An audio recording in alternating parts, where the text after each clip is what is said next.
All right, welcome to the latest installment of the Raising Funds for World Domination series. This is the latest thing I've been doing. I've been trying out daily live streaming, so just like the other ones. So I've been soliciting super chats if people want to vote on the specific type of content they want to see more of. For the next little while, I'm going to do more of the coding live streams. Just because there's not a lot of preparation needed for those. I actually started work on a script for a shorts today. Hopefully I'll actually get that published, but we'll see on that. And yeah, I guess I will go ahead and pick up where I left off yesterday, which is working on my favorite world dominators back. It kind of amazes me how as soon as I go live, there's like somebody that shows up in the chat like almost instantly. There's like an army of people on YouTube who are just waiting for the next live stream. Let's see.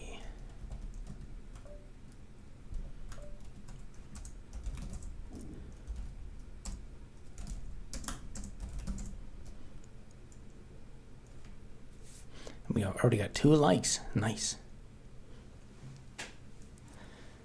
We get ping on Discord. Oh, okay, yeah. That makes sense.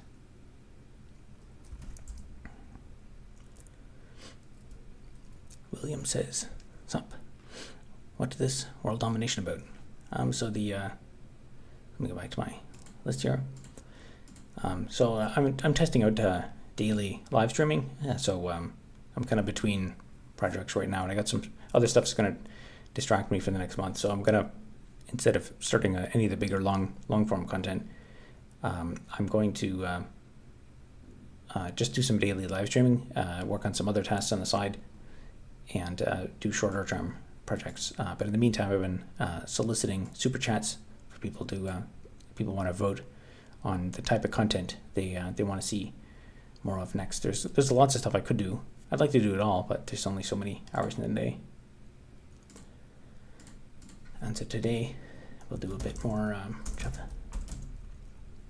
do a bit more work on the. I was writing some tests.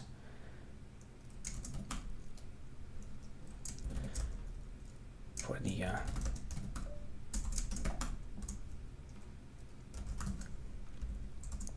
Do some like debugging tests for. I'll probably add them as unit tests so I can hopefully, I'll say maybe they won't really act as unit tests, but just do something to go on for debugging some of the weirdness with character printing in different terminals.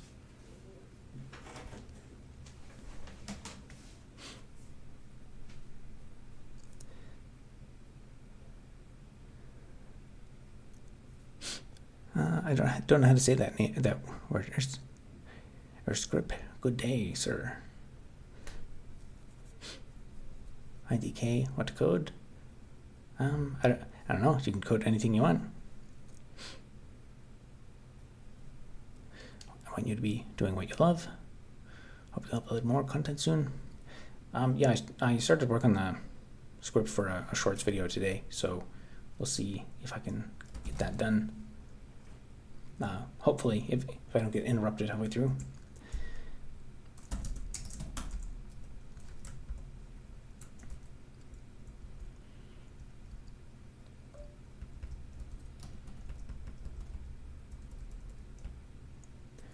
Now let me think.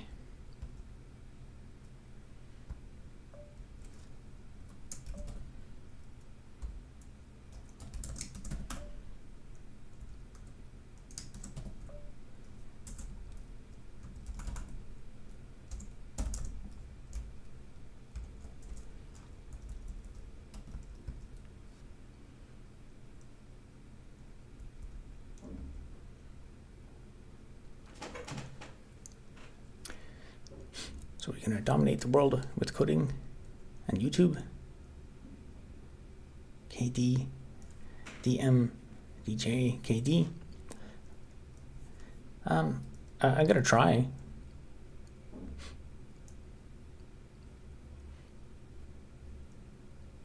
What is this?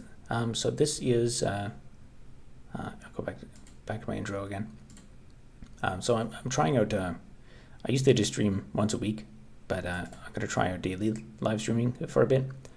So I'm kind of in between projects, and I'm just gonna, is an easy way to bring in some revenue. I'm gonna solicit super chats for if people want to vote on the next type of content they want to see. So I could do more of the YouTube Linux shorts.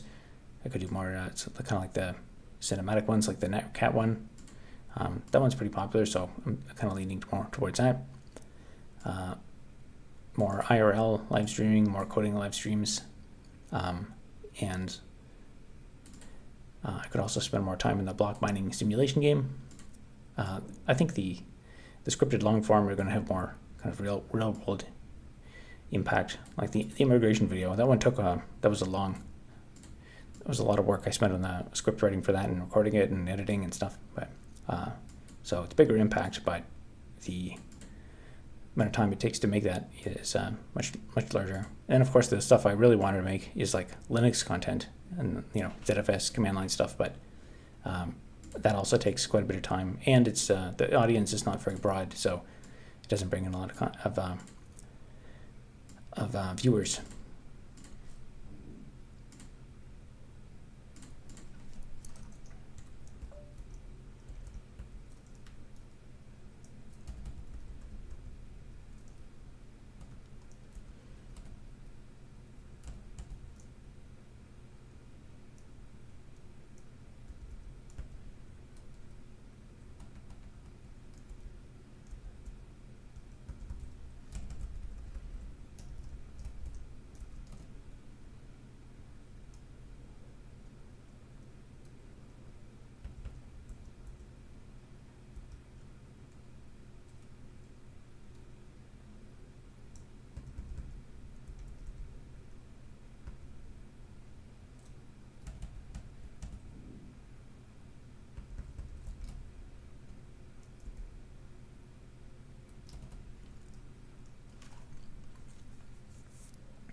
Yeah, immigrant one was great.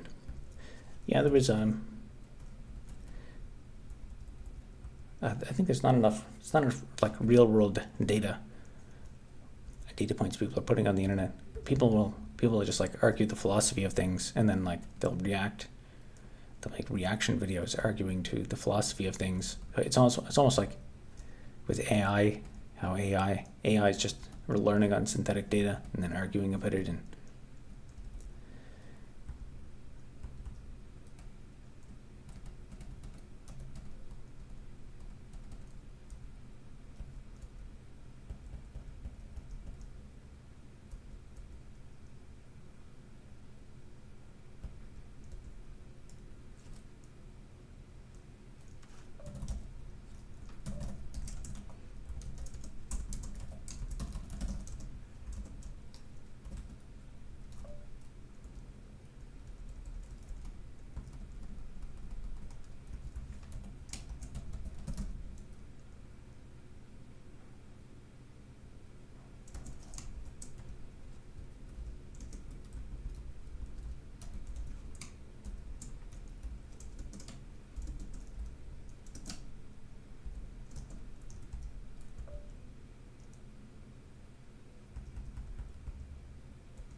how long do you think till AGI becomes a reality? I don't know. You could almost argue that, like, in some sense it's already here, because it's at the point where it's good enough that, like, for certain random people, it's almost like hopeless to try and explain to them, like, what's real and what's not.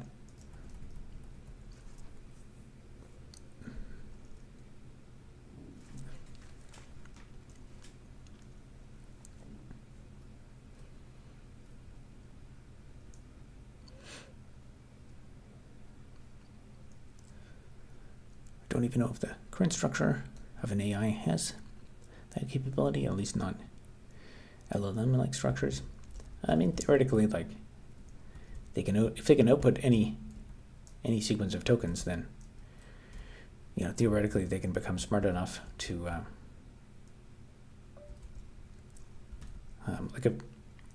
if you can compress the real, like, observations about the real world into tokens enough, and then input those, then train on them, then theoretically you should be able to. I mean, we've already seen really impressive models.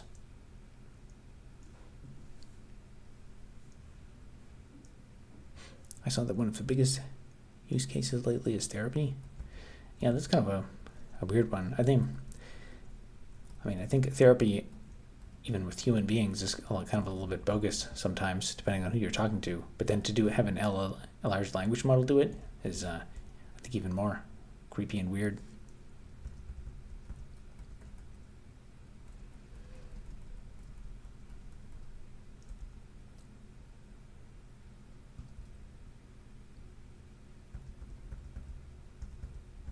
I mean, I would think if you're going to get therapy from someone, part of the benefit is, like, that person has real experiences, but the large language model doesn't actually have those experiences. It's going to regurgitate whatever experiences and inferences about the world have been fed into it.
Missed a bunch of chats. do I learn pointers without wanting to pull my hair out? I would say just write them down. So you're learning pointers in C, I guess, or C or C++. I'd say start with learning pointers in C, and then because a lot of that will generalize to C++, without like if you firmly grasp pointers in C, then it'll be easy to do them in C++. I would say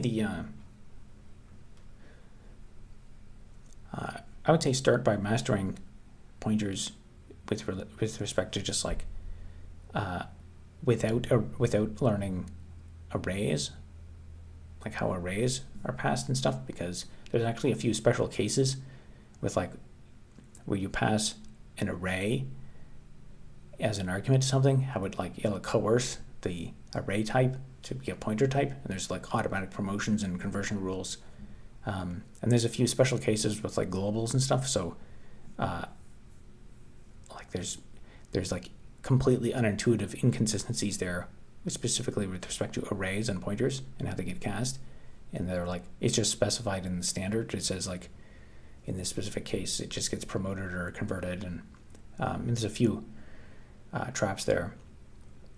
But I would say just start with writing, like if you just have an int and then integer pointer and then integer pointer pointer and then integer pointer pointer pointer, and understanding the ampersand, and just learn that in basic C, and then once you can master that, then you can maybe start to get introduced with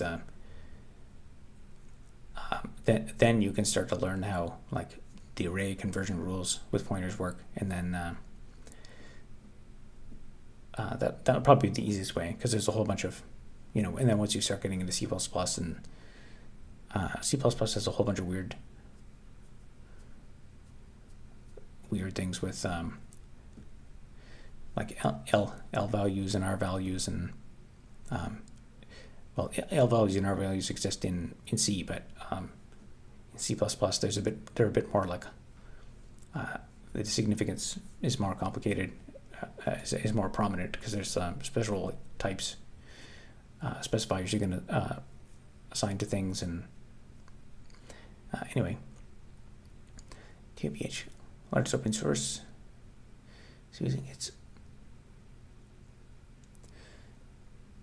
it's using is probably Reddit. Oh, AI, yeah, probably. You can call current AI AGI, or rejecting this statement is also correct, depending on your definition of AI. The most common that comes from normal people, that this AI can clearly by itself do what you tell it to do. Current and near future AI is not AGI. If you consider the G in general, it could be considered AGI. It can reason over things it experienced. Yeah, I don't know. It's a philosophical debate, but in my opinion, like from the perspective of like if like in elite colleges, you talk about like top 1% programmers and stuff like that, or anyone who's kind of like who's like been to university or kind of appreciates doing things the smart way. I think has their mind focused on like the top 10% of society for like awareness of programming and stuff like that. But you have to as a population of a whole, like when you consider the bottom 40%, the least intelligent and educated 40% of society, those people are kind of like to explain to them what's going on right now is it's almost unfathomable. Like you could convey it to them, but they would almost it's at the point where I think most of them would just believe that AI is like infallible. Like it's just this a super intelligent force that they can't even they can't compete with. Hot take, but AGI won't be possible via LLM. We need another breakthrough like transformer, something that works fundamentally different.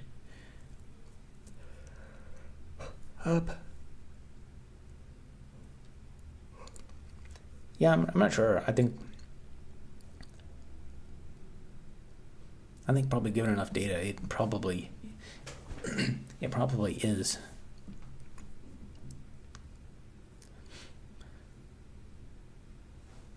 The current reason model is going to go a little bit further, but it's like a 30 IQ guy trying to reason.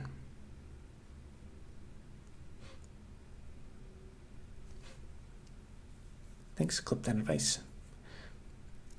Yeah, hope that's useful. I would say yeah, in general, just go back to like think about how pointers were maybe do a bit of like archaeology on like how pointers worked back in K and RC, back in like when C was first invented in like 1988 or prior, and then learn pointers from like I haven't done this before, but you could probably just Google like how do pointers work in old-fashioned K and RC, and then that's when they were simple. But then of course in C++, like they're still putting out C++ versions today.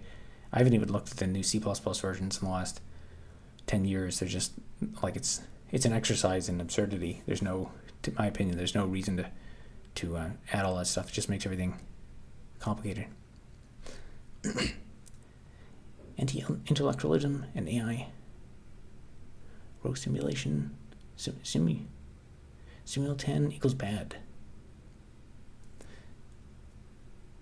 I guess, but I don't quite understand the statement, but I'll since there's $2 attached to it, I will agree with it. Thank you, AAA, for the $2.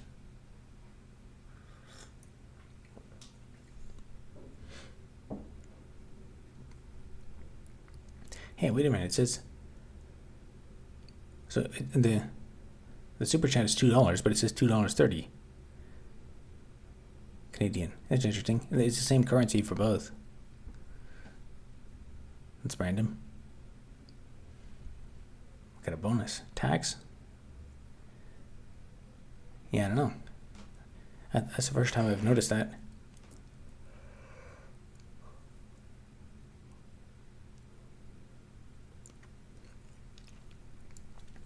I loved your video on Canadian immigration. Yeah, hopefully it leads to some improvements for somebody. When are the unhinged videos coming? Soon, I hope. I just got so many things to catch up on. There's always, yeah, I don't know. I'll just say soon. What do you do to make money now? Do you still work for clients? No, the client work is basically just dried up to nothing. Like technically, the last client work, the last client contract that has not ended. It's just that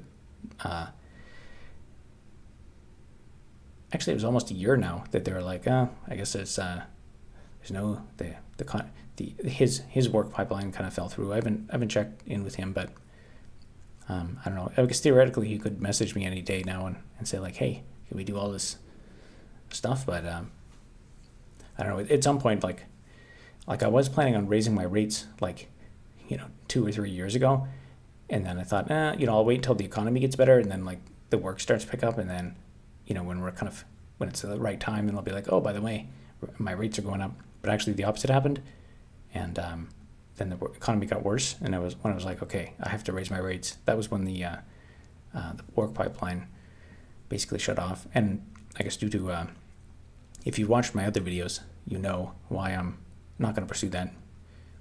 And I mean the baseline YouTube revenue has been like at least $30 a day, and then there's on top of that, there's a bit of I've been streaming every day, and there's like a decent amount of chat revenue that comes through. So on top with having a little bit of like super chat revenue on top of that, and the fact that I can like, I'm actually quite unproductive on stream, but if I just stream for like many hours, I'm actually doing a little bit of work. But of course it's also like, I'm advertising my services and expertise in the block mining simulation game. So even though it's not it's not like lucrative yet. It could, I think it could be that, it could lead to that exponential compounding growth I've been talking about in my other videos. Whereas all the client stuff I've been doing, I put so much work into that stuff, but most of the projects just like the companies totally fail and all the code gets discarded, and there's no legacy. There's nothing to look back on. There's no referrals to other clients.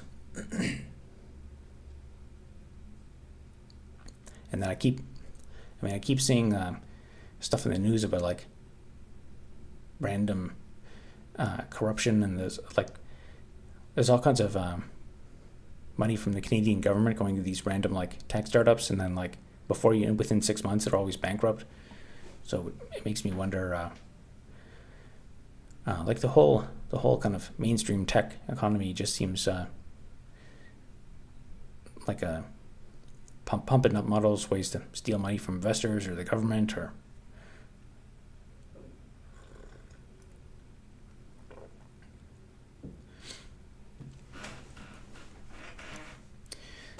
the internet feels so lonely these days, but more dangerous than ever. What do you mean by more dangerous? Well, I guess I can probably interpret something from that statement with all the scams and AI, and there is something to be said about that. I just hope into NPW AI and robotics starts to do the jobs that suck for humans. Yeah, I don't know. It might, but so far it's been like the worst jobs, like the fun jobs. AI is replacing those, and all that's left is the awful jobs. Hope things work out for you with making money in your housing. Yeah, I'll be fine. I mean, I've been an entrepreneur for I'll be going on 11 years now soon. So it's the life that I chose, and at some point, I will catch on to something where there's, the numbers keep going up. I mean, I've been streaming for a while now, and I guess every time before I go live, I'm like, what if this time like the numbers are just super low and like nobody shows up to the stream, but there's 28 people in here now, so.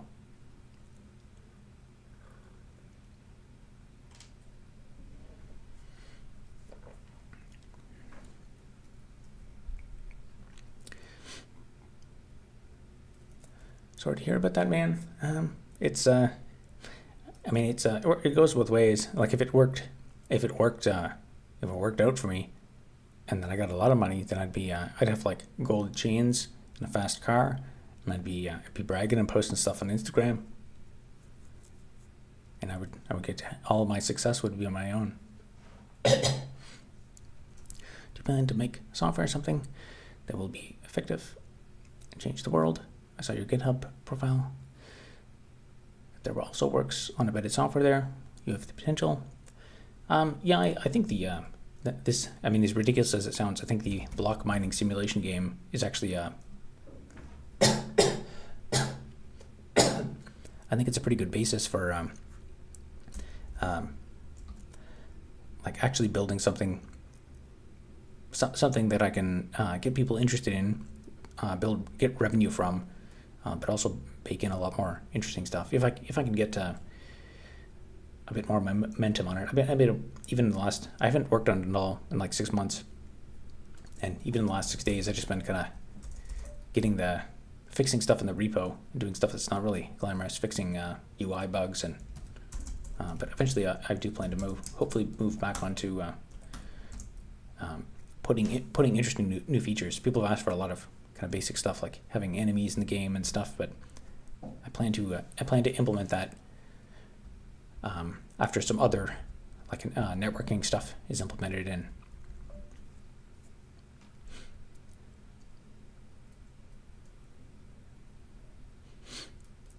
Can you write a program that makes me happy? I'll try. Watching your viral videos, I noticed you never seem to actually create your own service/application. Yeah, I mean, in terms of building your own like SaaS software or something, in my opinion, and I think the opinion of a lot of other people, the critical thing, like if you want to build your own piece of software in this day and age, and it's been like this since, probably since early 2000, mid 2000s, or probably like 2010 or so, the main thing that makes you successful now is marketing. So if you build software, like there's so many software solutions out there, nobody will know about it. And to get the revenue, like if you have a SaaS product or something, you need like thousands of people paying $9.99 a month or something. But maybe you could like one customer easily. But if you to make like thousands per month, it's the marketing.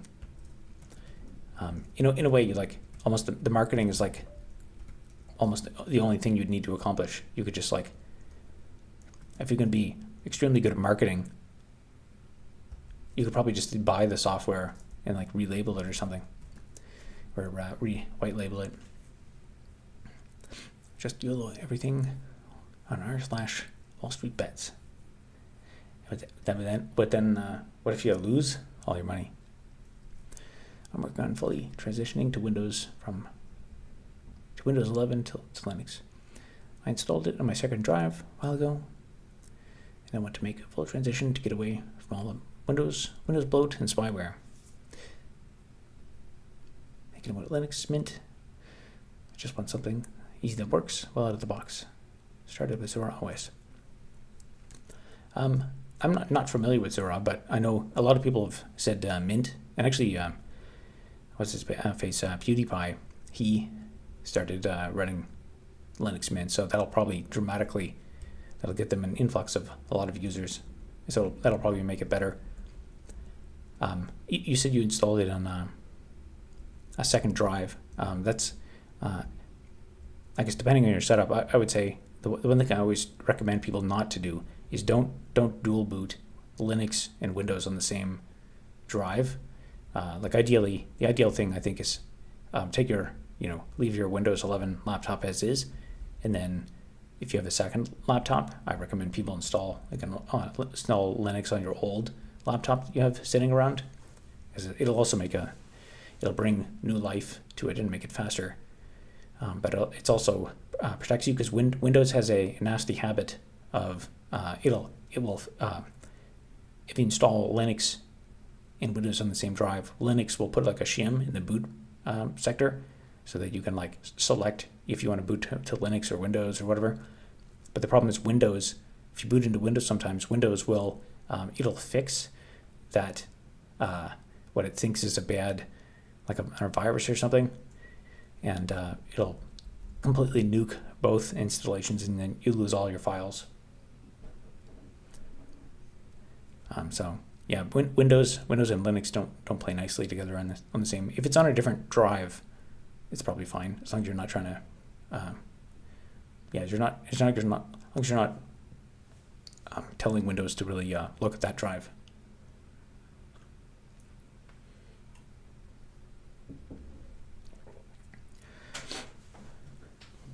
What distro? Arch, by the way. I use Ubuntu just because it's easy to get stuff done. Recommend Fedora workstation. I've used Fedora a bit. I think it's pretty reasonable. Mint is nice. I use PopOS. PopOS, what's the advantage of PopOS? I think some people have said that it's for was it for gaming? Is that what it's good for? Happened to be once as a Linux noob when I was learning over the issue with Windows totally nuking your boot partition and losing all your files.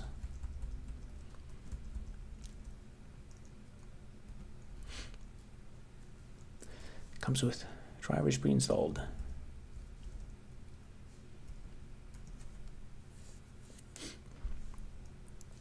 PopOS has newer drivers than Ubuntu. Okay.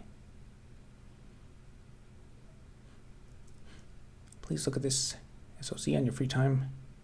Nordic NRF H4H20.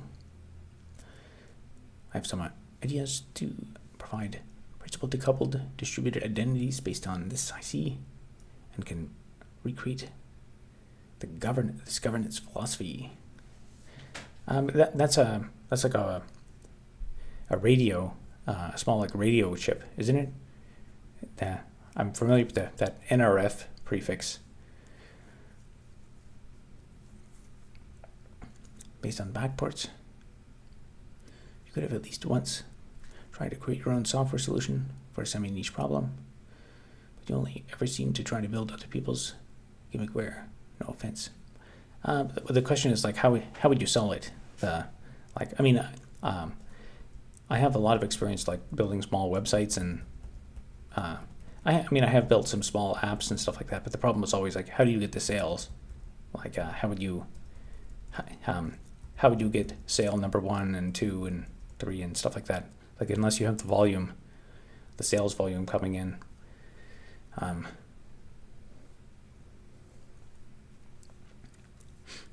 Like, let's see, I did have some kind of like, it was actually like a manual, like a mentoring kind of service thing that I made. It was just like a part-time thing in university, but even like other,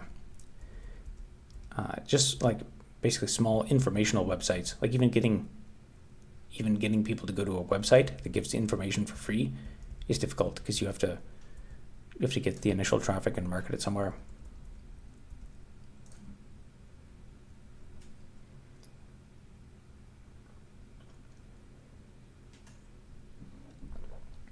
I did make some like kind of web-based games and stuff like that, but that again, the problem is like getting any traffic on anything.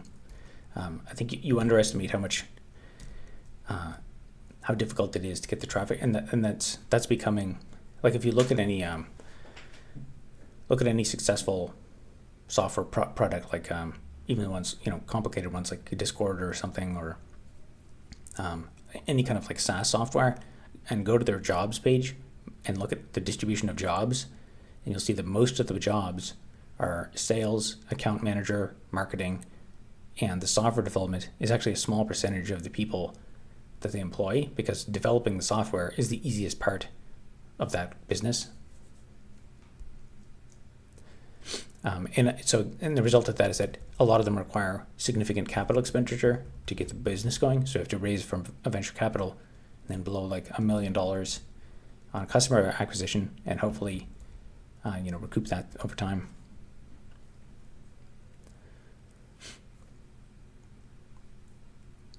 I use Mint on my old Dell PC to store crypto on. Mint is a very neat little OS. Yeah, I keep hearing more about it, so I've never tried it myself. Better for new hardware? I guess that's probably PopOS. PopOS is better drivers. Tiling Window Manager. How is Linux gaming on ARM? I know Valve is working on some stuff for it, but what exists currently? I don't have a response to that. I don't know anything about Linux gaming. I don't play video games, except for I played Minecraft. Last time I played Minecraft was like a couple of years ago. It's crazy that Xbox is raising their prices worldwide, including digital games. This might set a precedent for other companies to do this. That's inflation. Everything's getting crazy expensive. I would much rather do a long-term, much rather be in a long-term agreement with an org to provide services for money than have to constantly supply new customers and cater their preferences. Another product thing that I did. Actually, I don't think I mentioned that in my How to Become a 37-Year-Old Broke Loser video, but I do have a video on it. It's called like my failed Linux distribution, and it was going to be basically like a software product. It was going to be like a guided like learning Linux thing, and I think I made like one sale on it. And again, it's all about like, how do you get the traffic to get people to buy the stuff in the first place. And that's the whole idea was do some of these, like, hustle and get consulting contracts, and then that would bring in the free cash flow to fund the development of like an actual startup, like a more traditional product-based business. But then the cash flow never came, so that never happened.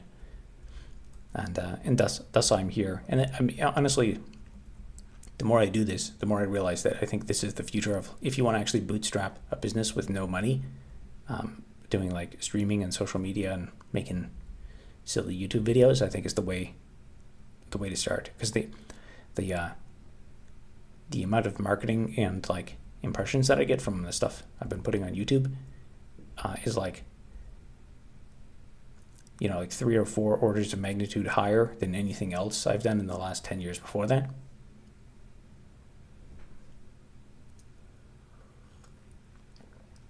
I had a blog that I invested a lot of time into, and I haven't even checked that recently. It probably gets like, less than 100 hits a day or something.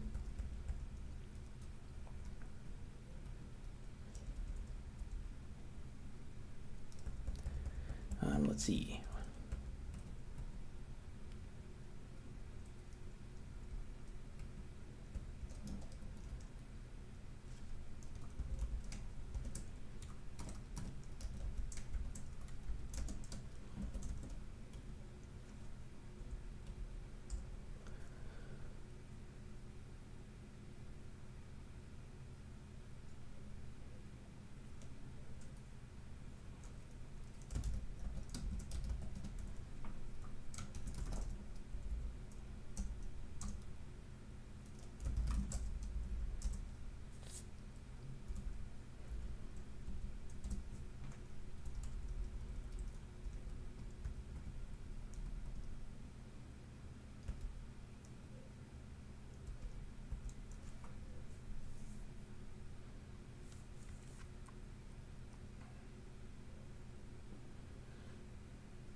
Why doesn't that matter?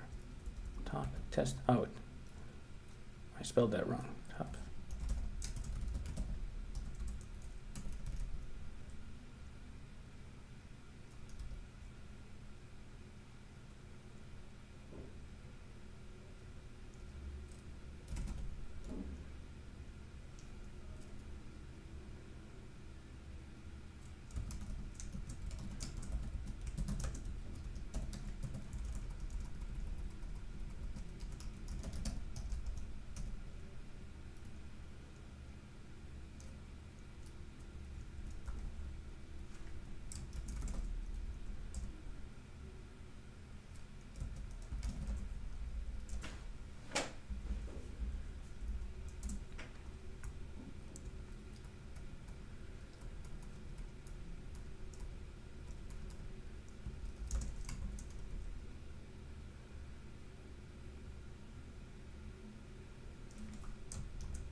Ubuntu has ARM support as far as I know.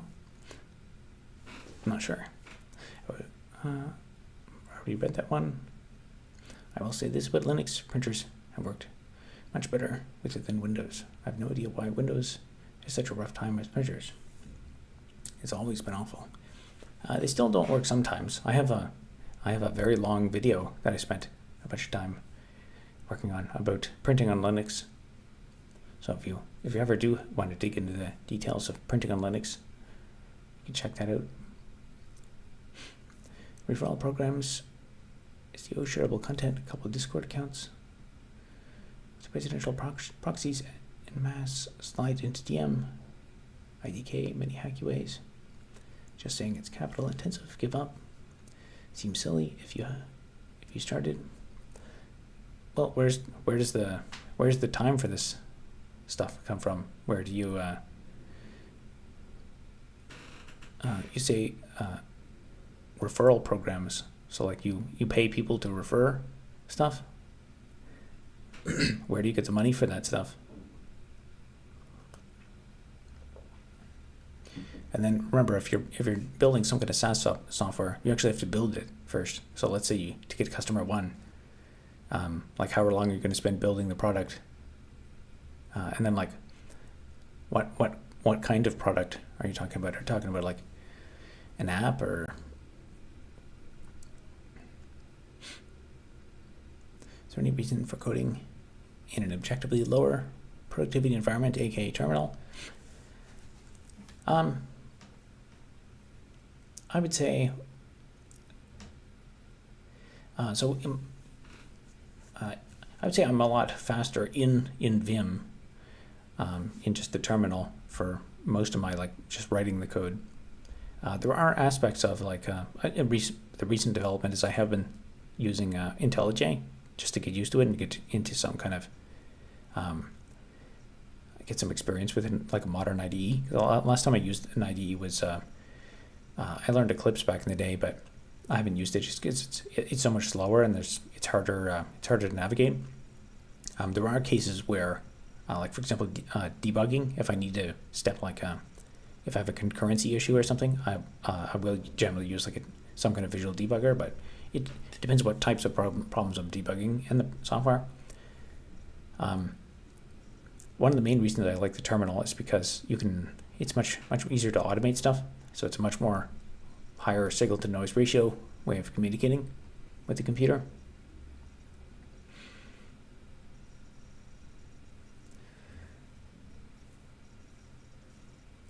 Robert, I got a question. I studied application development for 3 years, but quit working in that area for almost 7 years now. Continuing. Second message. IJ is cool. Obviously depends on what you're doing, but nowadays with AI, you can't really code complete or prompt in terminal.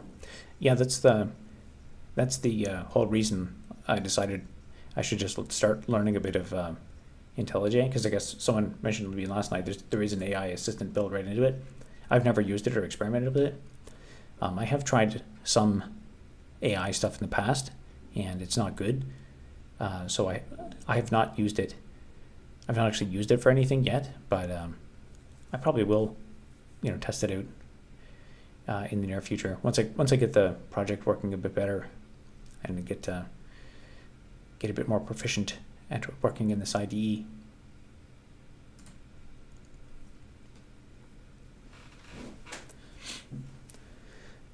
I then worked as a sales assistant in insurance for 2 years, and then being a consultant for 6 years. It benefits concept for corporation. It's hobbies I always kept up with current technologies.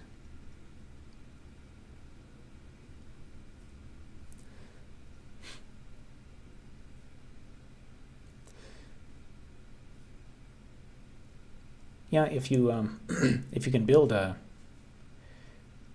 I guess, consultant can also mean a lot of different things. Are you like a completely independent consultant with your own business that answers to no one?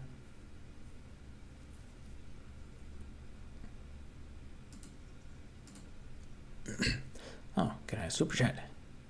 Since you worked as a professor, what makes a smart, outstanding student? One that is just naturally gifted, or one that grinds the most? in my opinion, there's actually kind of like two different. I think it maybe makes sense to like step back and ask it like, what is the purpose of like an education system or a class? Like, what are you trying to accomplish? And I think there's actually two kind of main goals. One, like if you just examine it in extremes, one is the goal of like a school or college or whatever is to build mindless worker drones who can effectively take commands and execute on a task and have like zero creativity, but they're really good at like executing and following orders and stuff.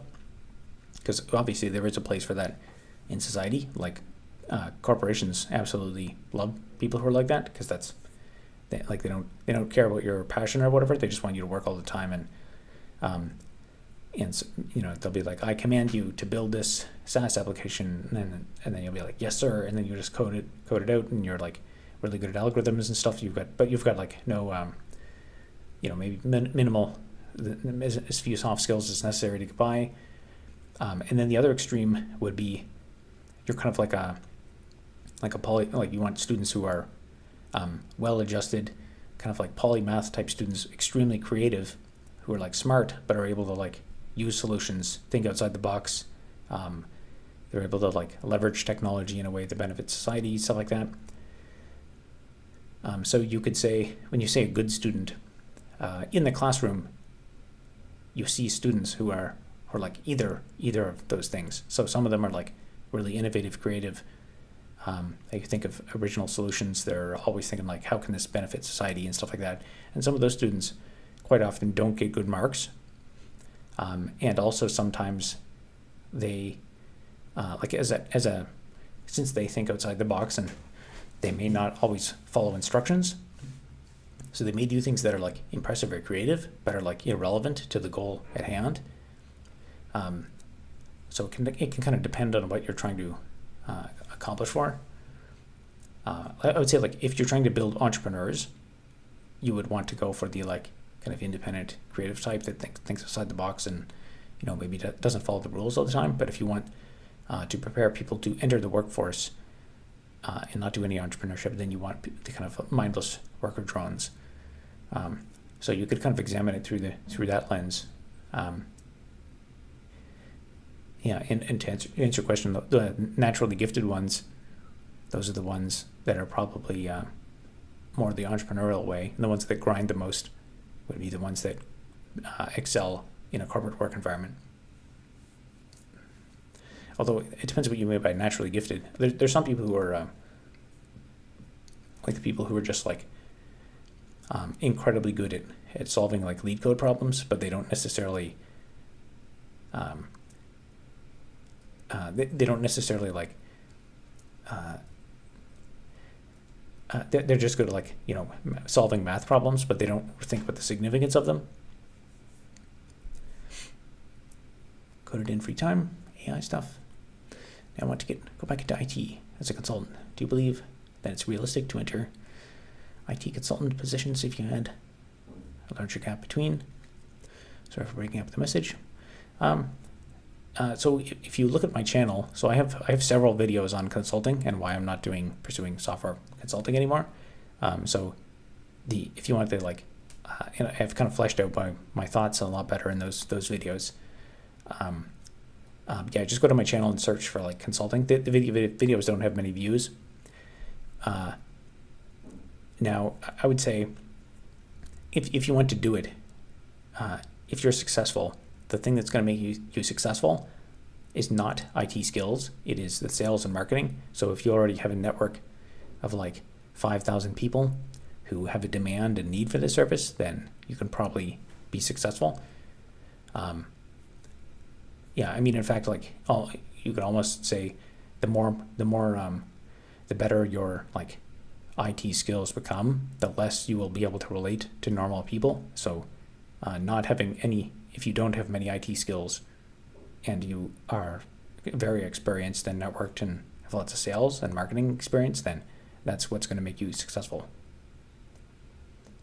Because you can, of course, even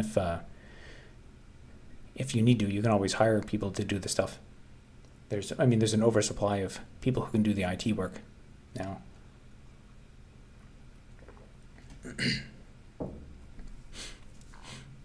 Water, water, water. Loo, loo, loo. Is that how that chant goes? I forget. That's their like sports chant or something. I don't think I've ever attended any sporting event at Waterloo. Yes, sir. Excellent. I got it right. Okay.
Thank you for your insights. No worries. Are you mainly a Java programmer?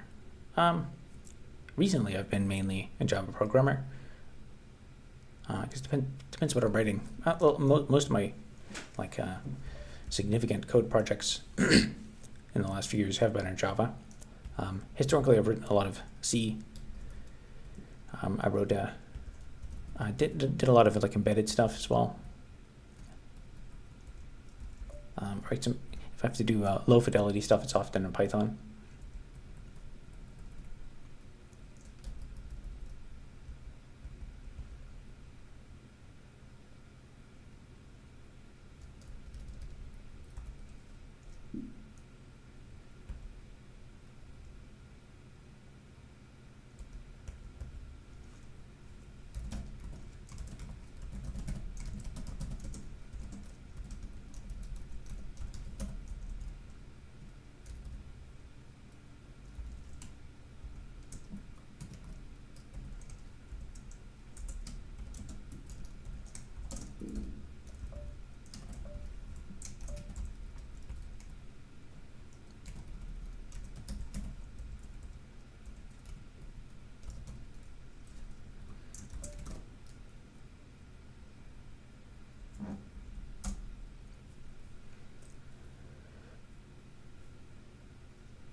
Apparently Android Studio virtual device messes with my audio. Interesting. I was wondering, the Vim and Java did not match. Yeah, that's kind of one. I guess I stopped using the IDE when I was at Amazon. I wrote a lot of Java, and the desktop servers, the desktop computers that we had there only had like 4 gigs of RAM or something, or it was 4.8. I think it was 4. And everything we did was in a prepackaged virtual machine, and the actual thing we were building was basically like a distributed system. So we had to run all this like intense software inside of a virtual machine on these crappy desktops that had 4 gigs of RAM, and the virtual machine would always run out of memory and crash because if I had my Eclipse IDE open, it would run out of memory. So eventually I was just like, screw this, I'll just write the code on the command line, so that way I don't run out of memory. And after that day, I never ran out of memory.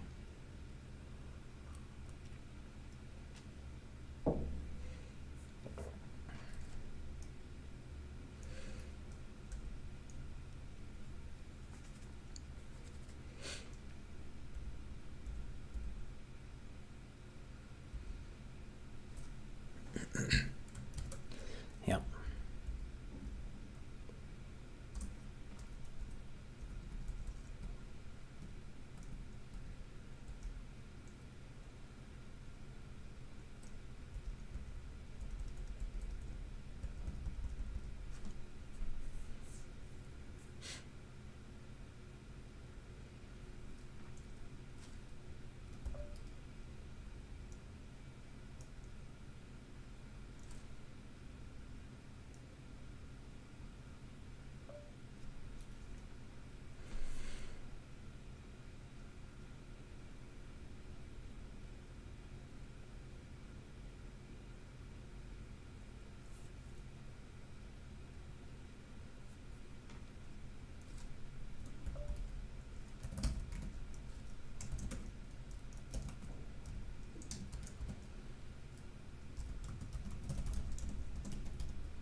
What's that, a mouse?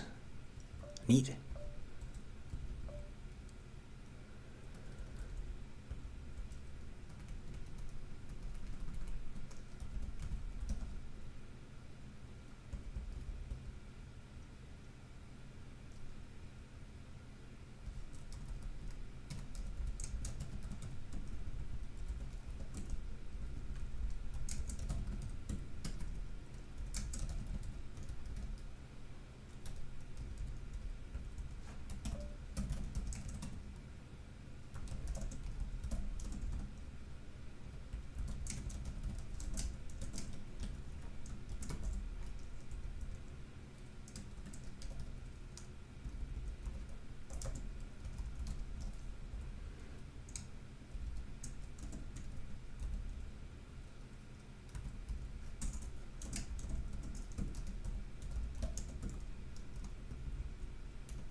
Have you tried Helix as a command line editor?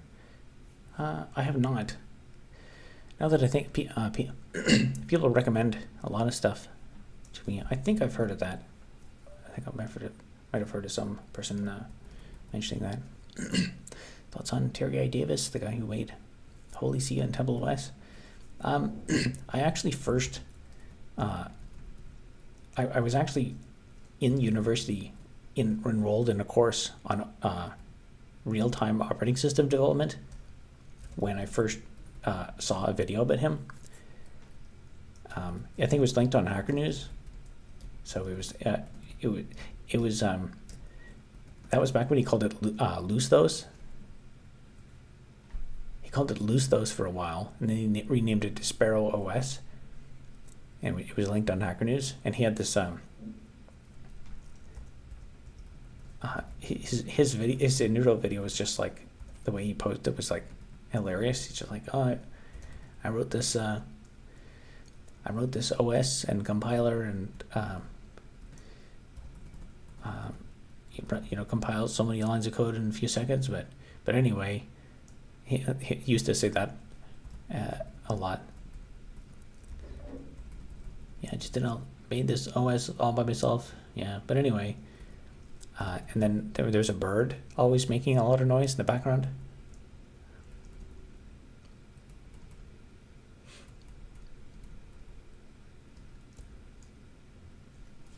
But yeah, it made a unique impression on me, specifically because I was doing an operating systems development course at that time.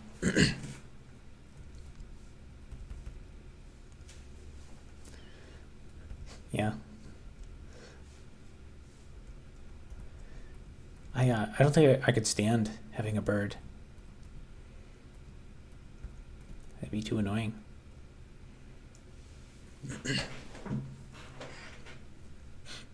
Those Chinese cars look pretty cool. What Chinese cars?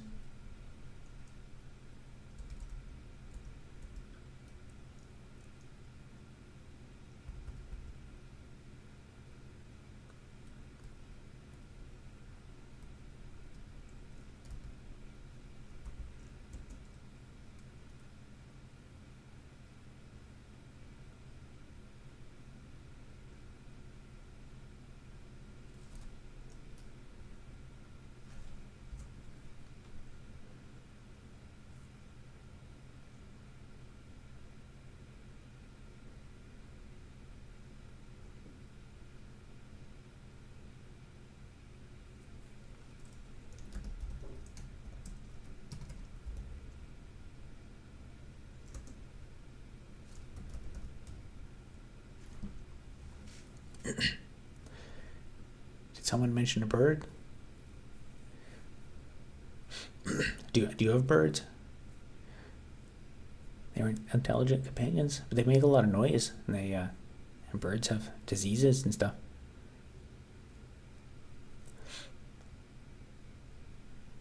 I keep seeing all these videos about new Chinese cars. Yeah, Chinese, they're trying to flood the market to get us to buy a bunch of them. And that's why we're doing all these tariffs and stuff like that.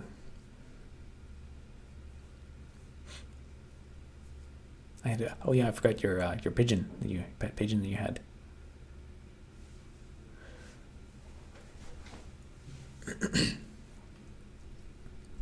Yeah, I mean, I can kind of see the appeal of them for like 5 minutes, but then to own one as a pet and take care of it for a long time,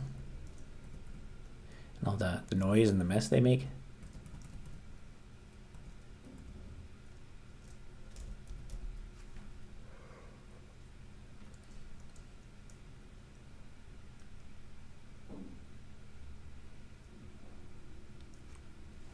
Oh, nice. Leave words alone. Translate my surname. Oh, is that is yours? Hecha, I guess. Does that translate to bird? Thank you very much.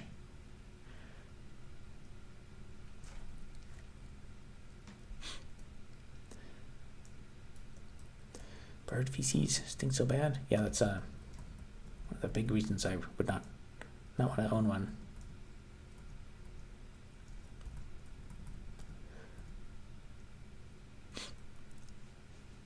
I have a pair of small parrots. They like Rush. Oh. Hey Jay goes hawk. Okay. Neat. I had one of my meme posts had a hawk in it. My post about the awk command.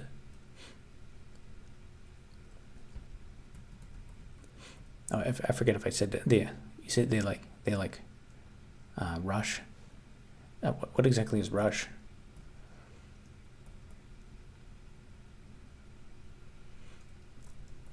To please ban me. I don't see anything bannable yet.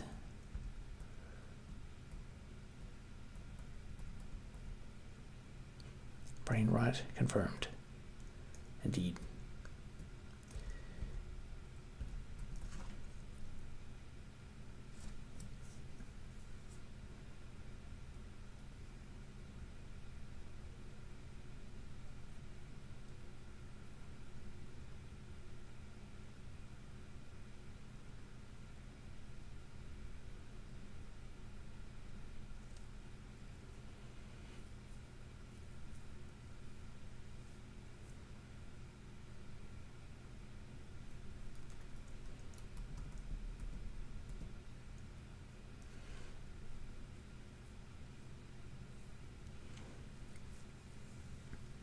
Canadian band you may know.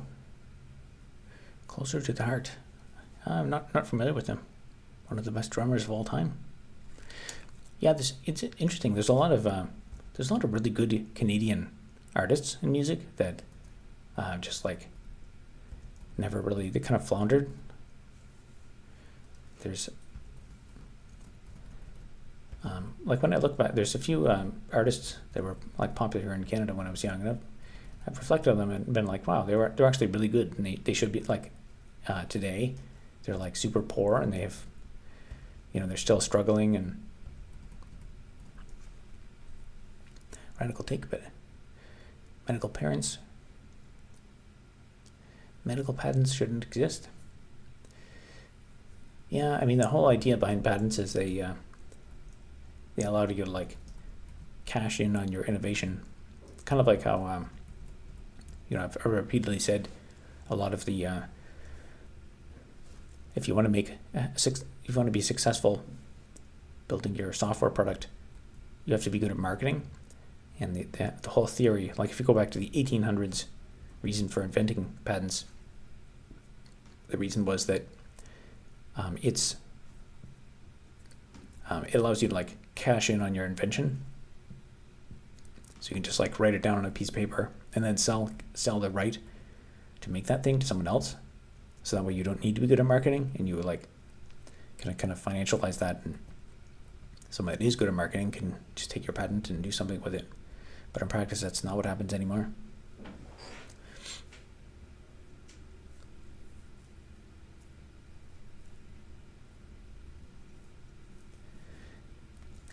Imagine army crawling less than 1 meter tall space through insulation and such, trying to stay balanced on beams. That sounds like fun.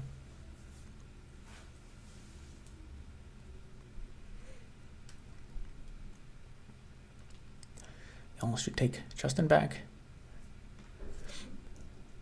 Yeah, I guess Justin Bieber was the one that was successful, but I guess I don't know, I know he's Canadian, but I don't know if he moved to the States, or I don't keep up with him. If no medical patent, then no one would invest in pharma and drugs. Yeah, that's the idea.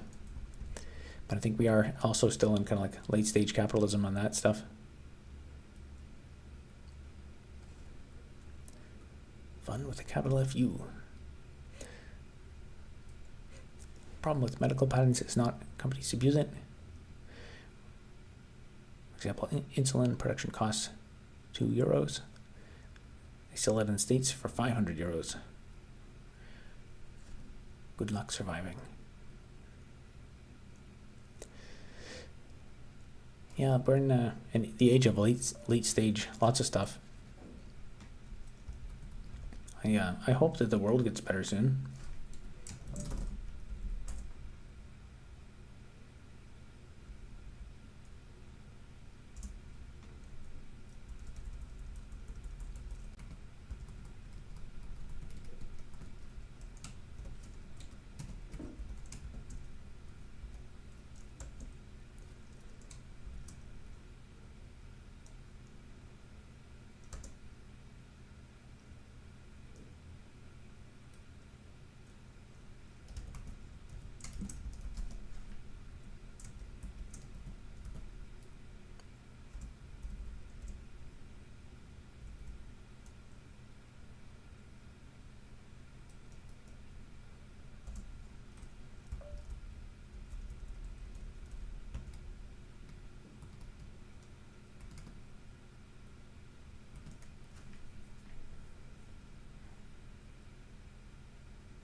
All my chat messages aren't even going through. Wait, why did that one work and not the previous one? I wrote that the code reminds me of FizzBuzz Enterprise Edition. So for chat moderation, to keep things simple and also to I've thought about it to kind of highlight. So I would say censorship is not something I'm a huge fan of, and I've thought about it, and so I can put it on live chat. So then like everything gets through, but then I have to moderate it because there are some things that the auto moderation in the chat will actually catch that I wanted to catch, like there's swear words and just like nonsense and stuff, spamming. But I've decided that it's actually kind of more interesting and fun when I see people actually posting like, hey, why are my chat messages not going through? Because that means whatever you say is being censored. And I think one of the first most important aspects of like, fighting back against censorship is knowing you're being censored. So I guess whatever whether it's something you said in the content. I've also noticed there's some people just have a certain like they maybe post too much, or they I've noticed people who edit their posts a lot. Those people tend to get filtered a lot. There's a weird top chat filter that YouTube puts in place. Not gaslighting at all. Yeah, it's the default for that. I think you like to get everything through. I can put it on live chat, but it's gonna. I'll just leave it on top chat default, and then I get some of the auto moderation. But we also get to find out who is getting censored, or at least so you can know if because I have the chat embedded in the stream, so that way you'll know if it's missing.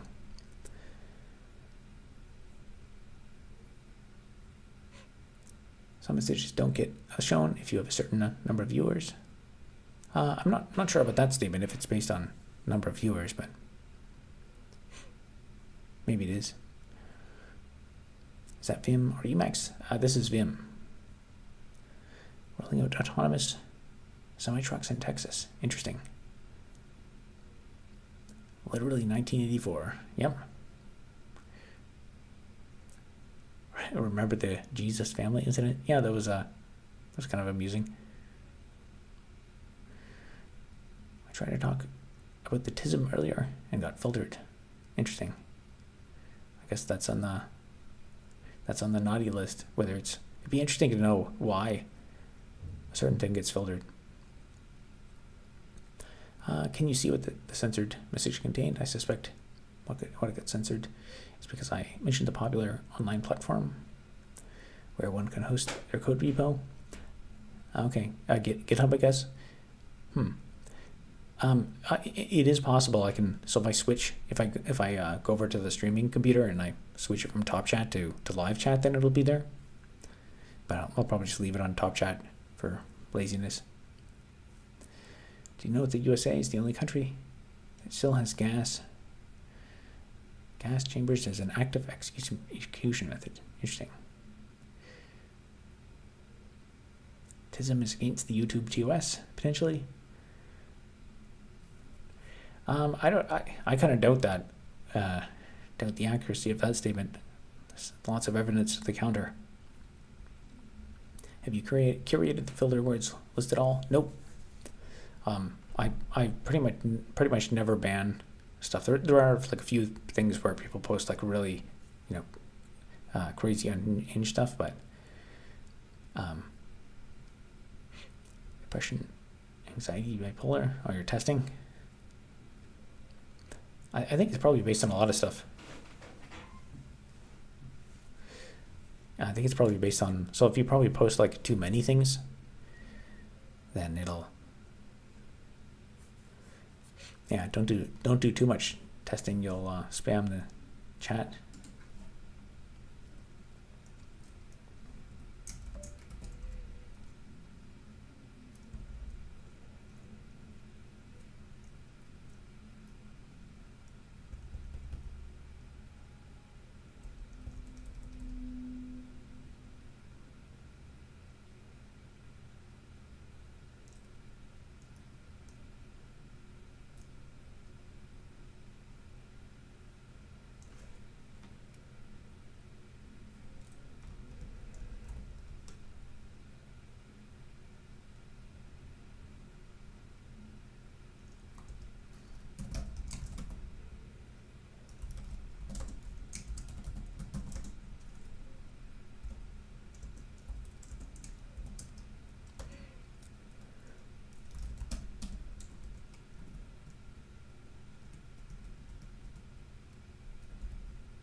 you know it automatically hides your password? Oh, I remember that from back in Diablo 2 days. It was a successful trick.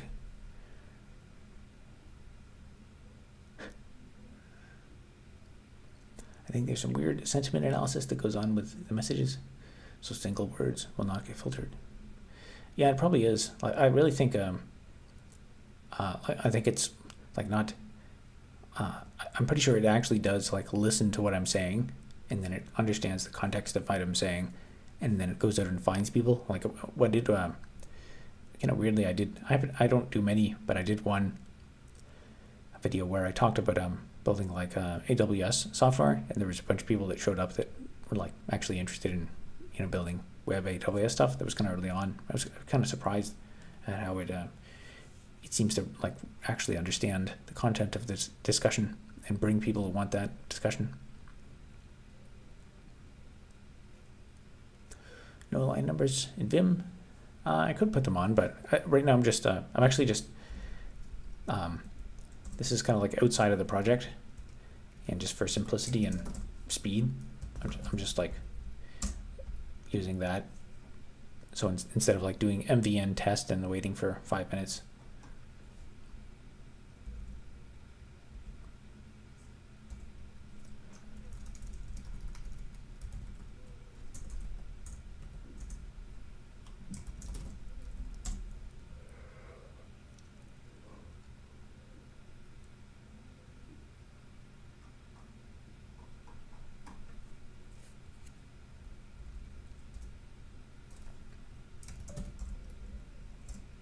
Oh, interesting. It's getting to the end of the page, messing up.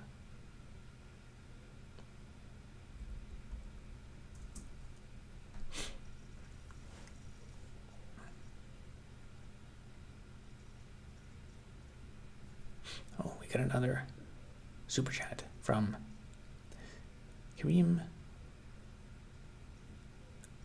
Gunny. I think I pronounced that hopefully closely correct. €5. And that's your first super on the live stream. Thank you very much. If you have a vote for the type of content that you'd like to see me produce, let me know. You can go back to the start of the stream. I have a list that I wrote down there. You should make a video on your tech setup. Do well as a video. PewDiePie did tech setup. I could. There's a lot of stuff I could make a video on, but it's just the time and investment to get whatever's the best, whatever's the most impactful. There's so many things I could do. Like streaming is successfully producing revenue right now, as demonstrated by the super chats. But then if I'm streaming, I'm not making videos, so it's a difficult call to figure out how to balance things.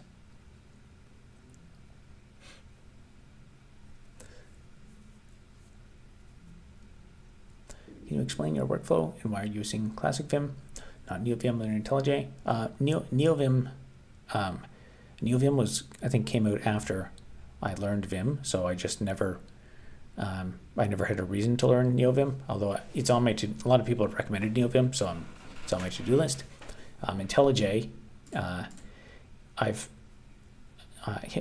last time I used an IDE was Eclipse, but I recently forced myself to learn this and be start getting used to developing this. So for now, at least, I'm just kind of falling back to old habits. For this case, I'm just writing some like simple testing code that I'll factor into the project. So this is just like self-contained for some tests. So I'll factor that into the project later.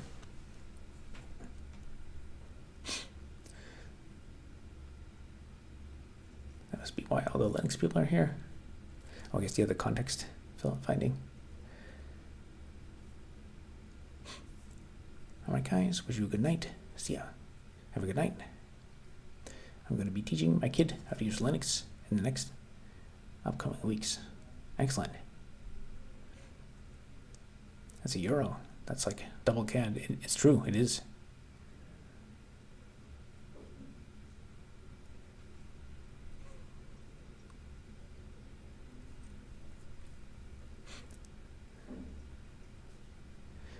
Close enough. All good, do your thing. All right, that sounds good. Thanks for the €5.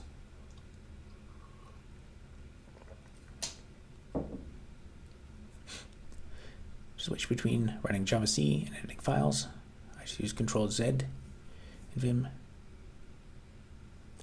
Run $sign Java, and then for access for prompt. FG. I can use that, but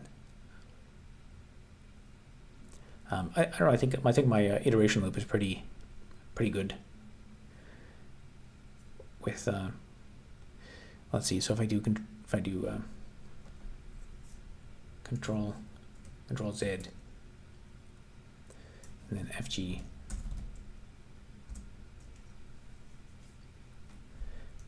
Yeah, I guess I could do it that way. I'm just used to always saving it.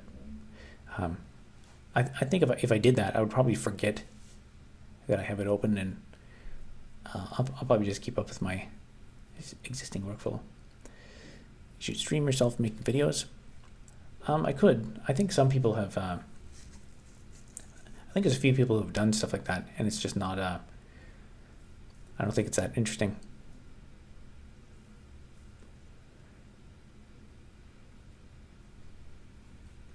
I mean, I guess I could, what might be kind of interesting and novel is streaming the process of like completely making a YouTube video, or like right from scratch, of like, let me sit down, let me get the microphone set up, let me do this and stuff.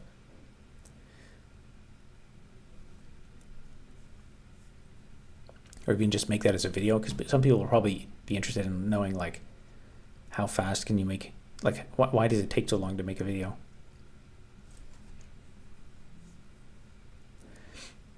So it's like it might even just be like an hour-long thing of me like, setting up the things and connecting stuff.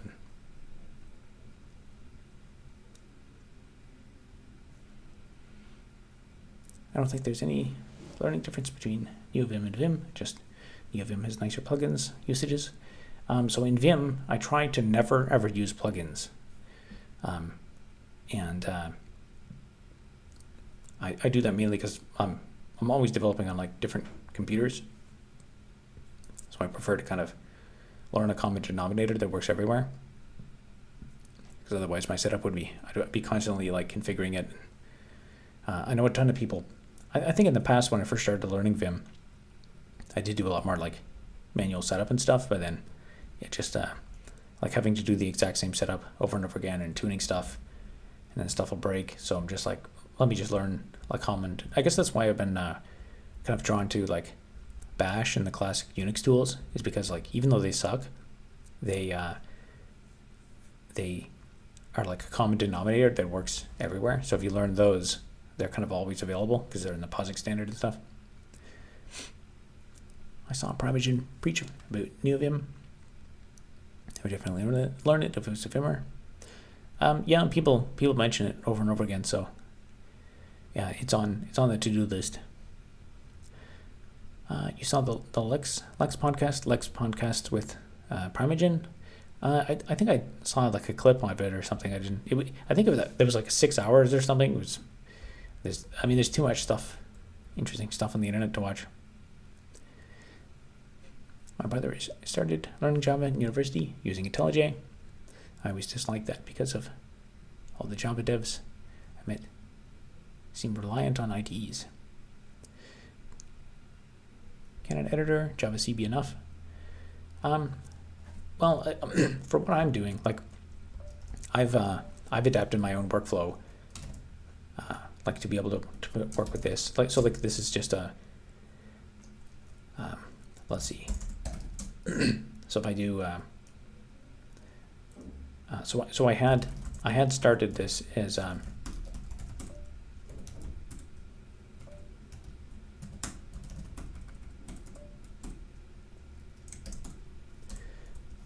so the thing I'm actually writing is basically just like this little test here. This is where the code I'm writing is going to go here. So I could, here my feedback loop could be like, add some stuff here, and then do mvn test, oops, and then do mvn test, and then wait for this. And so like if I did this on the IDE, I think it would be basically like I would have to go through the Maven stuff, and I guess I could set up probably a separate build rule to do it this way, but I just want to wait, since I want to rapidly iterate on this as fast as possible. It just makes sense to do Java C and Java, and then it just instantly runs, and I don't have to mess around with anything. Works for what I'm doing.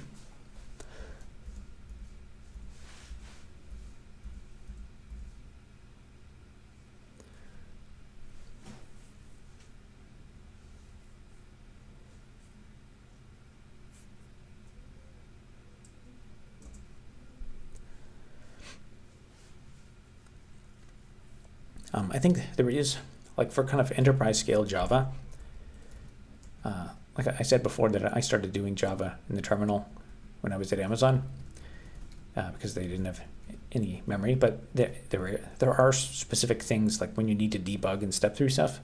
I'm not even sure. Maybe there is a command line stepping debugger for Java. I don't know about it, but it's a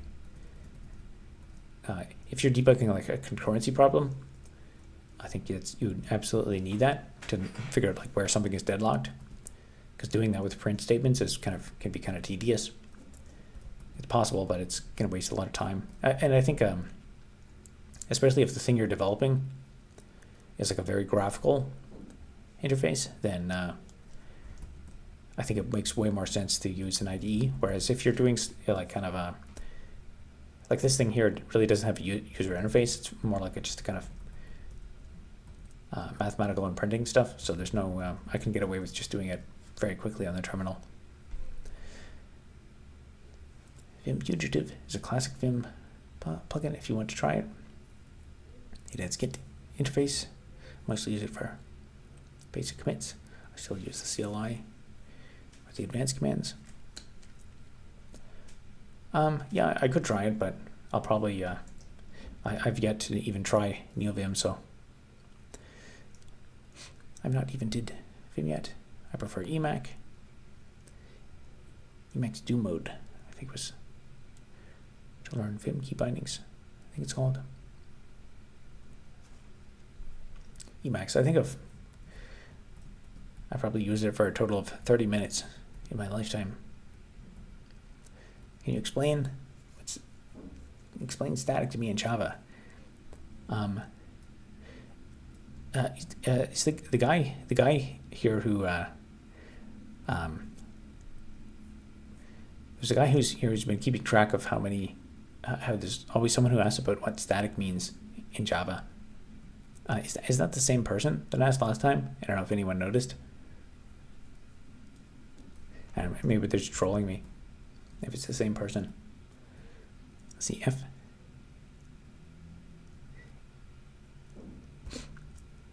F-U-N-U-T.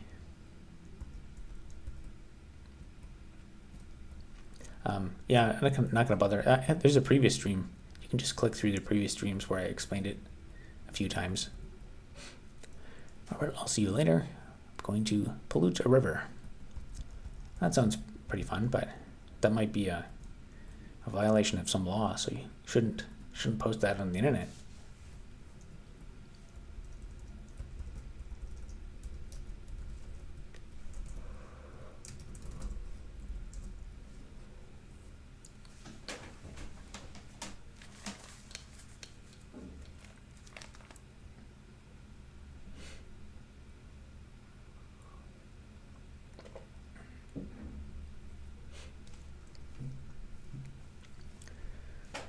Pollute it with my body odor. Okay, that sounds like it's probably does not violate any laws, so I think you're good.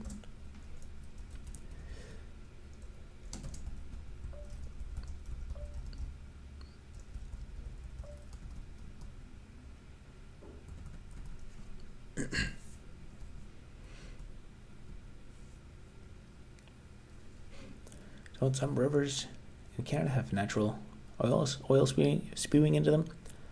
I do see random like I remember as a kid, I always thought like it looks like an oil slick, like streaming it. There's like an iridescent thing going into the river. I know that like that iridescent color of like if you put gas on water, it is that rainbow color. That's caused by thin film interference. So any kind of like any kind of thin film that forms on water, like any oils or like dish detergent or something, will have that same look. So I'm not even sure what that usually is when you see it in the water.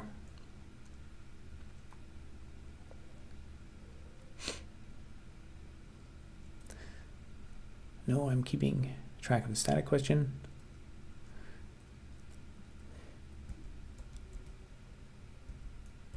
Yeah. Is that it? Do you know if that's the same person? FUNUT. Is that who asked last time? I'll have to make a note of that. If it's the same person, always asking.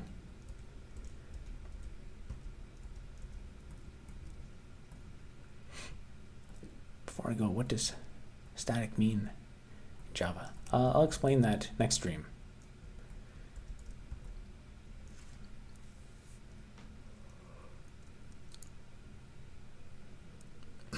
Bro, what are VM and Java? What are retardation?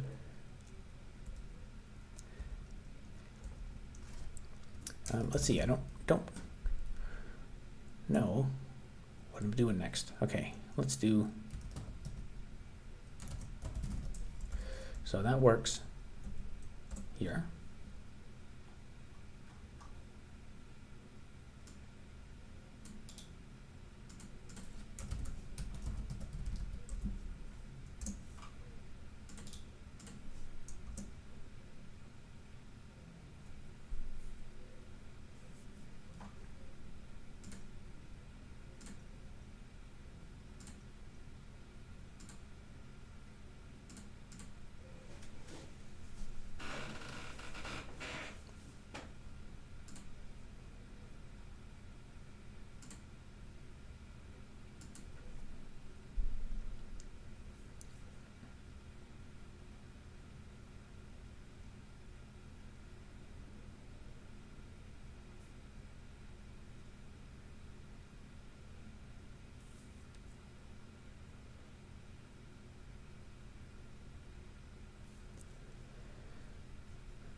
Let's see.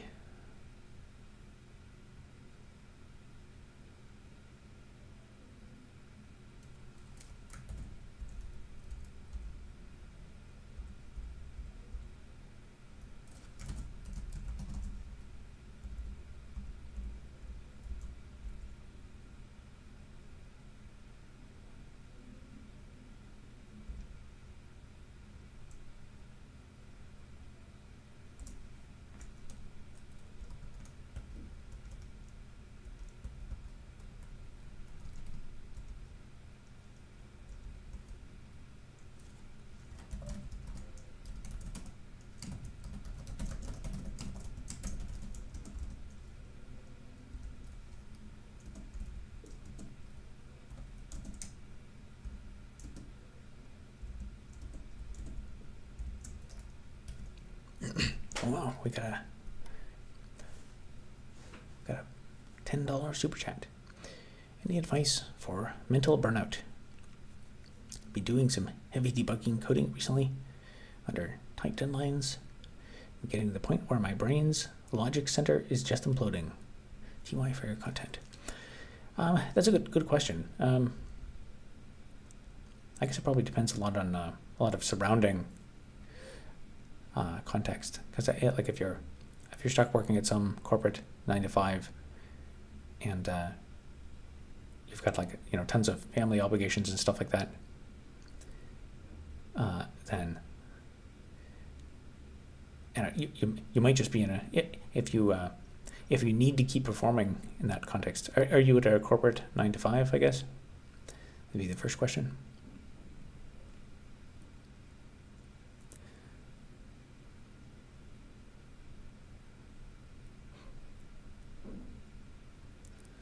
Clear is my favorite Linux command. I should do a video on that. I don't have one on clear. So Robert the Beloved, do you play EVE Online? I do not. I've heard about it, and I've heard that it's like really amazing, but never tried it.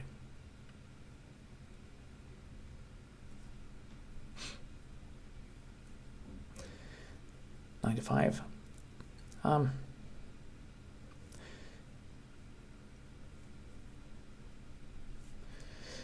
Yeah, I don't know. This is a difficult question to give a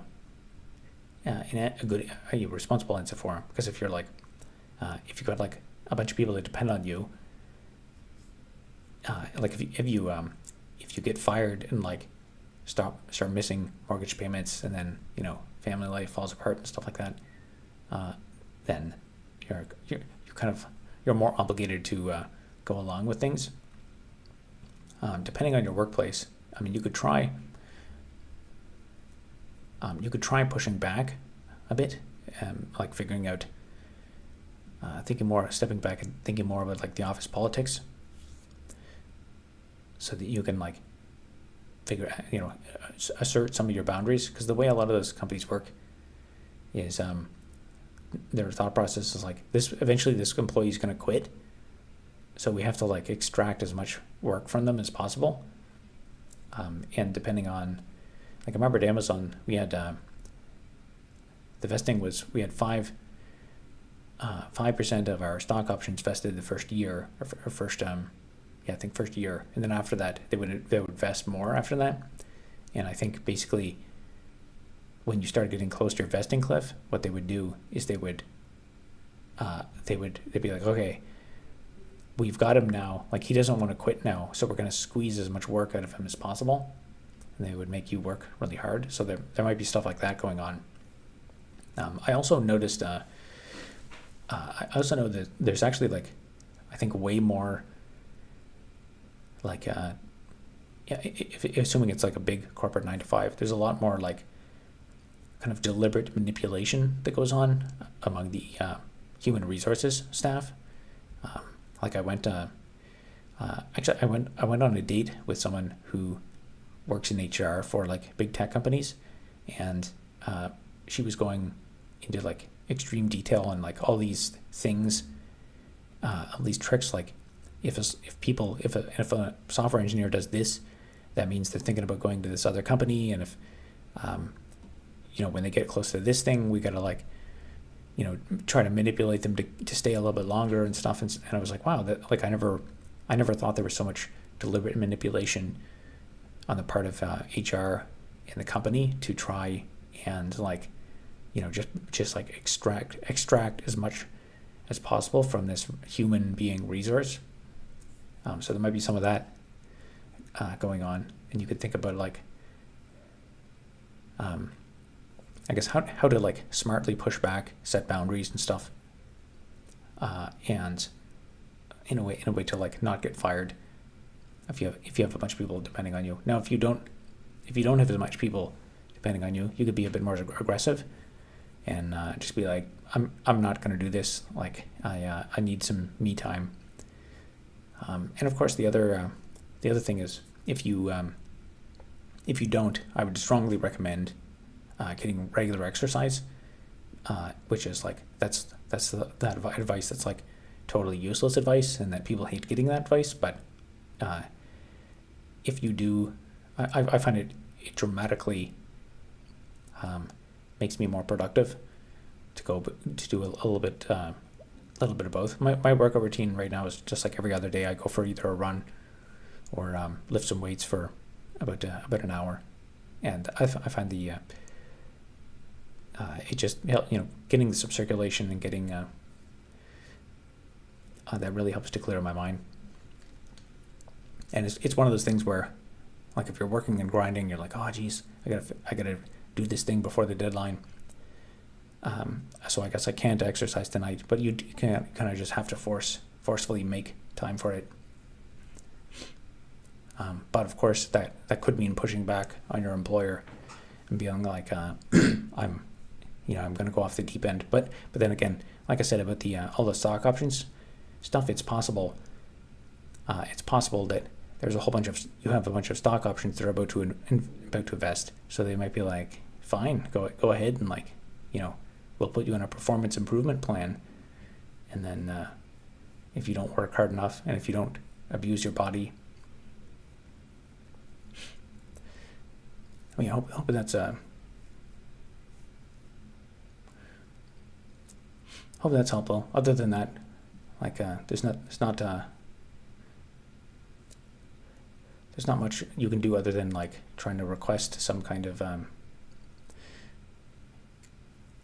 more consideration for your own well-being. Favorite command is tree-x. Is that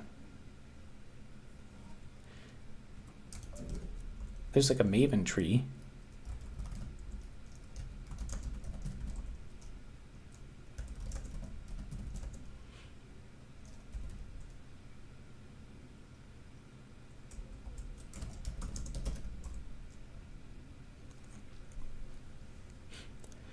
Results in starvation in child processors.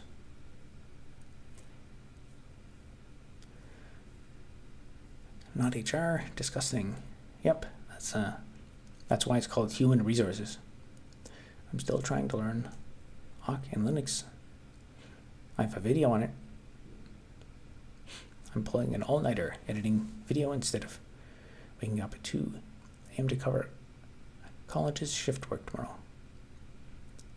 Nice. Nothing like a good all-nighter. Do you have any experiences at Amazon to share? I know Amazon is very cunning with how they treat employees. I have a video specifically on Amazon. If you go to my channel and search for Amazon, most of my thoughts are in there. Tree displays directories in a branching tree, and -X arcs displays current subsystem only.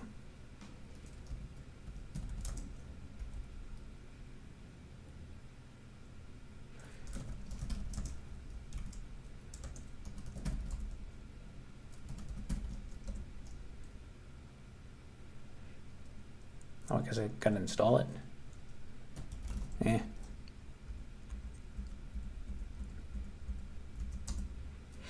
Let's see, what was I coding?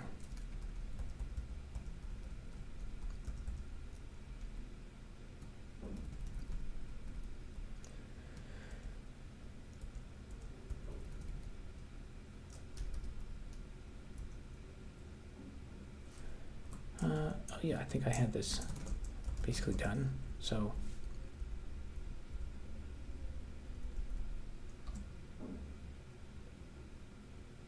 oh yeah, I was gonna do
my team works consistent over time, but I just DGAF and work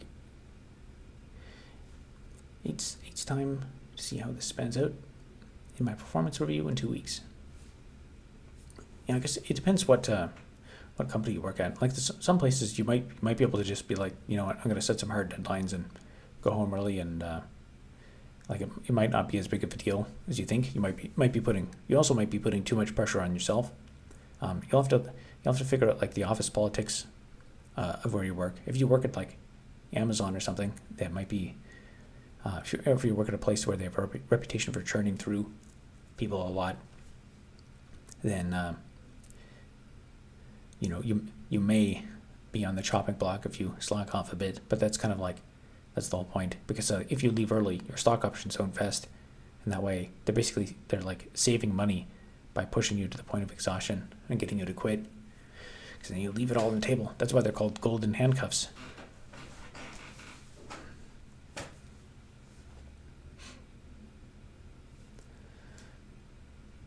I'm a bit behind on your content.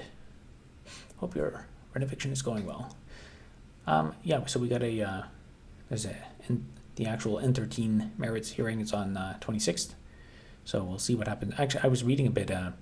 There's a couple of other buildings where this landlord is trying to renovate people, and I haven't been able to confirm it, but I think it sounds like they actually won their cases at those other places.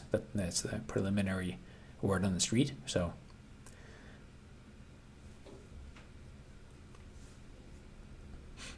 What am I watching? Genuine question.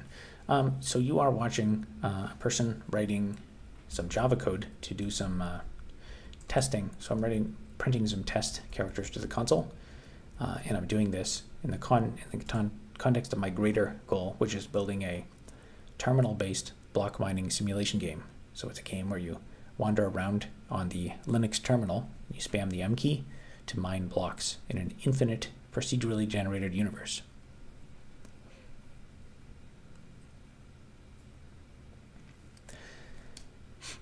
Maybe I'm used to proprietary distro specs, default syntax. It's annoying.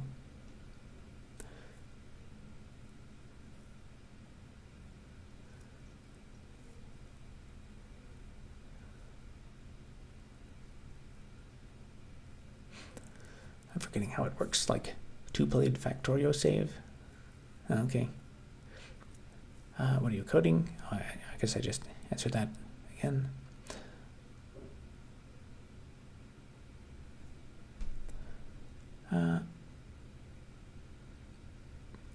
I'm not sure. I'm not sure that must be more that you're typing.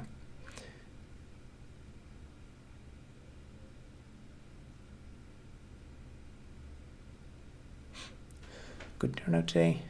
Things are on the way up for your streaming career. Yeah, it is bigger today. Yeah, when I go live, I'm like, maybe it'll be only like 2 people this time or something, but it's going up. Although that could be a problem, because if it does continue going up, then that means I have to do it more. But then if I do more streaming, well, like I can't make videos while I'm streaming. I guess I could make videos while I'm streaming, but planning to add physics to your game. Theoretically, I could do stuff like that, but at this point, there's no specific. You could theoretically do some like finite element analysis stuff in it. I mean, it's kind of it's a grandiose pipe dream type thing, but I have to get it working better. Can we contribute to the code base? You can look at the code. The code's available on GitHub, but at this time, I'm not going to take contributions. In the future, if I had lots of money, then maybe I would actually hire someone to work on it, but that's not for the long-term future. Do your parents ever ask you when you'll settle down and start a family, like typical Asian parents do? How do you handle that pressure? I guess I'm sure they want that, but I don't know, like things have gone very much off the rails in the last few years. I think like, I don't know, 2018, 2019, that was when I was like, I feel like things are not working out great, and I feel kind of behind in life. And then just when I was kind of getting back on my feet, that's when COVID happened. Because most of 2019 was when I was kind of recovering from the company that ripped me off for like 20 grand or something, and scrambling to get new contract work, and then like it was basically, I think it was like 2 weeks after I attended the examination hearing when I realized like, oh, I guess that money's I'm never going to see that money again. That it was like 2 weeks after that. That's when COVID started, and then everything locked down, and then actually things were good for a while because the government did some stimulus.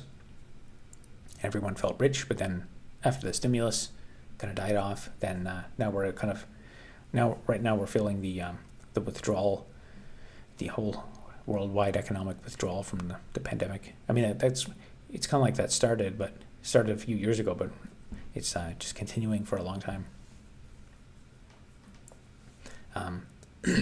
So yeah, I don't know. Settle down and start a family. That sounds nice, but there's just too few resources, and I went to the I work all the time to make money to pay the rent, so I don't have a lot of excess time to really go out and do stuff. Although the last week or so I did go to the cafe just to sit, and there were very few people in the cafe, just to kind of sit and observe the atmosphere and see what Kitchener's like now. And there were very few people there who spoke English. So the immigration has changed the demographics quite a bit. So it's it's I can get used to it, but it's disorienting.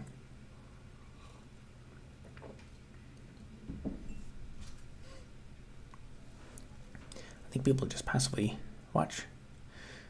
You could work on scripts or filming while streaming. Yeah, it's I guess also you have to, in my opinion anyway, I think you have to pay attention to the chat, because I think the appeal for watching someone like just do something is passively is not it's not as interesting. I think people still want the capacity for like interaction. And one benchmark. Would you consider an editor? Pretty much any medium-large streamer. YouTube is more of a business than an individual. Yeah, that's always possible. I mean, it would have to be a function of money. So I think before I can invest, like any amount of money that I invest in my business goes pretty far. Like I bought the second camera and a better preamp, and that'll like I've already used that significantly so far to save a bunch of time. But the problem is, so far most of my money has gone into rent, and then also I had the nice pop in revenue from the last viral video, but that paid off debt. Although we're in kind of a couple effects right now. I haven't published a ton of videos because I published the one on immigration, which took a ton of time. That one is still, it's getting a decent number of views, but it hasn't gone viral. But yeah, the revenue is lower because not as many videos have been published, and also it's summertime. So when I released that viral video, I released it at basically the absolute best possible time of year. Galactic Past says, "Hello, Robert."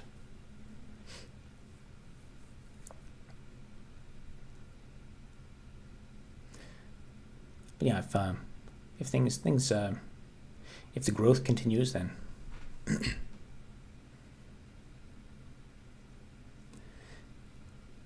sounds things are going pretty good right now.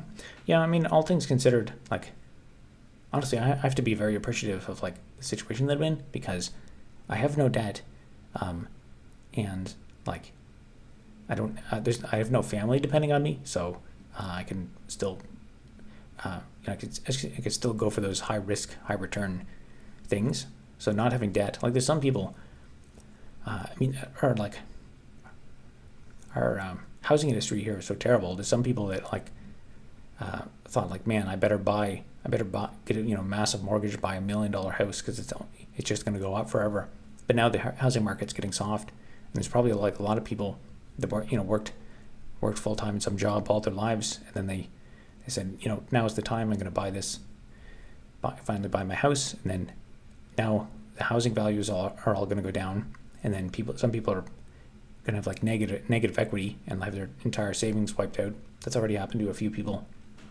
Some woman had a job. I think it was at a tech company. It was like Amazon or Google Canada or something, and then she got laid off, and then at the same time, the value of the house went down, and she had negative equity for a while, and then she had trouble finding a new job. So, she's basically totally screwed.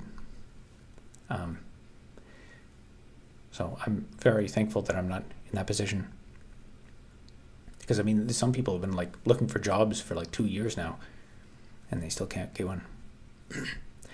Admittedly, a decent amount of the pressure could be seen as me willingly taking on more work, I guess. I love the technology, but I'm working on and probably have some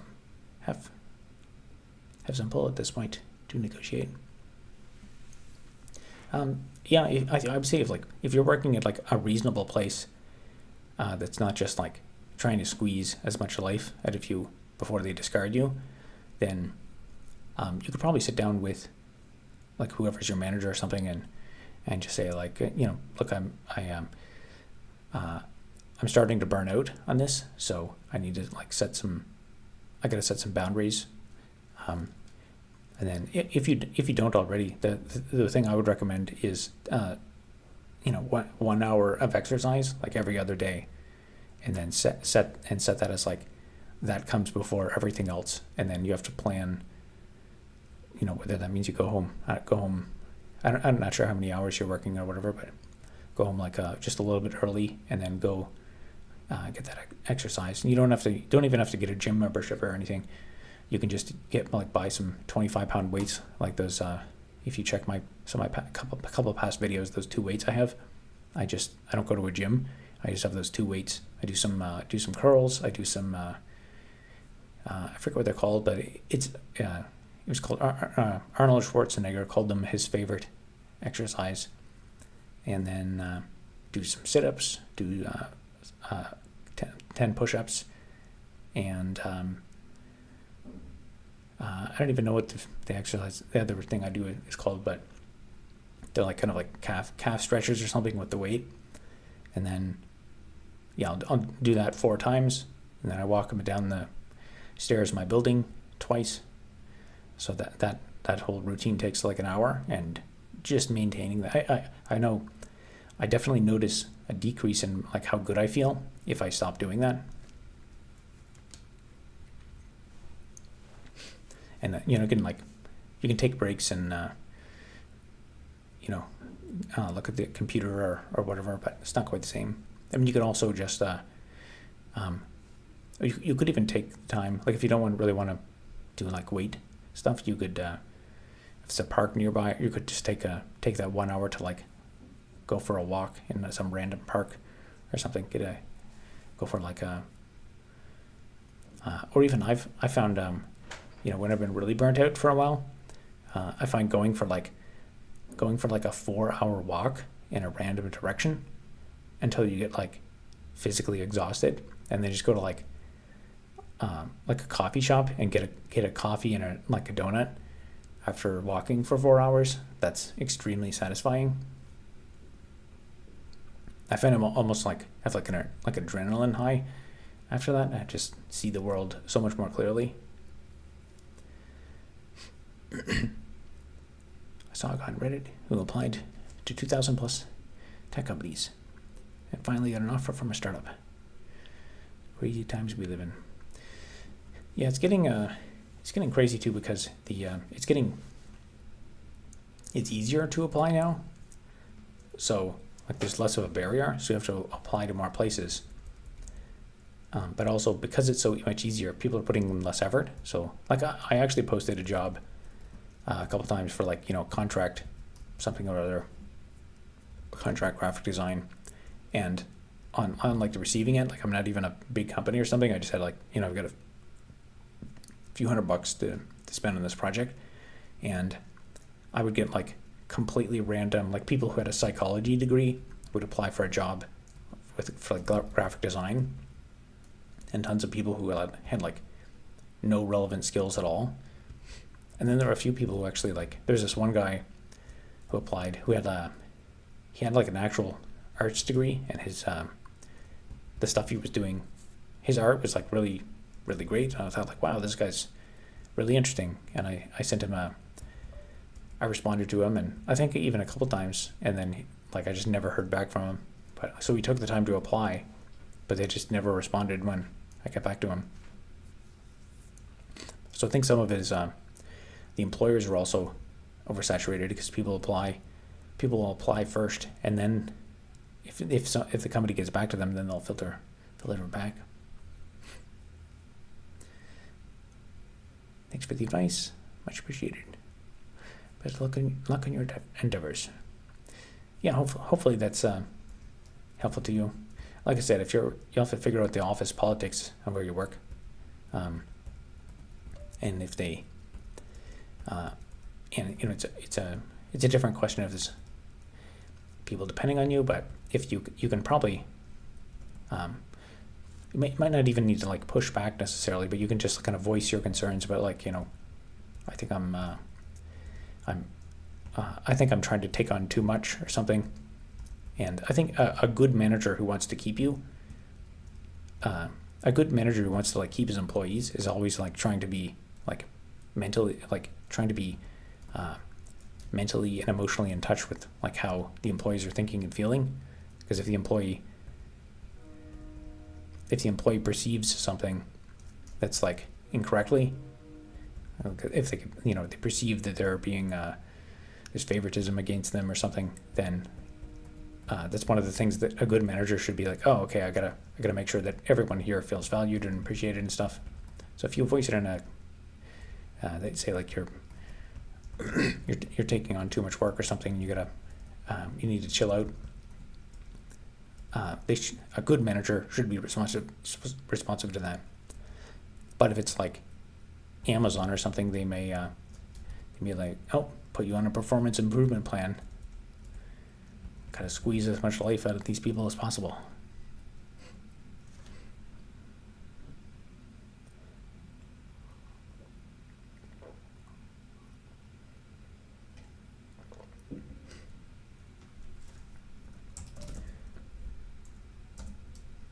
Okay, I think I did what I wanted.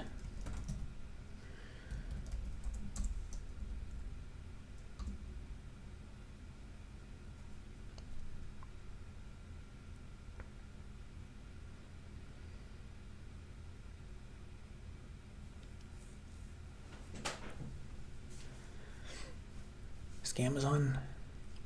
Yep.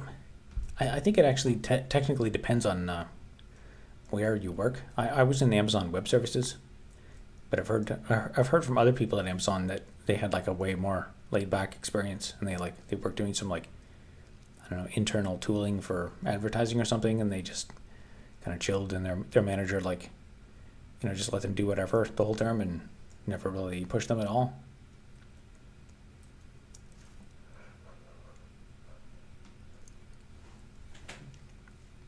But yeah, that's why honestly, I think the manager you have is kind of even more important than the company you work at. Because if you have a cool manager, that will make or break your the enjoyment of your employment at that place.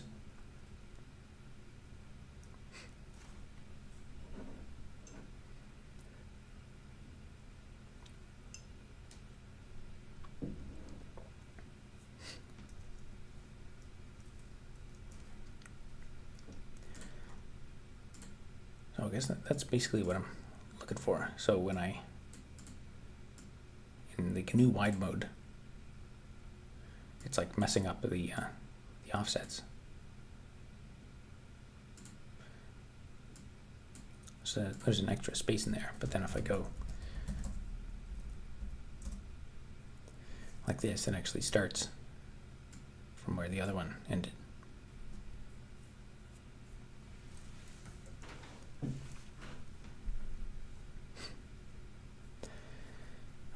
Robert, when will we start to make an OS for world domination? I've already started working. I've worked on a few OSs. Actually, if you go to recc.robertelder.org, I might have a microkernel there. That's like a project I worked on years ago, but ran out of time and money for that. And at this time, it doesn't make sense to pursue it.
Do you think there is a market for a new OS?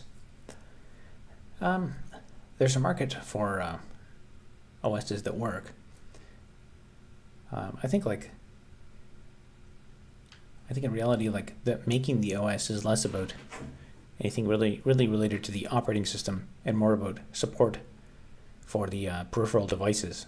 Because once you implement the basic stuff like context switching, interprocess communication, scheduling, stuff like that. That stuff is there's like a finite scope to that, and you can always improve it. But the stuff that really makes your operating system operate correctly on the system, like the whole point of an operating system is to interact with the peripheral devices, like something other than just a TTY. So the computer mouse, video cards, screens, all that kind of stuff. And for that, you need to write drivers that interact with that stuff. So if you write, it's neat to write your own OS, but if you don't have the support for the constantly and sometimes buggy hardware that exists, then there's kind of no point to doing an OS. I mean, making an OS is a incredible feat, and I think the question is about whether there's a market for it. It really depends on whether there's a market for a new OS for that specific hardware or whatever that is, whether it's a phone or tablet or desktop or servers. TempleOS and RECC fork, potentially. Looking for types of jobs adjacent to software dev that let me stand up, move around, and touch things. FPGA, robotics, export, network, installation. Any ideas? I mean, one potential dream is you could get like a remote dev job, and then have a work from home, and get a weight rack by your have a weight rack and just have your own personal gym right in the place you code, and then when you're waiting for it to compile, you stand up and then do some squats, and that's one idea. But I guess to answer the question, adjacent to software dev,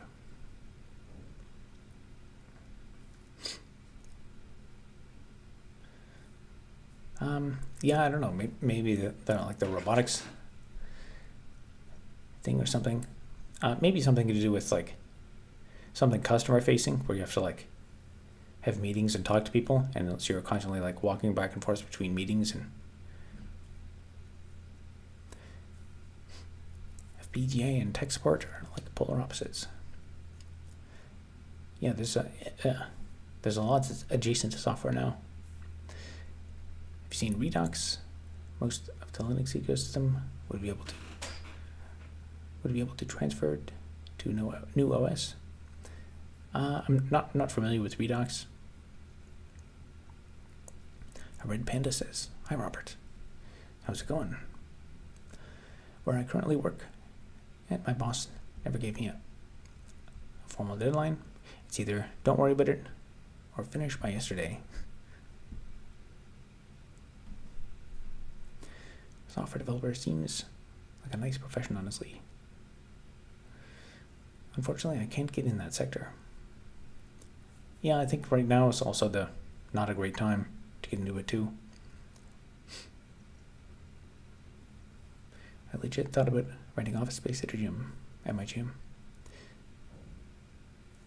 Yeah, that would be if you're in like an apartment or something, you have people below you, then I guess it's not super practical to like you'd be smashing weights all the time and stuff. But honestly, I think it's if you did work from home enough time, I think it would almost be worth it to actually put a bit of work into renovating it and just buying the equipment and stuff.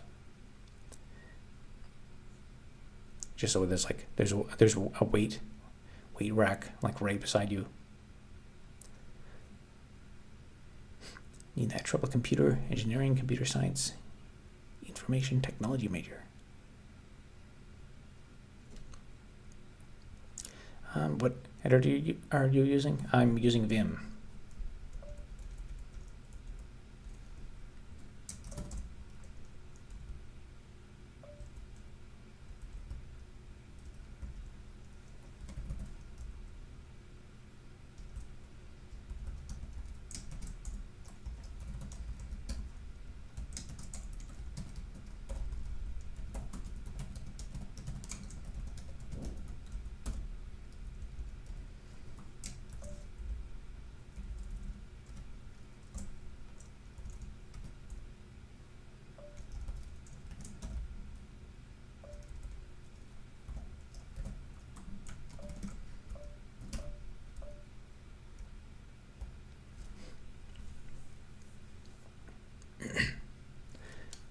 Redux is an OS written from scratch in Rust. It's super easy to port Linux code and apps for it. We already have Xorg and desktop environments running. Neat. Wake me up when someone writes an operating system in AGDA or IDEs. I'm not familiar with those. Those are languages, I guess. Hope you're well. I'm an indie game developer. Do you play games yourself? Or have any opinion on game industry? I'm curious.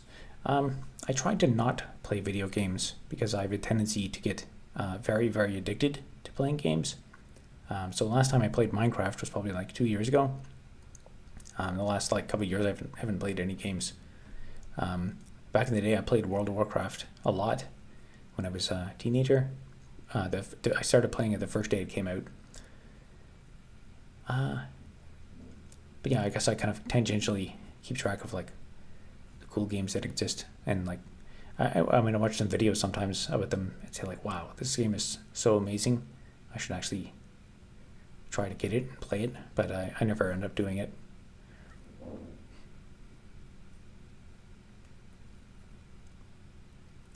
So we can piggyback off existing Linux infrastructure and app libraries.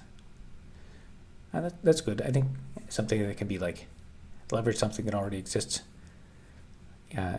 Makes it a lot more likely to be a successful project rather than reinventing things from scratch. Halo 2 destroyed my life. Yeah, it's once I start doing things, I get addicted to doing them.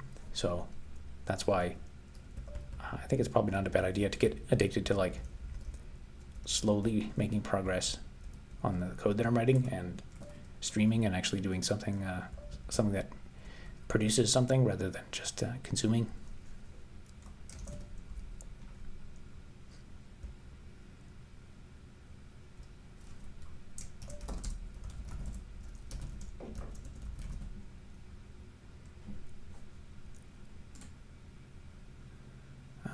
Let's run this.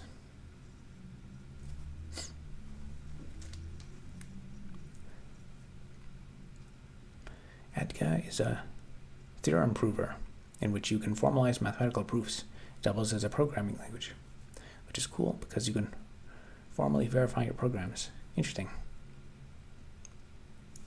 Yeah, I heard about a few of those when I was in school, but never actually ran. Yeah, I never actually coded any.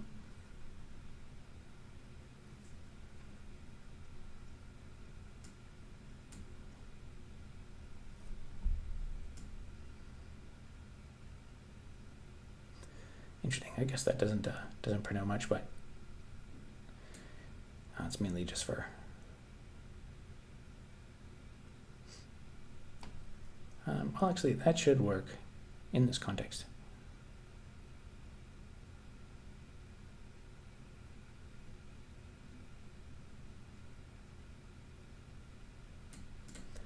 Oh well, good enough for now.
Am I the only dev that uses tmux over screen?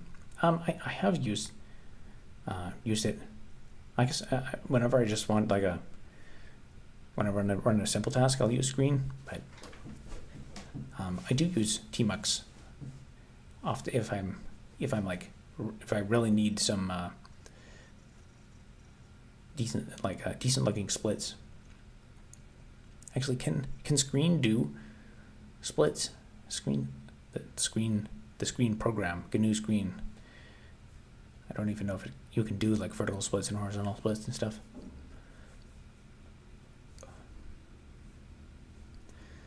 I like using KDE's console instead of tmux. Okay, console. Yeah, actually, console. I think I tried that. I was messing when I discovered the existence of Sixels. I think it was the console was a terminal emulator that actually supports Sixels, which are kind of interesting. The idea that you can actually do graphics in the terminal. I use ZellaJ instead of tmux since it's easier to configure over SSH. More featured without needing plugins. This will be very hard to test because it needs manual inspection. Most test tooling is made for automatic tests.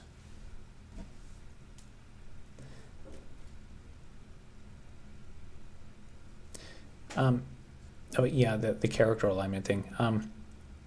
Yeah, mostly I just I kind of just want to write those tests like just so I have like something written down. So I have like in my memory I can know, okay, if I go back and look at those tests, because when I run it,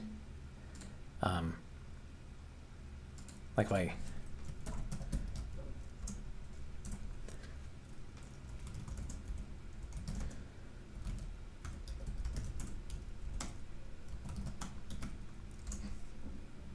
so when I run the game, this is what I get. And so it to go from like, I'm looking at this now, and I'm like, oh crap, now I have to debug this. I was able to kind of isolate it down to that case where if when you print out those characters, if it's messed up, then it's definitely going to mess up the program. So this way, I can kind of just run those test cases manually when I suspect I've got this, and then I don't think there's a way to deal with this, but it's kind of a weird case because it only happens in if I'm using GNU screen in wide character mode instead of narrow. Actually, I might as well go back to narrow because yeah, it works fine in it's pretty smooth.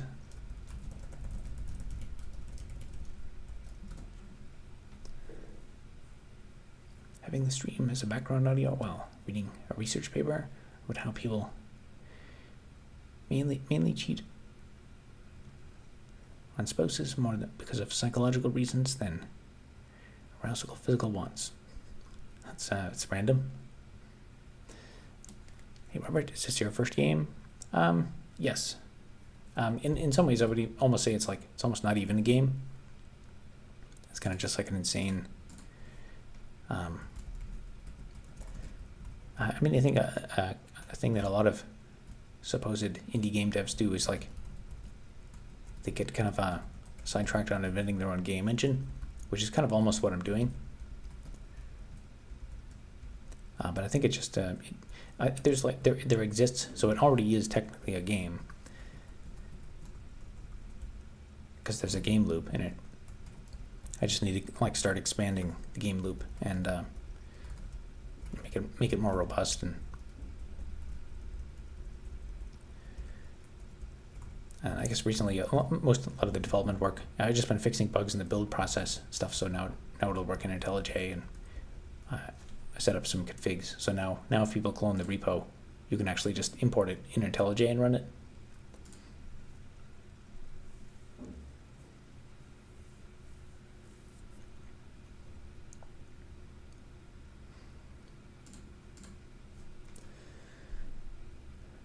Let's see.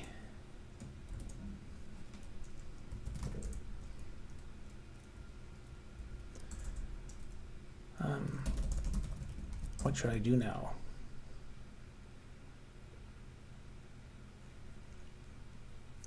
I've gotten so sidetracked from the original things I was planning to do. Movement is smooth indeed. Yeah, it was a bit of work to get it working that way, but it tries to be intelligent and update the screen as little as possible.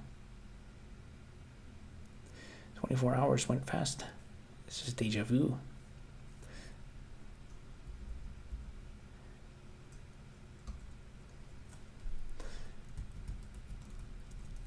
Yep, there's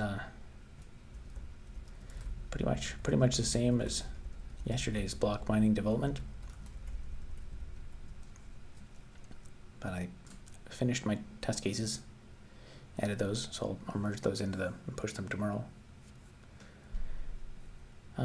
The next thing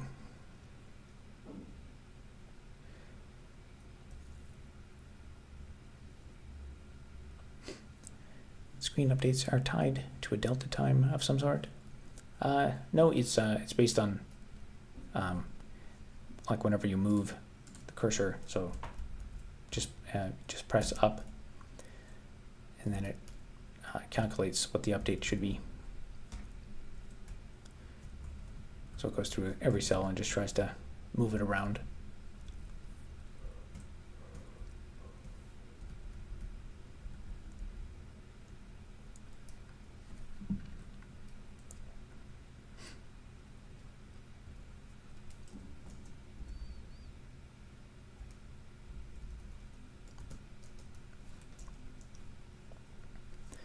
I think the next thing I was thinking about doing was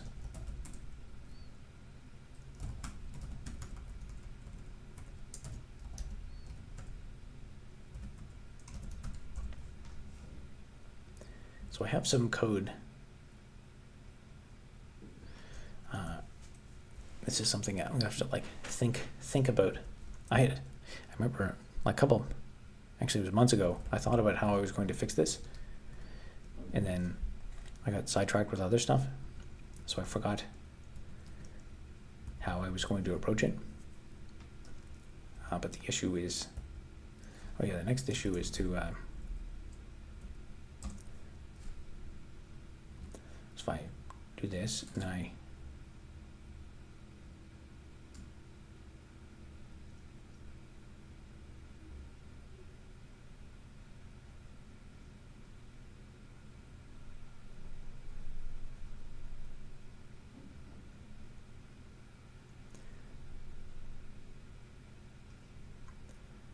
it's not messing up too bad.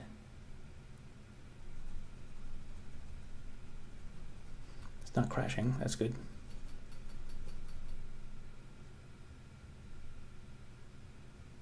That's pretty fast on this.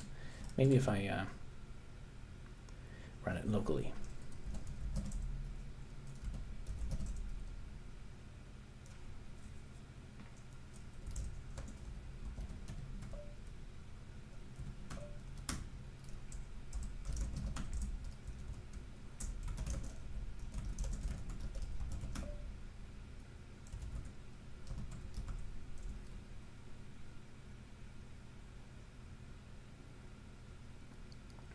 Yeah, this will lag a bit more.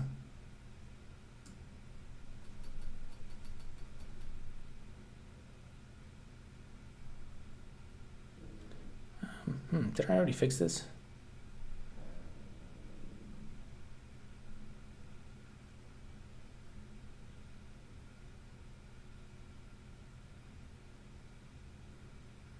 Maybe I did.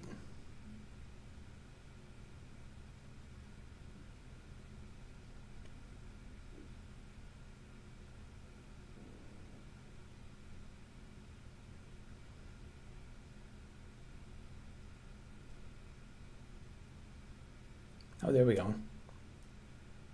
That bug. See that? The border is, there were some cases where that happens worse.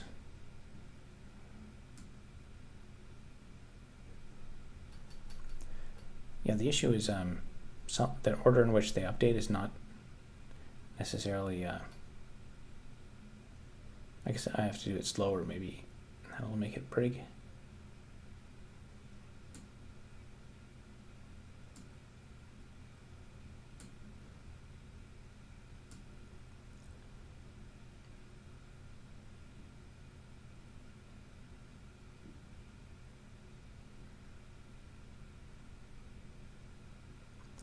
Yeah, sometimes it'll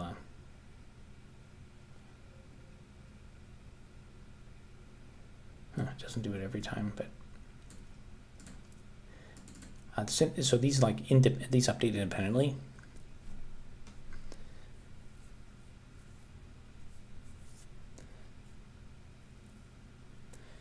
So the signal that gets sent to each of the frames to update so one of the frames can update. But it receives out-of-date information about the dimensions of the screen. I remember looking at that and thinking there was actually there's an issue with initialization too, where I probably should not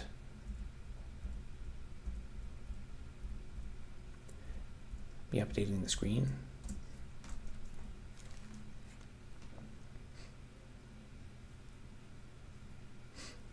Trash bin phasing through. Oh, was it like showing the desktop or something?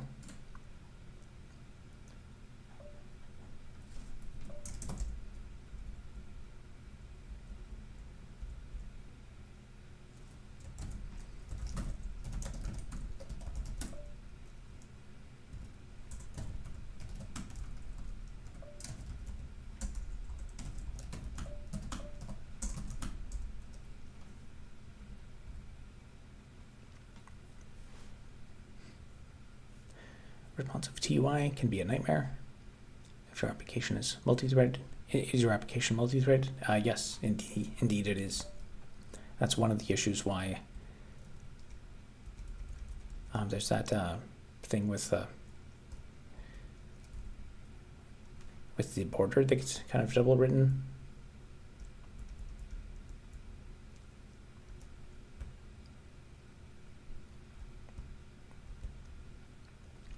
So I have a thing in here somewhere to initialize.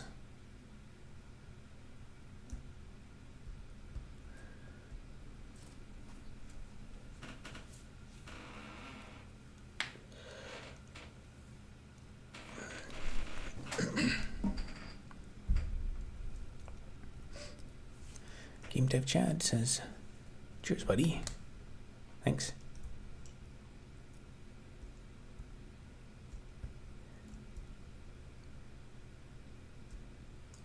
Some of this code is incredibly haphazard, and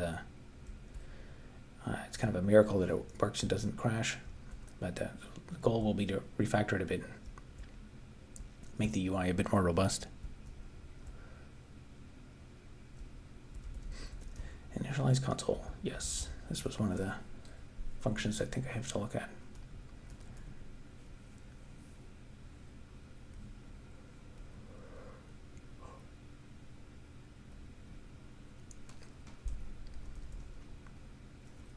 Yeah, I think this initialize screen to be all spaces. That's problematic.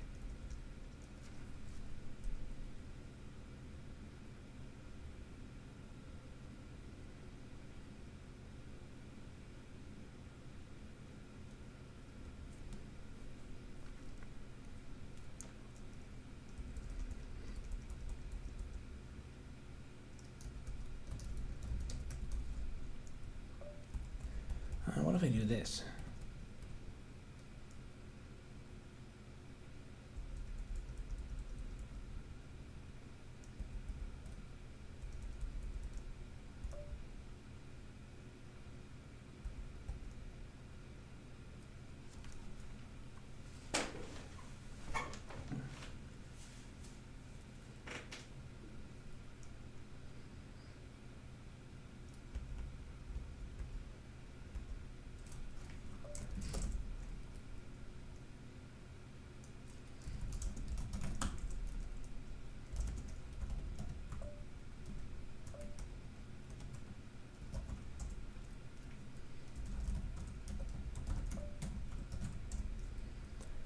Let's see how this changes it.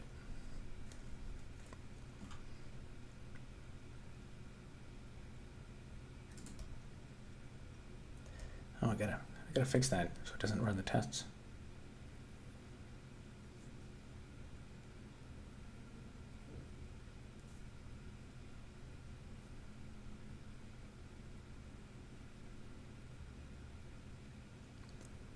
It's running them again.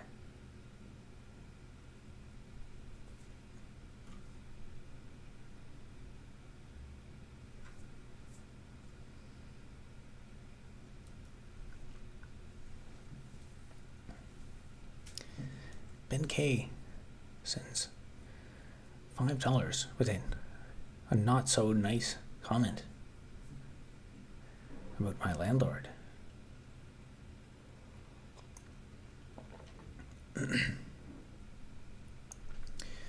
I don't know anything about the visual appearance of my landlord. Supposedly there's one picture of him floating around, but I'm not 100% sure if it's him or not.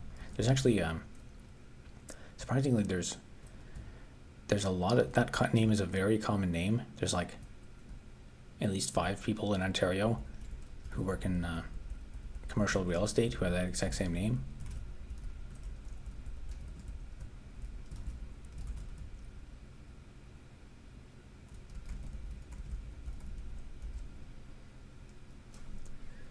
Let's see, so this doesn't have any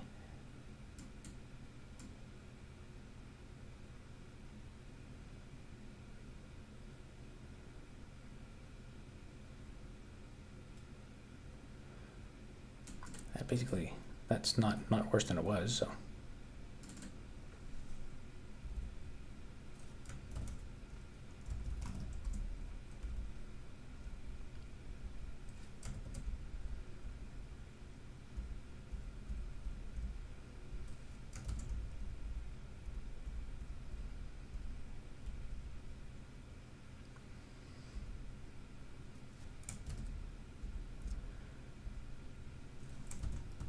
guess I have to open it down here.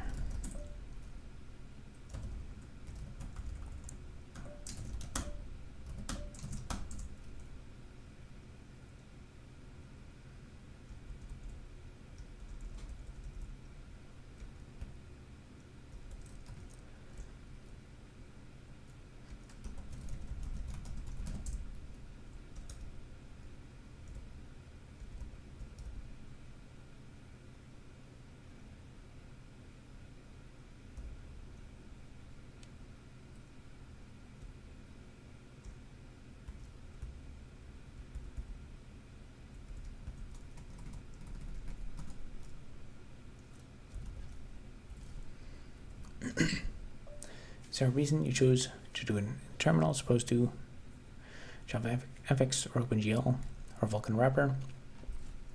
I decided terminal. There's a couple of reasons that I decided terminal. Generally speaking, the amount of effort you have to put in, like a terminal interface can be simpler than a graphical interface. And I think in a game, like a lot of the effort is actually in the graphical interface. Although I have to say I underestimated how much work there is even to do a graphical interface in the terminal to make it good. But in the end, I still think there's, once I get some of these last few glitches working, I think there's just less. This way I can basically like avoid developing a UI. And I think eventually it'll make sense.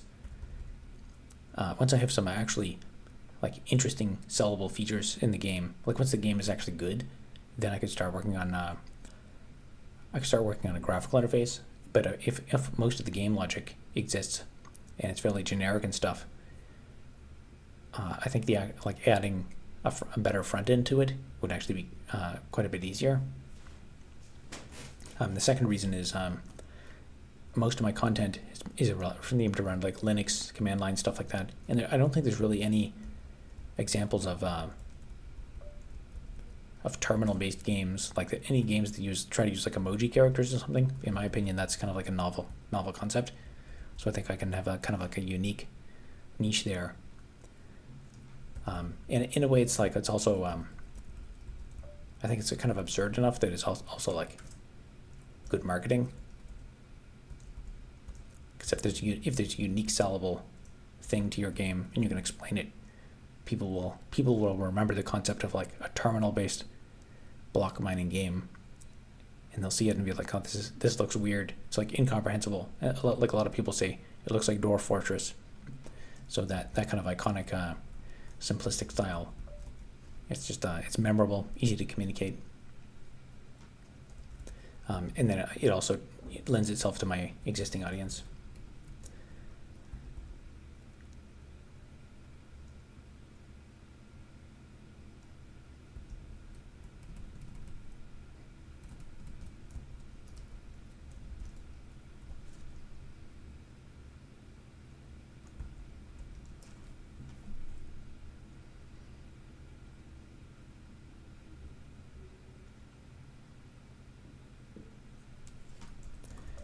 Let's see, if I do that, what do I even need to initialize this?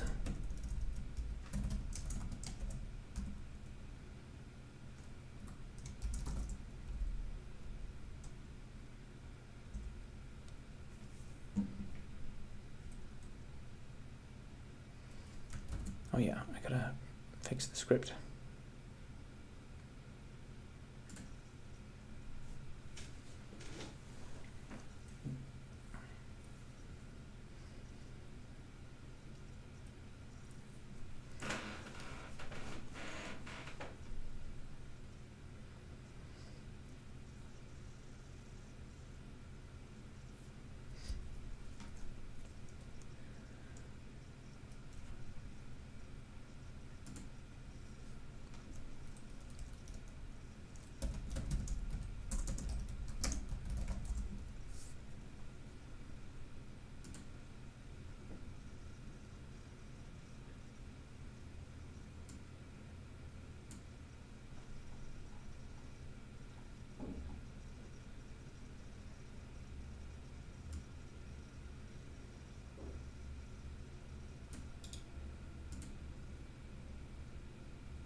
All right, that works.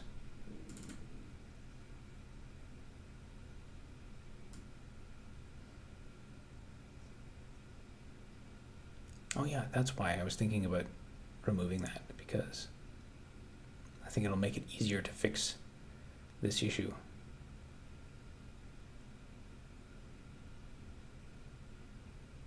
It also makes that bug more obvious.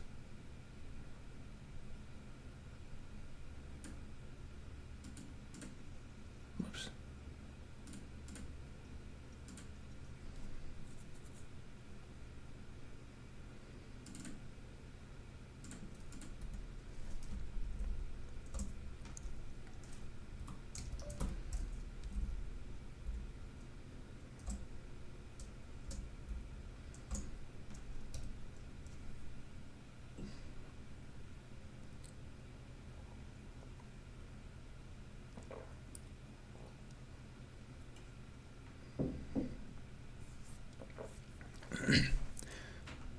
Is that double rendering or screen wasn't cleared before rendering?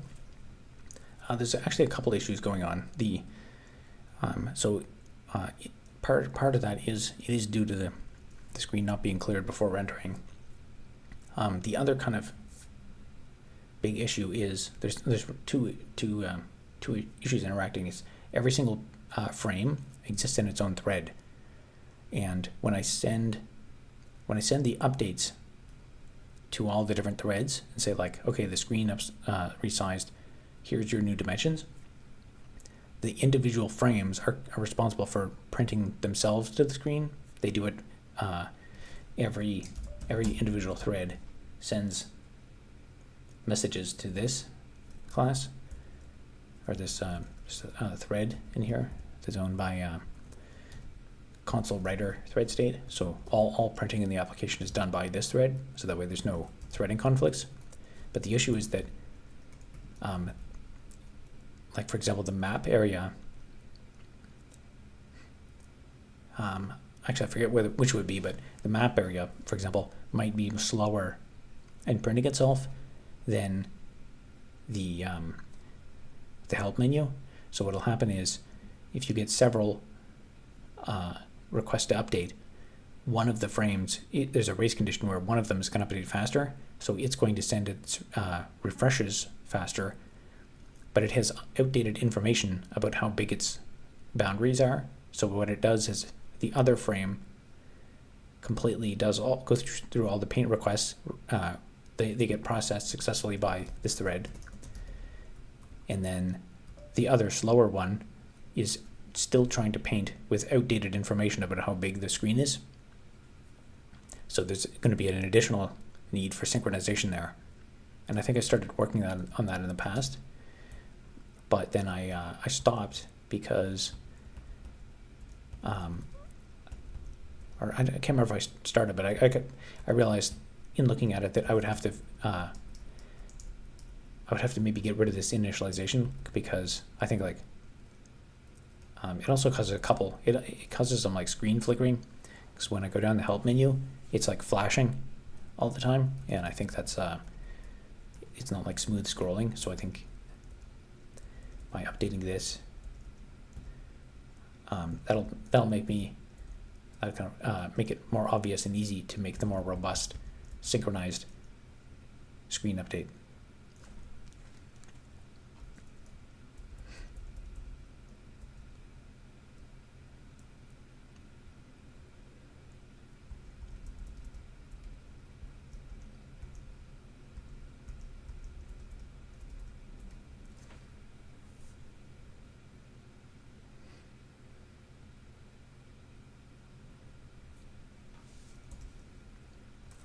Probably even just remove that, and then I think this is everything that's needed.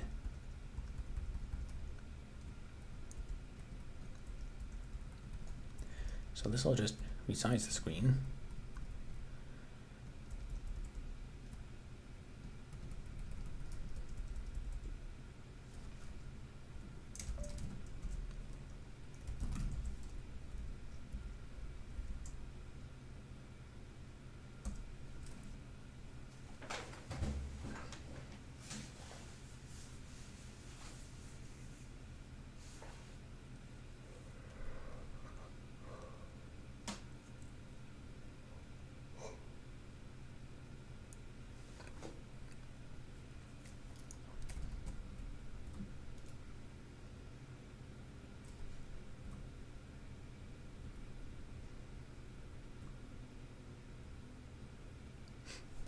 Yeah, there's an example of it messing up due to that race condition. So it's got the frame, whoops, it's got the frame highlighted here.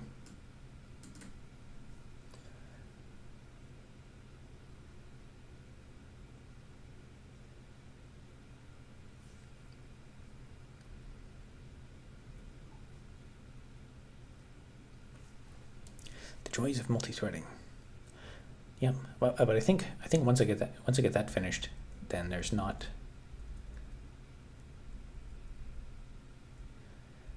too much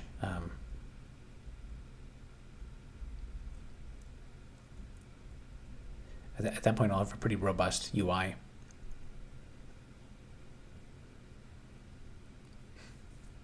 To me, the hardest part of this problem is the random aspect of it. Very unpredictable.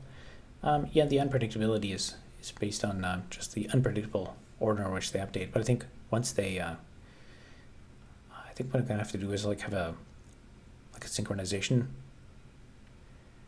event.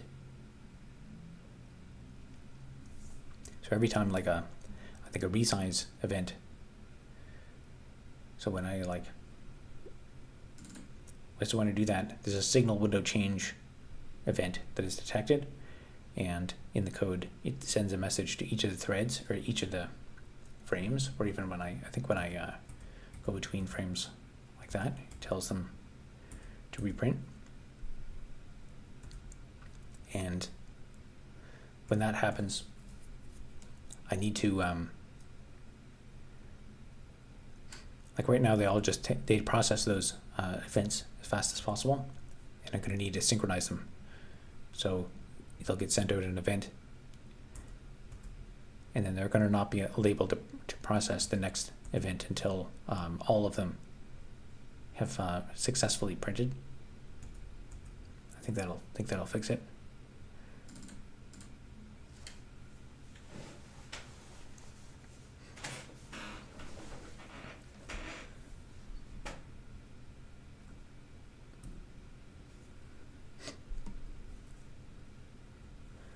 Yeah, I think that makes sense.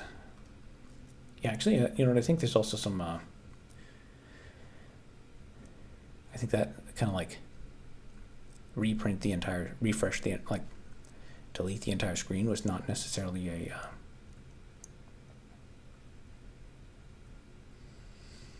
I guess there's actually like a couple of events here I have to think about. One is when the frame changes, and then one is when there's a resize event, which are kind of different. But yeah, up until now I just haven't thought about them much. But yeah, so this will be the next thing to think about.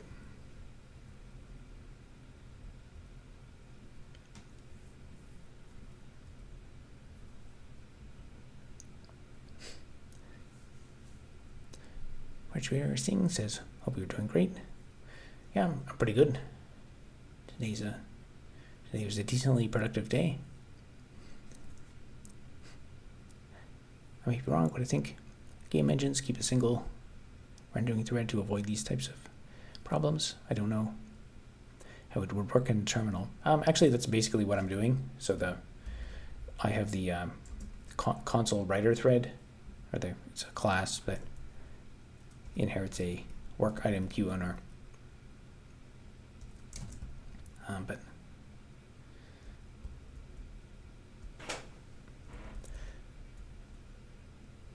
let's see.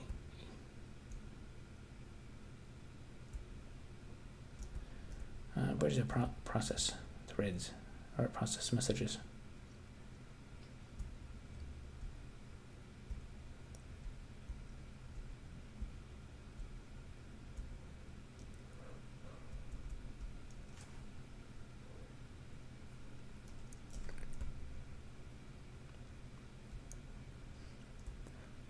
Oh yeah, I guess it probably has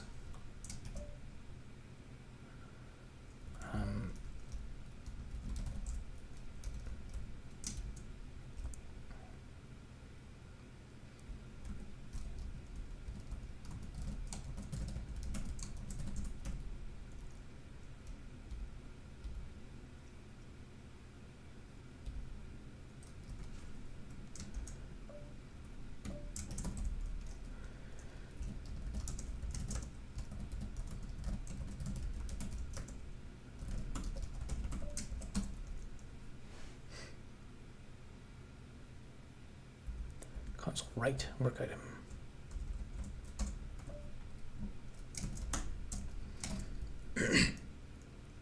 Yeah, so all printing to the terminal is handled through one message. So whenever anything wants to print to the terminal, it does it through this message. So it creates a message which just has a bunch of data about the text that it wants to update, and then that is basically put into effectively like a frame buffer, and then that frame buffer gets flushed and printed to the console. How is this threaded in each of those boxes living in their own thread? So every thread is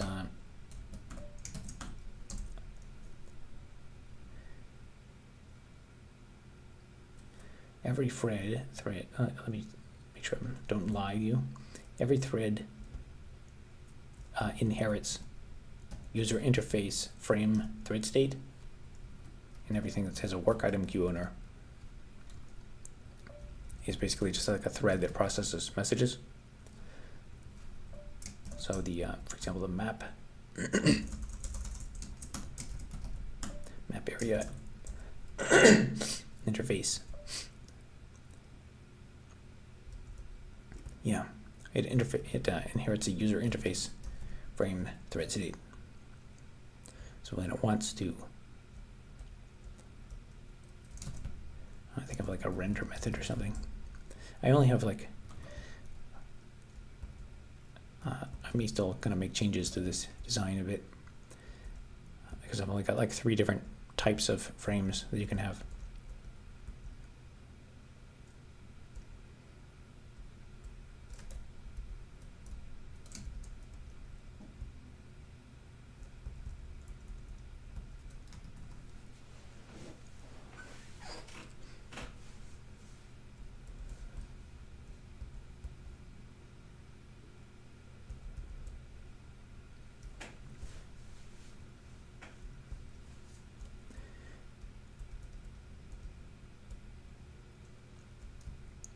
Yeah, so when the size of the frame changes, it executes this.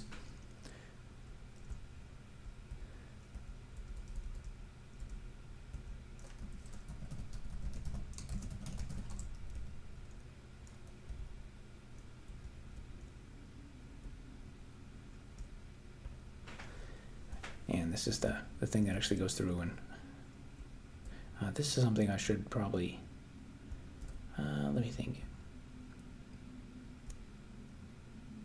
Yeah, some of this is a bit crazy. These like loading flags and stuff. That was a source of a lot of bugs.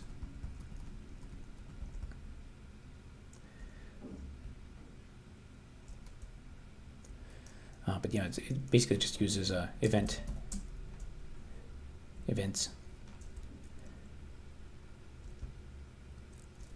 So when the event comes through, all of the I think it's in the console writer thread.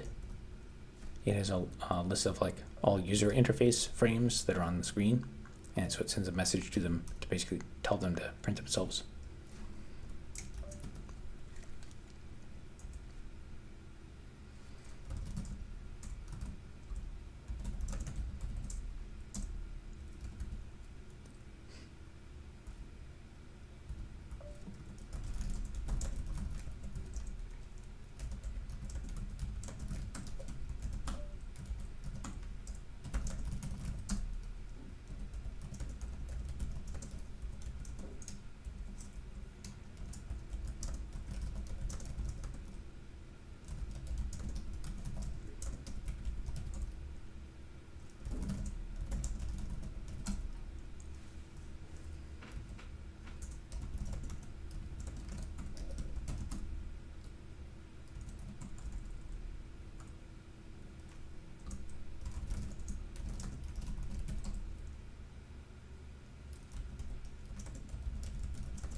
Debugging will be hard. Do you have an idea how to solve this?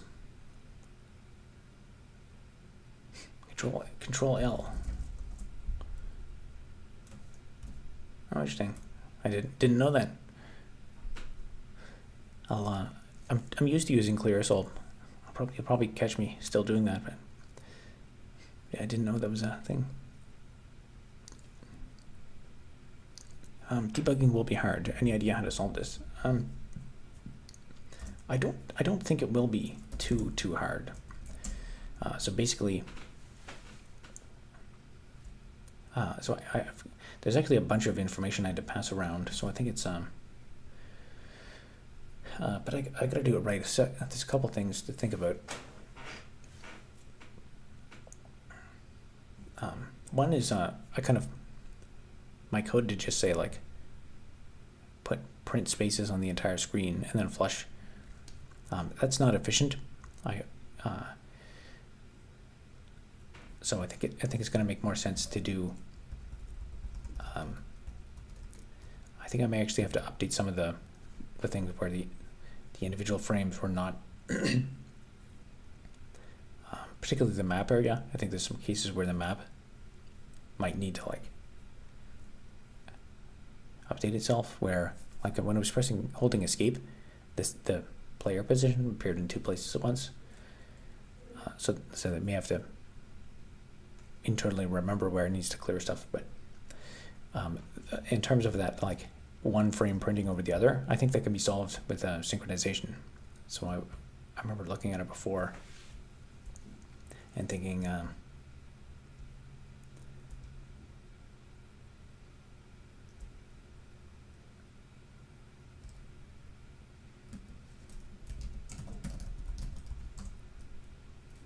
on terminal dimensions change, notify all frames, focus change.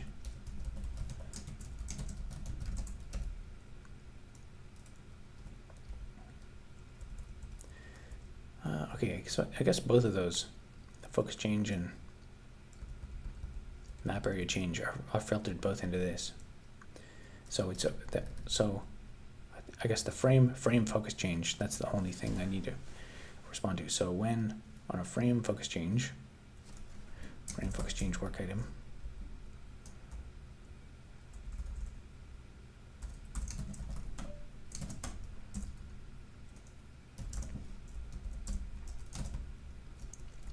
so this calls, actually this is where I should be in IntelliJ.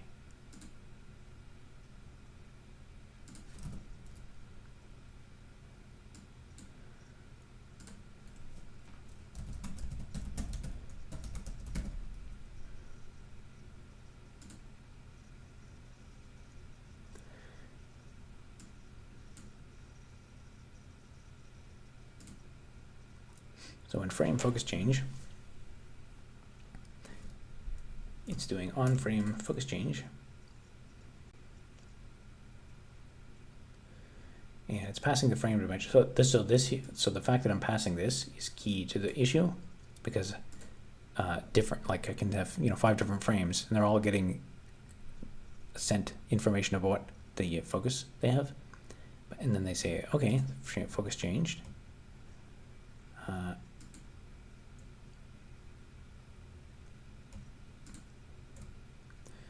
Let's see, is there a way to kind of find like all implementations?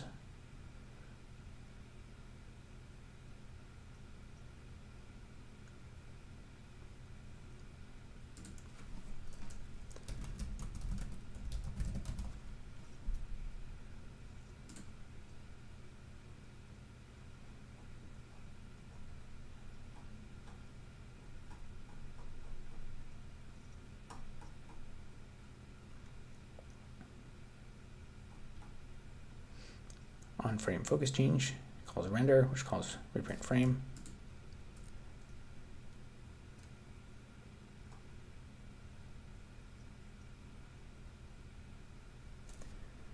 Yeah, so for the border specifically, so that's the most obvious problem. So it's getting information about where. So draw borders relies on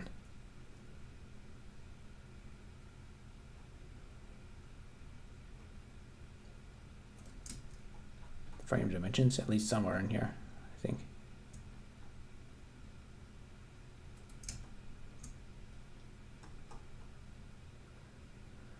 Yeah, it would. I mean, it would have to. But anyway, so it's relying on potentially outdated information here to draw the borders, and so that's part of the issue. And so I think this issue can be resolved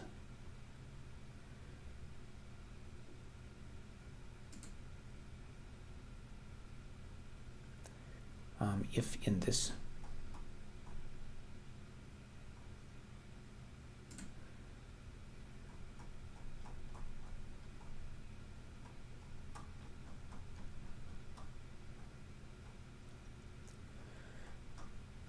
where would it be? I'll put it in the base class probably.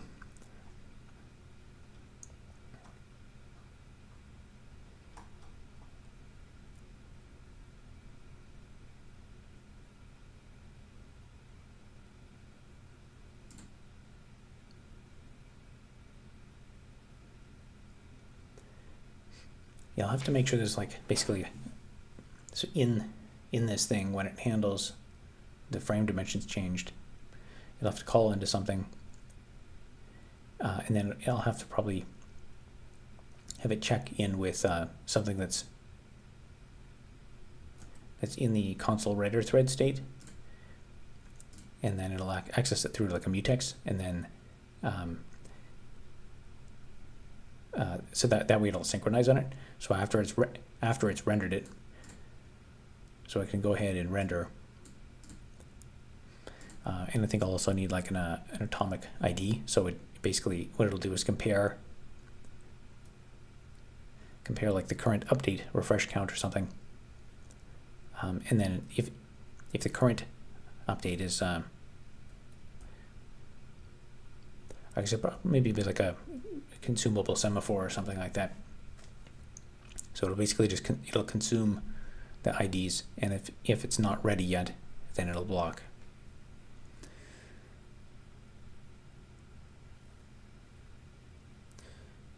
I like clear because with Control L, you can still scroll up.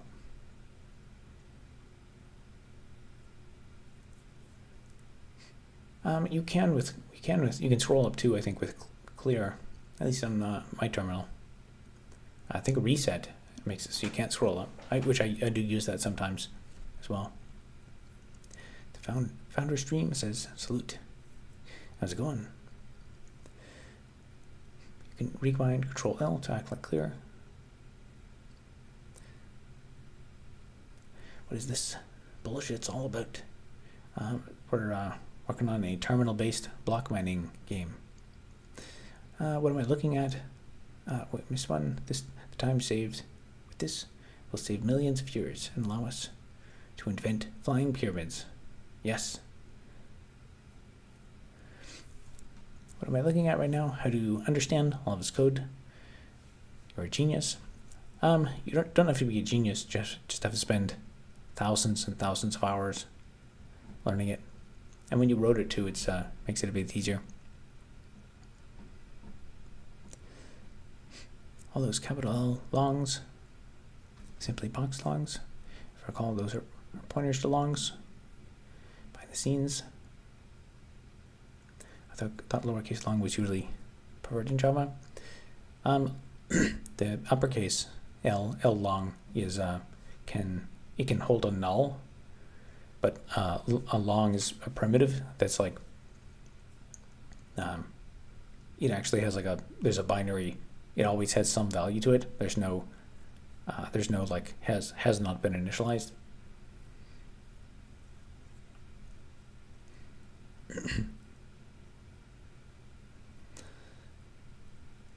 Nice. Have fun, gentlemen.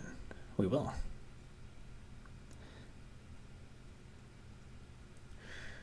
You would say it's bad if a man goes his whole life never getting married. But would you say it's bad if a man goes his whole life never getting married, never having kids? I'd say that's undesirable, but that is the unfortunate reality in our currently decaying and falling apart world, in the Western world anyway.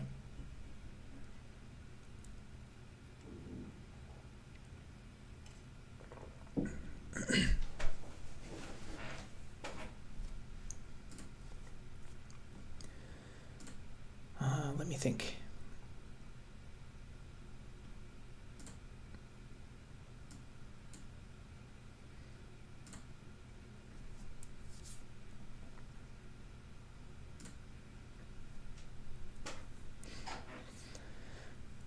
Would you care if you never got married or never had kids? It would be my preference to do that at some point, but yeah, I don't know. I'm not sure. I'm not sure what the future holds. It's a lot of work. It takes an enormous amount of resources just to pay rent.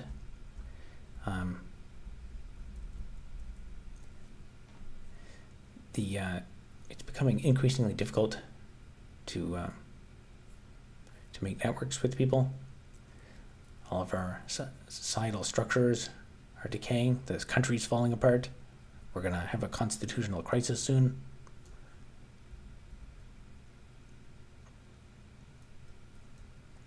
"10 p.m. existential crisis."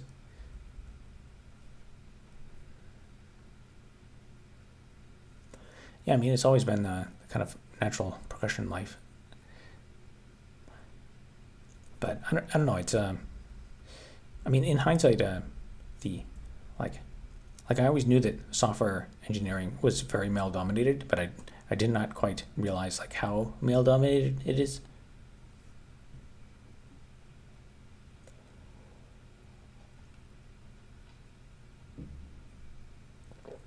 What's your age? I am 38 years old.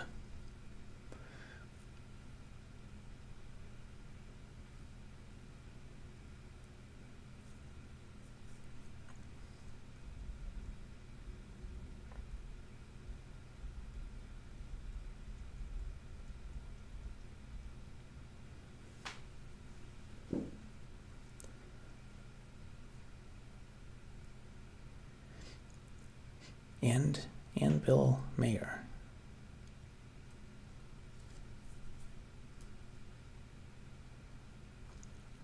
Bill Mayer. He's a comedian or something, isn't he? I'm not sure how that relates.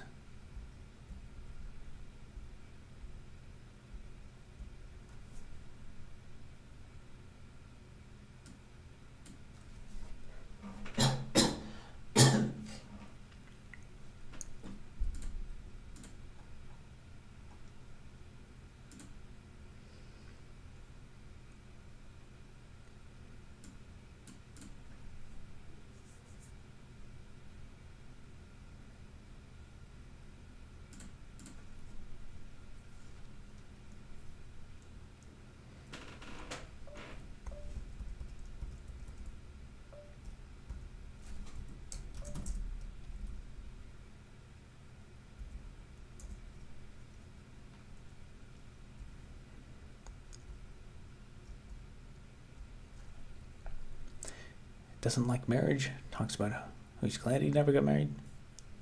Oh well, good for him, I guess.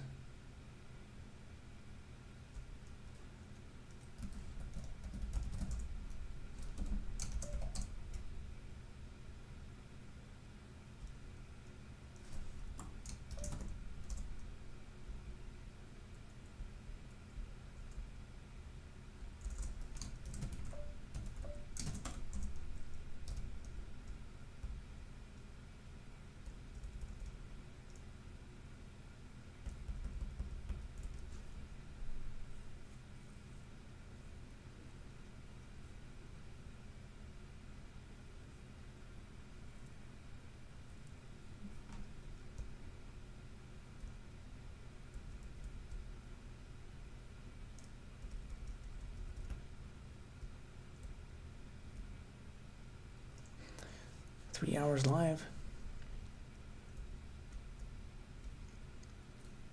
Would you be happy and better off being single?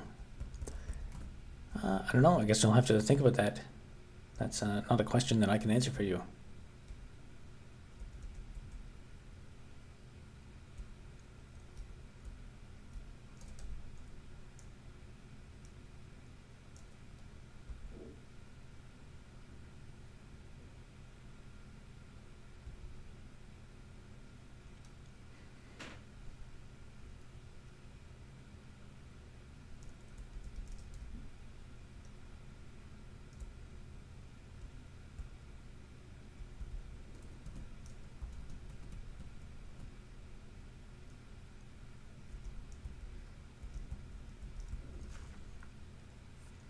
This is going to be a hard one to think about. There's a few different moving parts.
I feel like humans inherently prefer to not live in solitude. I would imagine it's the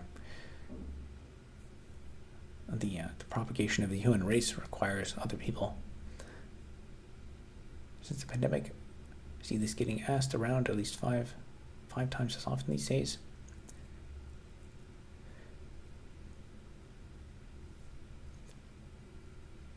Yeah, I don't know. There's I don't know. I don't have a lot to contribute. It's a personal decision. Some people choose not to have kids. Have you been watching Toronto Maple Leafs? No, I do not watch anything to do with hockey.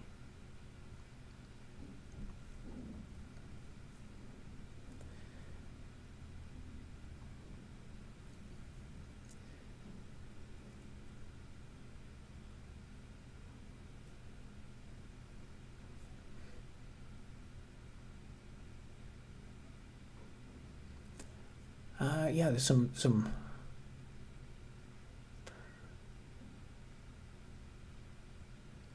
Yeah, I don't have don't have much to contribute to most of your latest threads of conversation.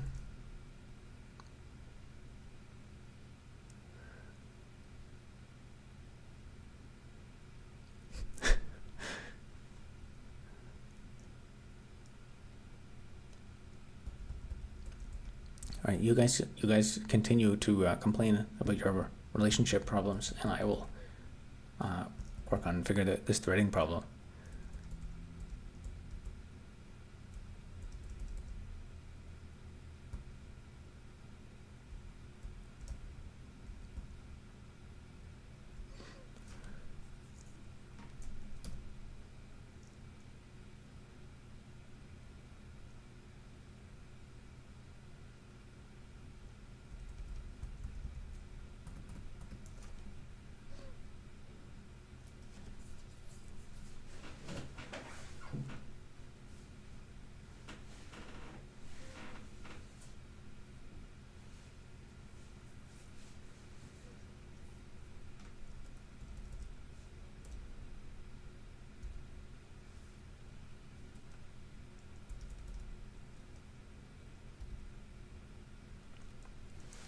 Ideally, I'll need something like a base class that I can call, but ideally I'd like it so I don't have to manually call the base class.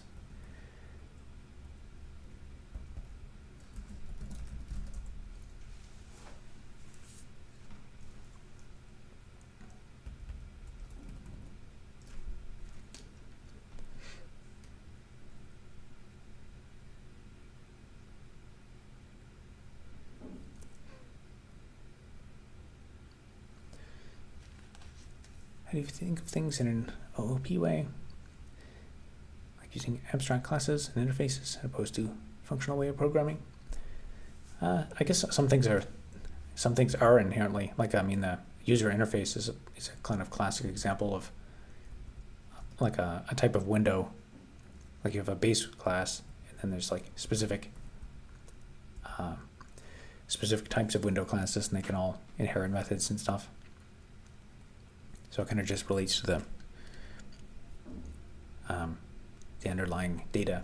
But if you have something that's it's CD, you're kind of spamming the chat. I'll have to I don't know, moderate you or something if you don't slow down. But yeah, it's it's mainly about just the underlying data. Like if you're doing functional programming, I find functional programming is if you're like calculating something, if it's like a more pure mathematical thing. Like, I mean, math is the perfect example of something that's you can do as functional.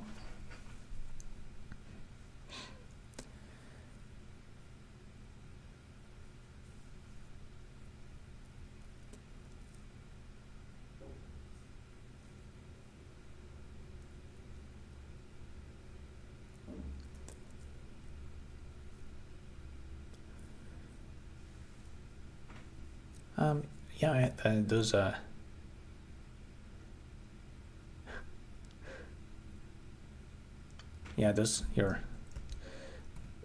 issues with unfulfilling social lives. That's unfortunate, but it is beyond my expertise to solve this dilemma for you.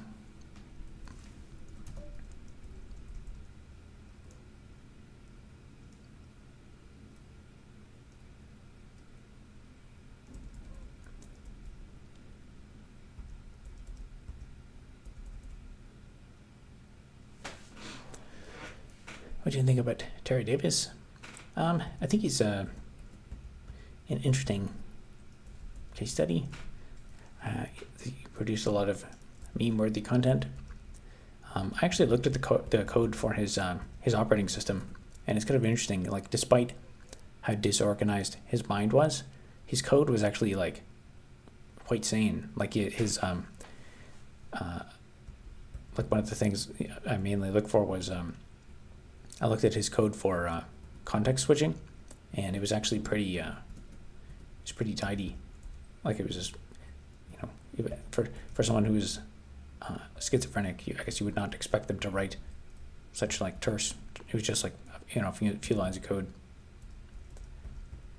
And I mean, writing a context switch, the first time you do it, it's going to be very, very long. But his was pretty clean. I don't think I looked at that much more code, but the small amount that I looked at, it was, you did a pretty good job.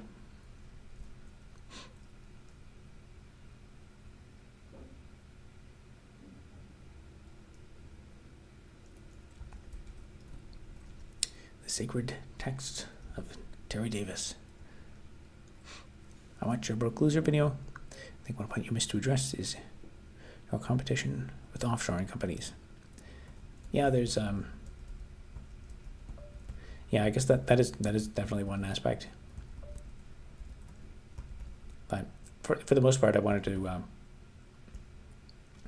give like the specific anecdote. So like, if you're trying to do what I did, here's what you'll experience, and here's the issues.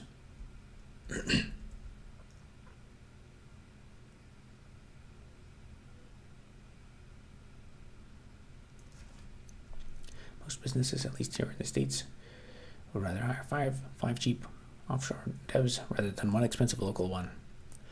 Yeah, it's I mean, it just comes down to a math thing. Like, if you're in that position and you need to hire people, then you're just going to do the calculation and be like, well, I guess I basically have to. And if your competition is doing it too, then you've got to cut costs. Otherwise, you're not going to make it.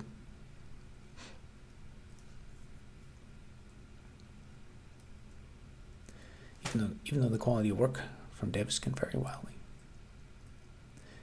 yeah, these I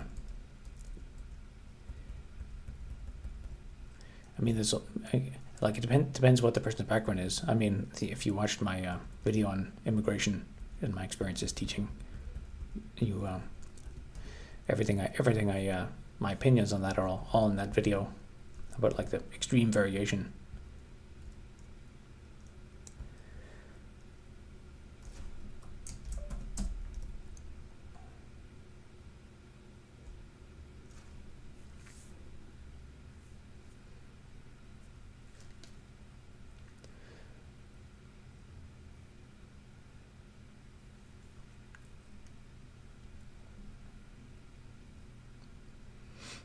I'm offshore and I see a lot of devs doing things you wouldn't believe.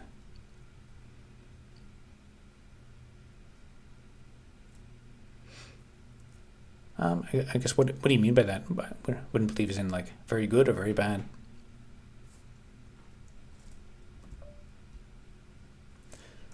I've worked with quality offshore devs before too. Some work 2x harder than any American colleague. Yeah, I heard actually there was some North Korean software developers that like they stole someone's identity, and like a couple of American companies hired these North Koreans by accident. And they said they were really sad that they had to let them go because they were like really, really good employees. But I mean, they're probably like, you know, chained, and they're probably like locked in a room or something, and the only thing they can do is work. So overworked in general. Even the good devs sometimes turn in shoddy work because they work 12 hours straight. Yeah, that was one of the issues that I found at Amazon was like you're basically forced to turn in bad quality work, and then that gets used against you. So they'll say like, how long will it take to do this? You'll say like, it'll take 2 weeks. And they'll say, do it in 1 week. And like, I can do it in 1 week, but then I have to cut corners. And then you cut corners, and they're like, why is this deficient? It's like most companies now, they call it iterative process. Yeah, I don't even know what project method, like everything used to be waterfall, and then they brought in the word agile, which is just kind of like random.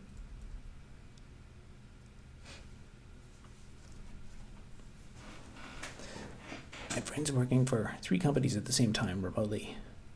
No work was done. That's pretty unethical, but I guess probably very lucrative.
I know what I can do. I can add like a new method here that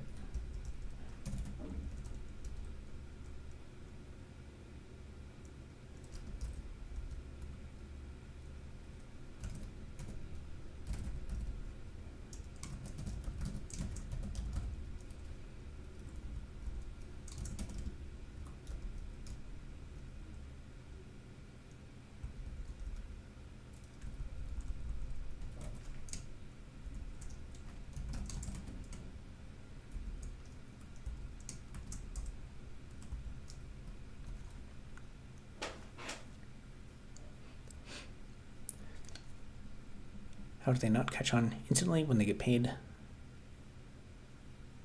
$4 an hour? Every company I worked for in 1984. Statistics run on all employees 24/7.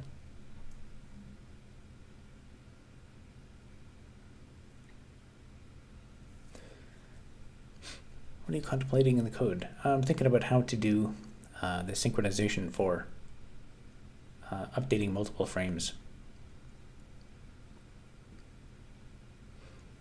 Very lucrative. This friend in question earned more than the mayor. So the America's economy is a tragedy.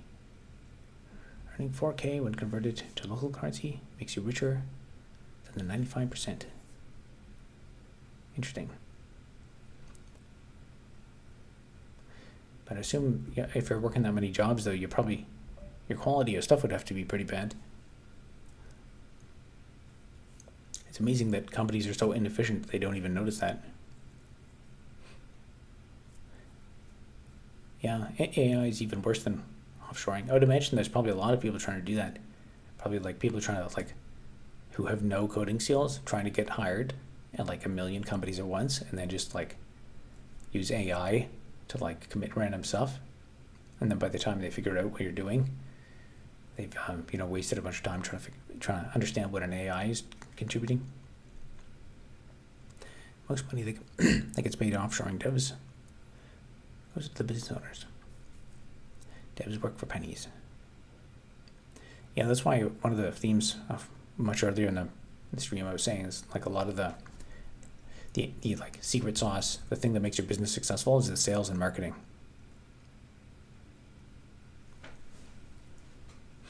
And if you can own that, if you can get the sales and marketing, then you've got a business. But if you just do dev stuff, then developing the product is the easiest thing. That color scheme though, this color scheme,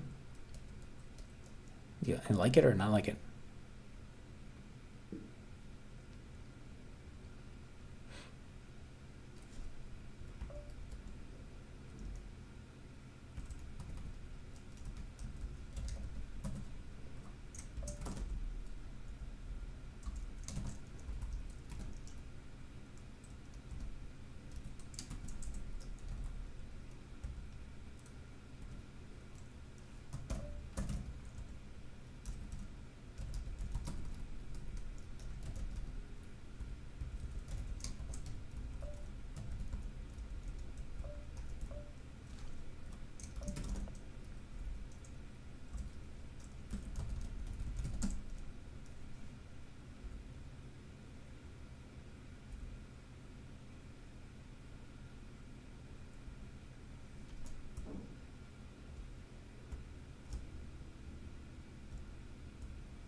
Looks like an old-timer terminal input, whatever makes you feel comfy. I do have IntelliJ. I prefer historically I've always coded in the command line. Recently I've been it's a new thing for me to try it on IntelliJ. I've been kind of switching back and forth because there's certain things that IntelliJ does. If I wanted to go to definition or something or navigate around, it's way easier in IntelliJ. But I find it's just There's more screen real estate, and it's just easier to navigate in code. And all the Vim bindings and stuff. There is a Vim plugin for IntelliJ, which I've used, but it takes a long time to change old habits.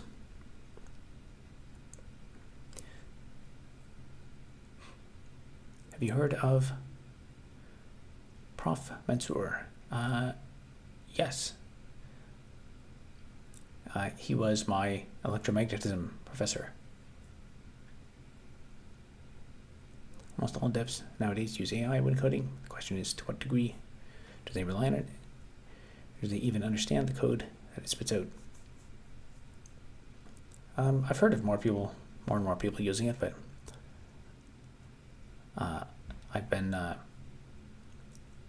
that's why one of the other reasons I've been learning an IDE again. Is because there's some AI assistant, which I've not tried yet, but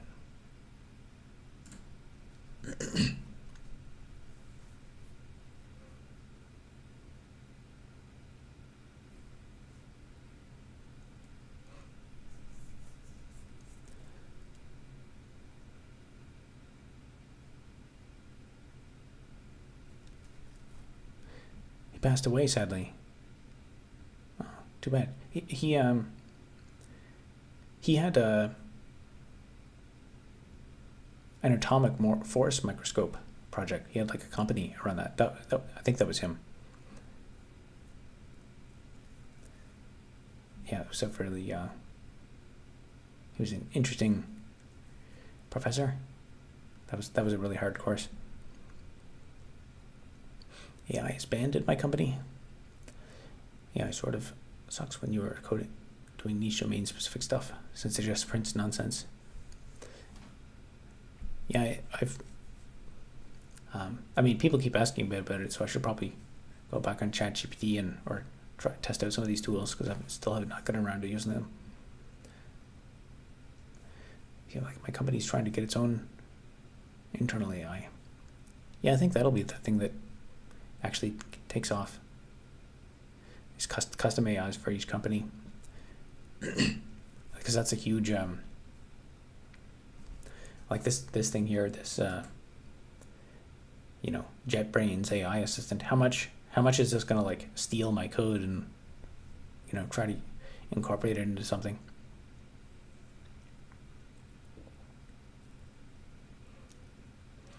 I was trying to make a 3DS homebrew application, and ChatGPT didn't give me any output that successfully compiled. Yeah, I mean, that's a pretty low bar, not compiling. Real MC says, have a good night, everyone. Have a good night.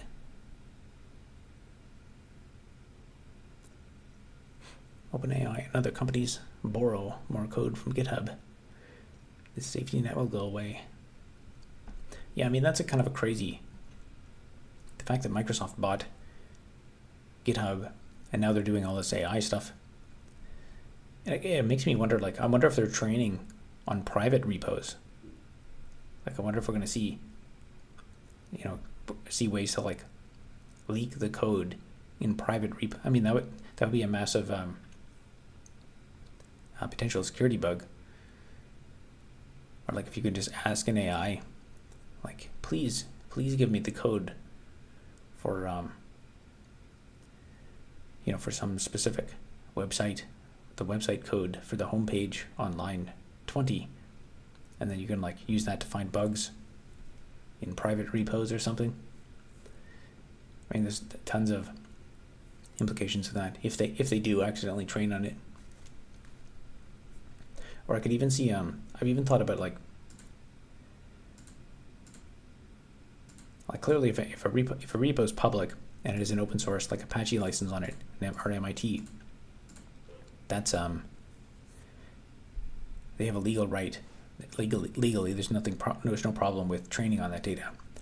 But I was thinking, what if you have a private repo, and the private repo has a license in it that allows anyone to use it, even if it's private? Legally speaking, they could say, "Oh, we have a license to use this because in your private repo, you put this license there, even though it's not public, so no one else can use it, but we can." But then I was also thinking, there's a lot of projects that have like jQuery or something, and jQuery will have the license in it. And so, they could mistakenly say, oh, we found one license file in this repo, so we're just going to extend the license. We found one open source thing in your project, in your repo, so now everything in your repo is open source, so we can train on your private repos. They could even do that by accident.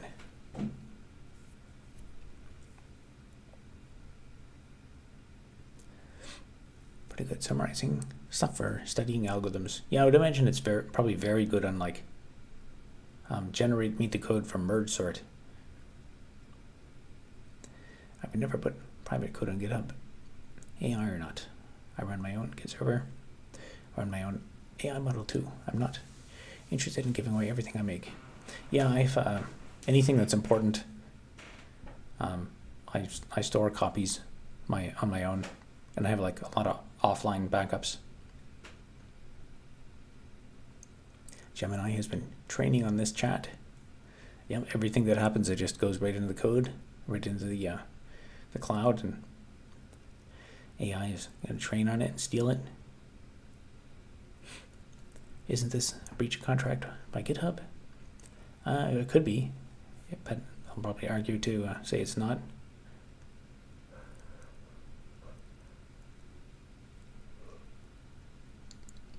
Yeah, they can just update the terms of service.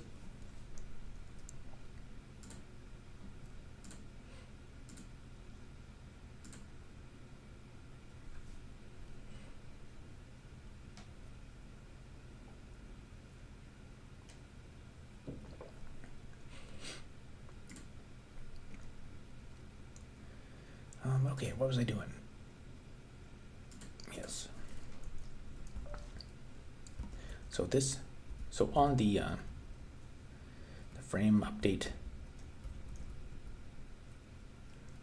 on frame change work item, it'll call this at the end. And so this thing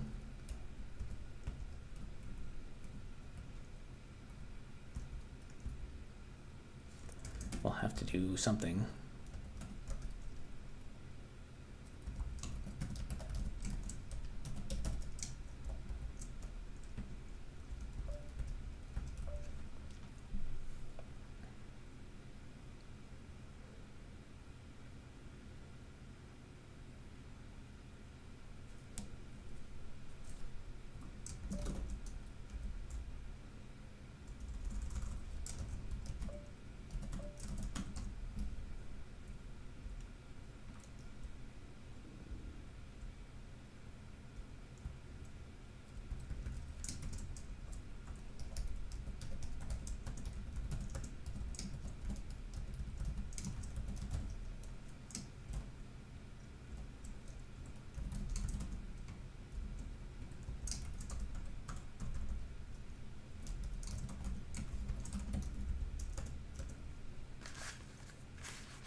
How's that synchronization fix going? I'm kind of going through it in my head, how I'm going to implement it. I think this approach will work.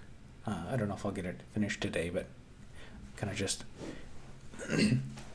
I've had a big part of working on problems like this is just like thinking about it for a while. Like if I just stare at the code for long enough, then it kind of loads into my mind. AI transition maybe. Have you seen YouTube AI voiceover dub? Yeah, actually, a couple of my videos have like, I can see what I sound like in Spanish and stuff, but it changes the voice substantially.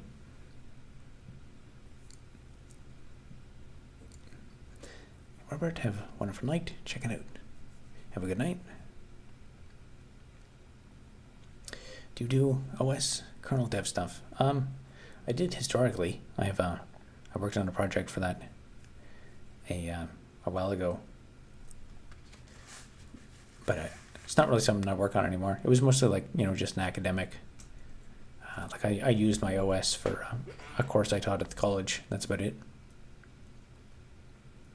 We need to reduce the amount of interruptions from chat. Yeah, it's. I don't know if I'll actually complete this tonight. But then again, if I completely ignore chat, then that kind of defeats the purpose of streaming. The context switch is taxing. I find it after a little while, like a few hours of it, you get kind of in the groove of it. I mean, it's still slow, but and that's where the context thing. Like after I think about the code for a long time, it just becomes easier to switch back and forth. I'm planning to study more about mobile development. What programming languages should I tackle for that? I think actually people in the chat could answer better than me, but I think Java. Most of the Android is Java development. I guess iOS uses. What does iOS use for mobile development? Swift for iOS. Java Kotlin for Android. Yeah, I actually mobile development. I figured out that mobile development would be kind of a dumpster fire way back in like 2012 or so, and I kind of avoided learning any of the mobile development frameworks.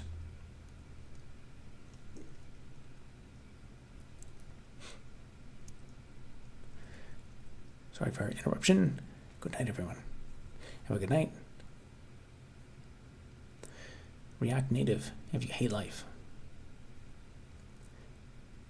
So, yeah, React is, I know of React as like the web framework, but is it also a mobile thing? I think I remember something about that. Or I think I remember something about them trying to make some generic way of writing UIs for all platforms, but I don't know how well that works. I haven't done any mobile development in years. Kotlin bigger for Android now? Interesting. I don't follow the mobile development space moves too fast. So for basic and mobile development, I should study first Java and Android stuff, then Kotlin, then Flutter and Dart. Is that a good dev? Yeah, I think if you, I guess you should probably first think about which tech vendor do you like most. So do you like Android or iOS? It's probably better to focus on one. I'm not sure if many mobile developers learn both. There's probably some that do, but you'll be a lot better if you focus on doing one of them really well, I think.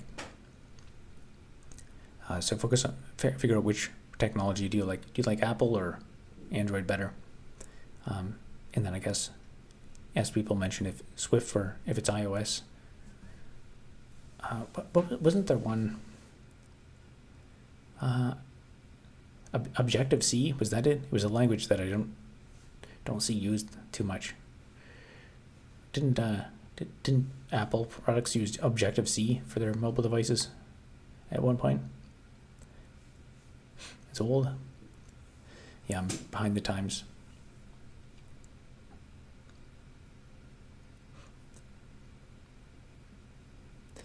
React Native allows for cross-platform. But yeah, to answer your question, if you're going to do Android, learning just the language itself, so Java, without anything mobile, and you can learn Java on a desktop computer. And then once you get confident at that, then you can learn all the Android libraries. Thanks for the tips, sir. No worries. React Native allows for cross-platform between iOS and Android. Oh, okay. I guess that sounds great in theory, but I think, yeah, you said React Native if you hate life, so I guess there's some downsides to it. Granted, it's better than Xamarin, but still has a lot of issues. Yeah, all these technologies I've never used, and I'm I'm tired of just learning stuff for no reason. Like you're saying there, Objective-C was the predecessor of Swift, so I guess I'd have to, if I had gotten into that, now I'd be learning a new language, learning Swift. It's all front-end bloat that gets replaced every year. Yep. It's just infuriating. Compiling is a recurring issue on React Native. I've built Sveil for the first 2 times, changed nothing, and then it works. Nice. Must be some kind of caching or something.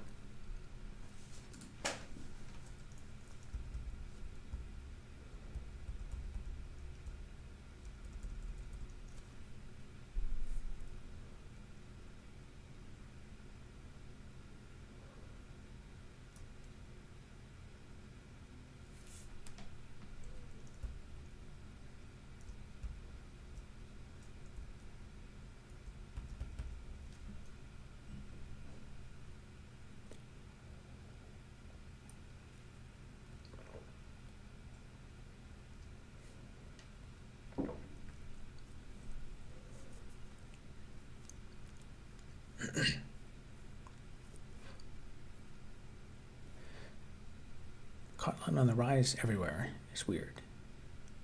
Even Gradle is moving from Groovy to Kotlin. What exactly is Kotlin? Am I saying that right? Kotlin? Yeah, I programmed a Groovy a bit at one of my co-ops. I remember it being like a more kind of, I don't know, functional, more kind of convenient syntax. It was almost like a wrapper for Java. It was basically Java, but it was just like easier to write Java. Is that what Kotlin is? Just like a new dialect of Groovy or something? Didn't spend much time with Kotlin. It was pretty intuitive. Basically Java Python. Okay. Another language that runs on the JVM.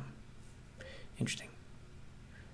There's too many languages. We should just replace all of them with one language.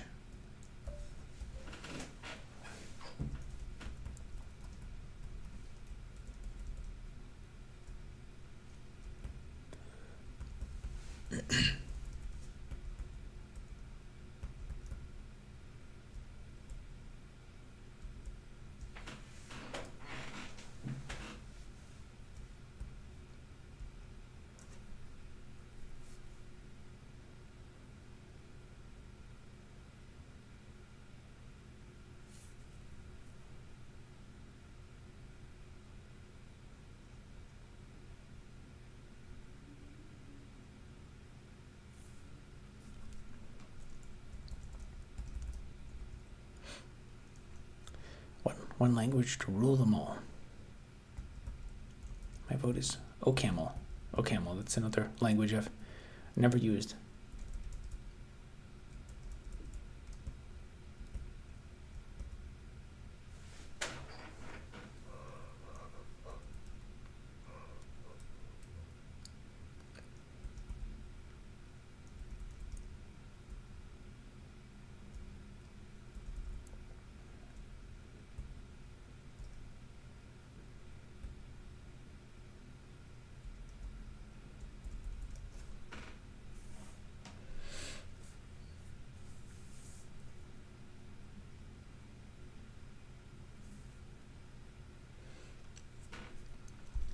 So the next thing, if I actually write this tonight, the next thing we need is I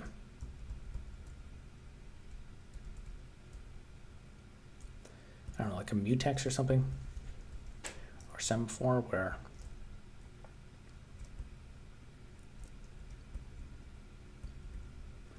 I have to brush up on my concurrency for this.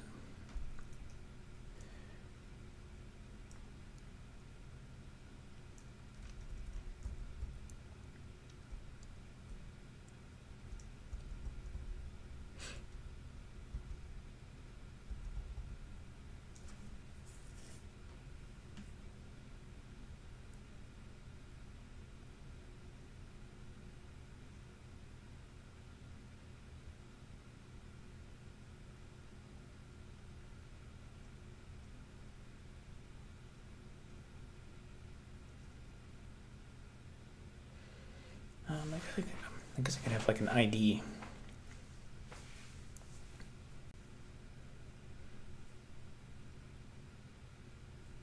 For each thread.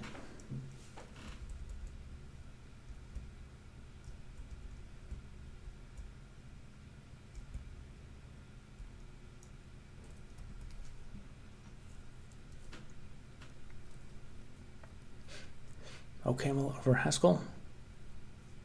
Yeah, I would think if there's one language to rule them all, it would probably be Haskell, wouldn't it? I don't know any Haskell, but I've heard very good things about it.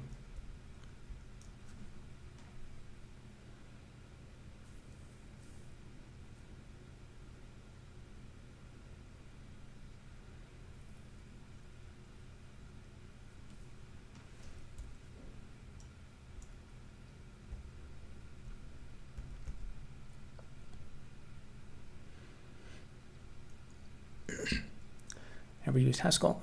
A professor in college forced us all to use OCaml for an entire class. Yeah, that's the way it always goes. Whenever you get forced to use something for a bit, you're like, oh, this is actually pretty good.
do you think college degrees are necessary to succeed in tech?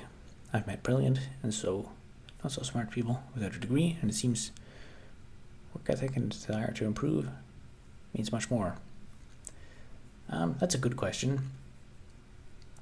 I think it's a bit more complicated because I think it depends very much on the degree, like where you go to college. Like there are some places where you can say absolutely, if you go here, the college degree is not worth it. But at the same time, like there's really I actually think for college, university, there's two things. Like by default, people think it's just like you go there to get educated and get a certificate. But I think one aspect is like, do you actually learn things, which is independent from the accreditation you get. So you could go there. I mean, theoretically, you could go there. You could learn stuff, and then quit one day before you get your degree, and now you have the expertise. So that's worth something and worth considering independently, and that depends on what institution you go to. And then there's like the brand recognition of the degree. Like let's say you go to Harvard or something, but you your parents are rich and you just pay someone to get a degree. Like then that degree, that accreditation, is where somebody gets on its own, even though you don't know anything. So you can like get jobs, and if you can get the job, you can just learn on the job. And so that's like it's also kind of a separate question about like, can you succeed independently to do a project? Can you actually do productive work? That's different from, can you get a job? Because there's a lot of brilliant people out there who kind of just toil away in obscurity and can't, due to a number of reasons, can't break into the industry, and you could be like pretty average. But if you just get a job and you can like learn on the job and become better. So I guess that's a long-winded way of saying the degree's not necessary, but it can certainly like kickstart your career.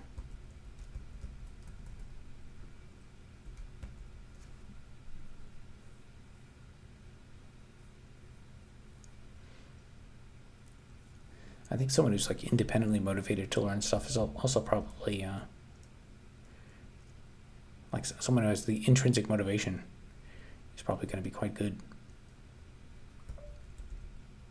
But they also may like another thing about like college and university is it teaches you to think in a standardized language. So for example, you might find some brilliant software developers who didn't go to college or university, and they come out and they can write amazing programs, but they don't use any source control at all.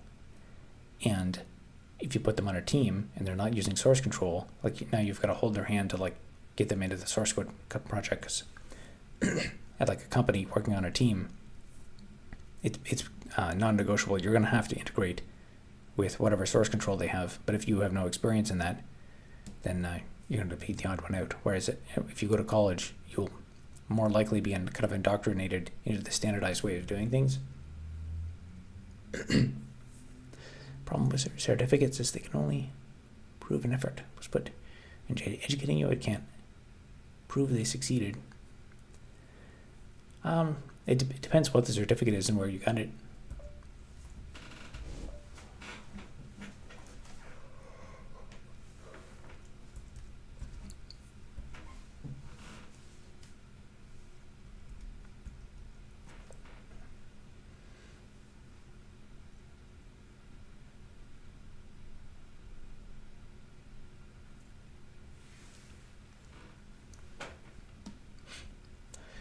College students appear to be kind of aimless nowadays. They are told to go to school to get a job with no understanding of how that job actually works.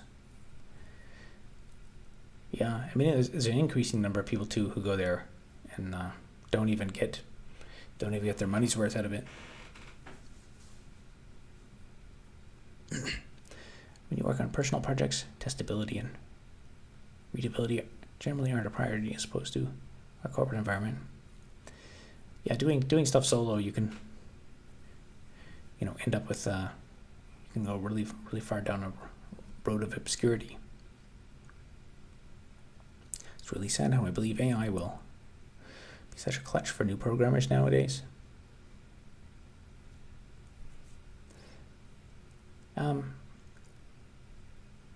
Yeah, I know that's producing a lot of like bizarre code. The thing is, it's good enough. It's good enough. It seems like you can't really ignore AI. That's why, of course, as I said, I'm learning an IDE so I can tap into it. I think, at least if not now, in the near future, you're not going to be able to ignore it because it'll be that good. But at the same time, it's also like people are using it for simple tasks and becoming worse at solving basic tasks.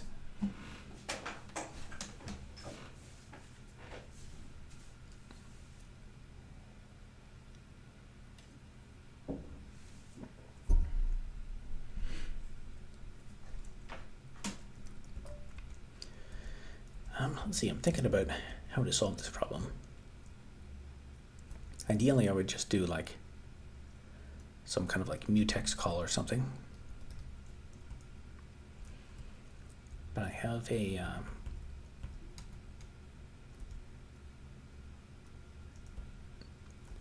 collection of frames.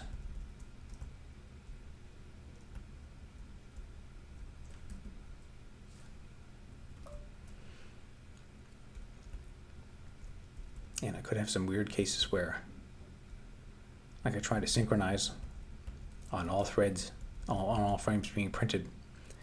But then what if I remove or add a new frame? Oh yeah, that's going to be another issue too. So if I eventually, I'll probably design this so you can add and remove frames.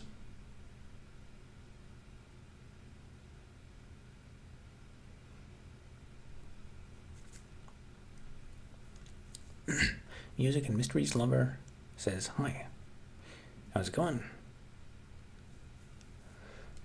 Today we are working on the block mining simulation game.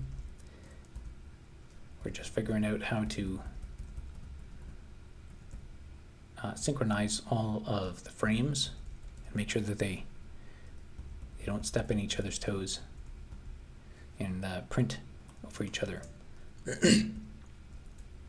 So I've got to figure out how to, when all these requests go out, they need to synchronize. How do you feel about PewDiePie coming out in support of Linux? Do you daily drive it or just use it for work? I stopped using Windows, I think in 2011, and I haven't used it at all since. I use Linux. Yeah, basically for everything.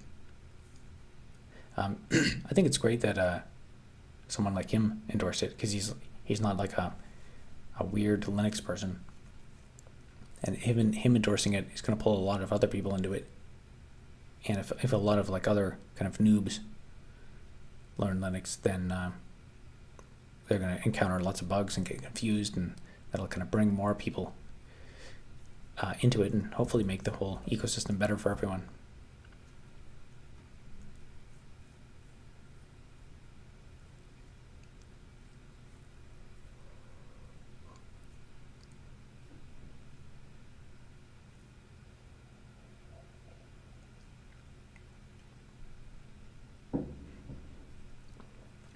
I quit Windows before it was cool.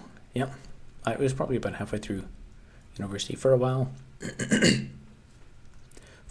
think at first I started with I think I had Windows and I had Windows, and then I ran Linux in a virtual machine for a while, so I kind of had like maintained two systems that way. And then I think I reversed it. I was running Linux, and then when I needed Windows, I would run it in a virtual machine, and then eventually I kind of just never needed Windows again. I still do daily drive, Windows for personal stuff, use Kali for work stuff. I do offensive cybersecurity. Interesting. Yeah, I think I think like having both is a pretty reasonable way to do it. Because depending on what I did with computers, I could imagine some scenarios where like you have a certain thing that just doesn't, if it just doesn't exist on Linux, like certain, weird corporate software that probably only works on Windows. Like one example, I tried to like, on my other laptop, I wanted to update the firmware, and I wanted to update the firmware, or like the UEFI controller or something like that, to fix the fan curves, because it was like revving up the fan. And I looked, and the only way to like install this like piece of, or like to flash the, I can't even remember. It's like it's not flashing the BIOS. It's like flashing the UEFI controller or something like that. You have to have a Windows tool for it.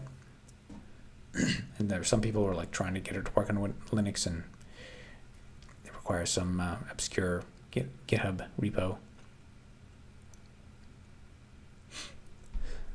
I only code in C# now, so I'm forced to use Windows pretty much. If there were quality Linux alternatives for all the software I use, then I'd probably switch over. Gaming on Linux has also come a long way, but I don't think it's 100% there yet. Yeah, I don't really play many video games, so it hasn't been a priority to me. I guess I've been, when I was in school, I just worked on stuff all the time, and then when I started my business, of course, I was still just working all the time, and here I am again, still just working on stuff.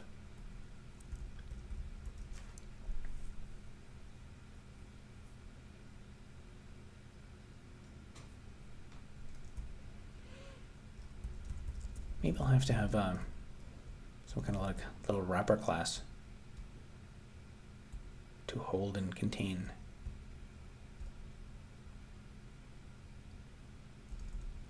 The frames. So when I add them,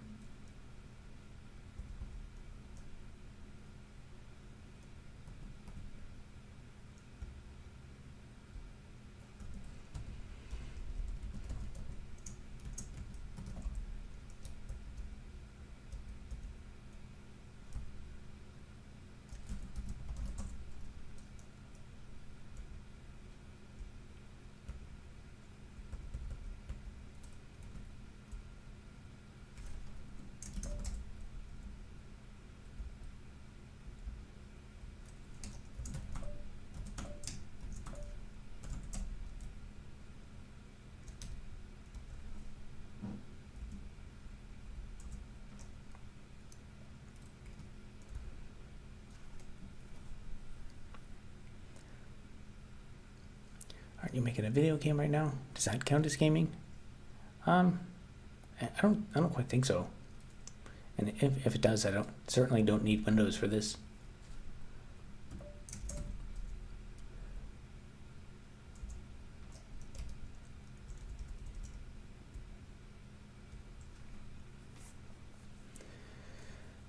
Let's see. I keep thinking about ways to approach this, but they're all going to be like overcomplicating everything. Does Java support var yet? Like for declaring variables?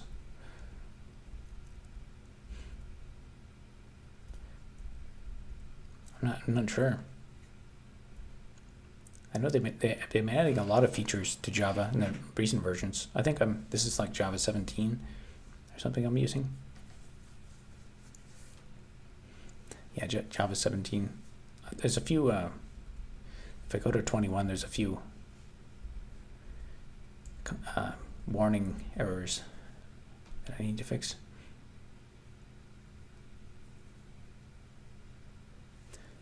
Like in the for each loop, var frame maybe. I'm not sure. I don't keep up with the latest Java features very much.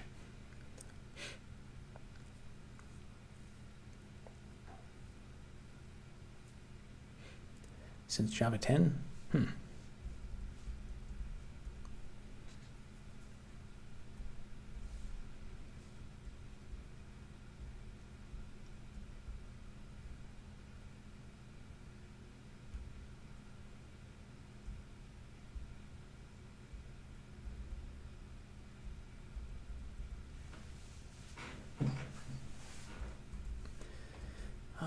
what was maybe I should. There's some other things I was gonna.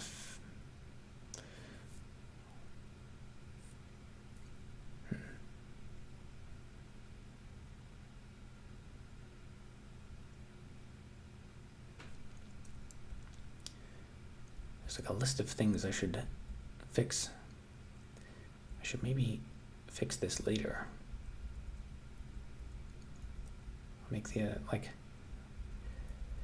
the process of adding and removing frames a bit better first.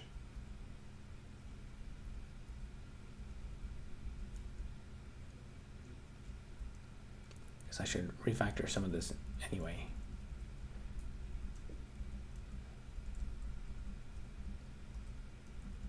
So I can like dynamically add and remove frames at runtime.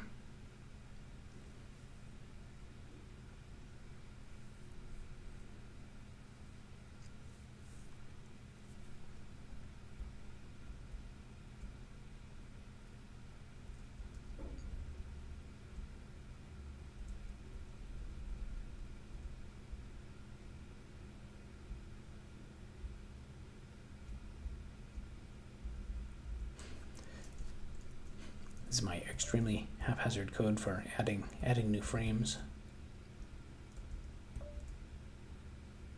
With all kinds of null pointer checks. Do you see yourself continuing to do professional software dev, or are you more committed now to becoming more of a software content creator? I'm going to try to succeed independently as a business owner. The original vision was do like software consulting and then use the free cash flow that I get from like, doing these consulting contract projects to fund like, real startup ideas. Kind of like as someone was saying before about like, why don't you make your own product? That was kind of the original approach I wanted to do. Like, everyone was doing SaaS products and stuff at the time. So I thought if I can get some cash from the consulting things, that would bootstrap a business idea. And also I'd learn about business and from working with other businesses, which I did. And at this point, it seems like most of the growth of like money and views and branding and stuff is all just comes from producing content. And there's a lot of I could make YouTube videos about a lot of different stuff, and the view is just like the view graph is just like this, whereas a lot of the like technical content, probably even just any of the content that I did, I spent a lot of time working on a blog and doing like kind of small projects, which I thought would be like help me build my portfolio to get like consulting contracts. But the work, the type of consulting work that I thought existed does not exist. It's pretty much the landscape is pretty much partitioned into like individuals who have an idea for an application or something, who simply don't have they don't have the expertise, they don't have the work ethic, they don't have any money to put into the product.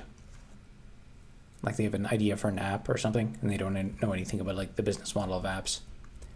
And then the next step up from that is like, venture capital funded startups, where the whole goal of the startup is to grow it as fast as possible, even if the business model is not sustainable, and then they like sell out as an acme hire. So the goal is not to like build an actual product, it's just to get acquired. And then above that is like, Google and Microsoft and stuff, and they just want to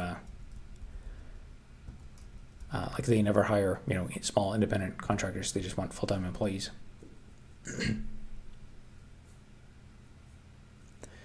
Sounds like classic my crazy uncle has an app idea. Yeah, that's that phrase and sentiment exactly captures and like I do, and even if I did continue doing that, I think YouTube would be the best way to advertise those services, because I do actually I have started getting now a few more inquiries about that, and the vast majority of them are like, it's difficult because I I don't really want to like I don't want to speak ill of these people because they're not bad people. They're just like they're clueless entrepreneurs.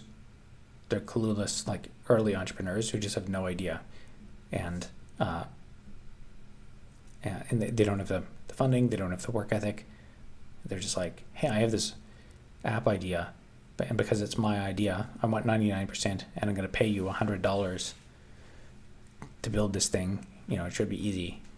Have you considered starting a new religion? Yeah, I mean, that is a good idea. I think a lot of,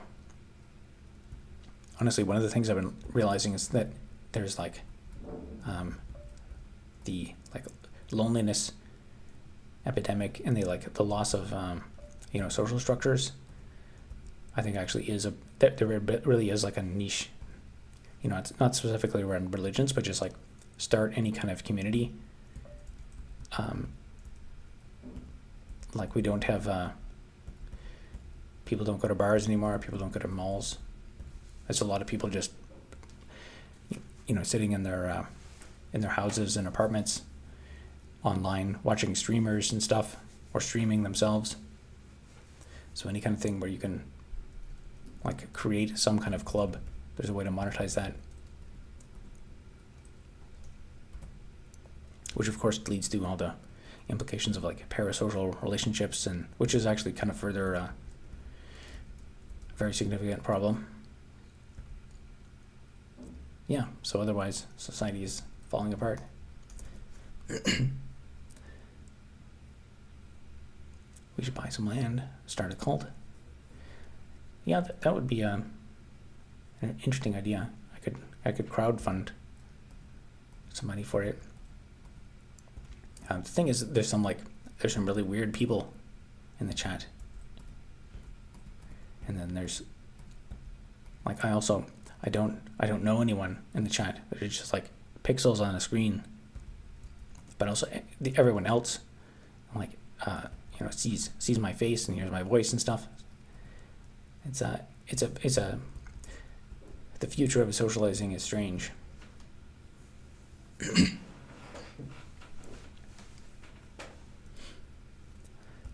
As I think even like even like semi-normal people on LinkedIn, they're all like everyone is following like their favorite LinkedIn influencer and stuff. So like there are certain people who like can get kind of disproportionately receive a disproportionate amount of attention in the social network.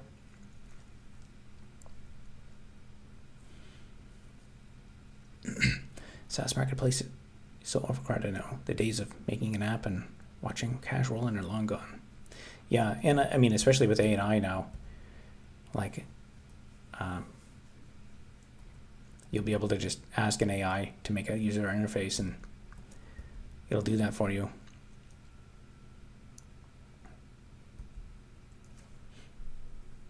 You know me, I was in The Mummy.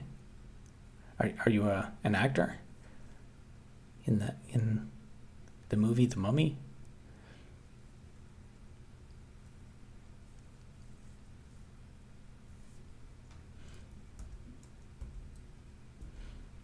Brendan Fraser. Is that the name of an actor?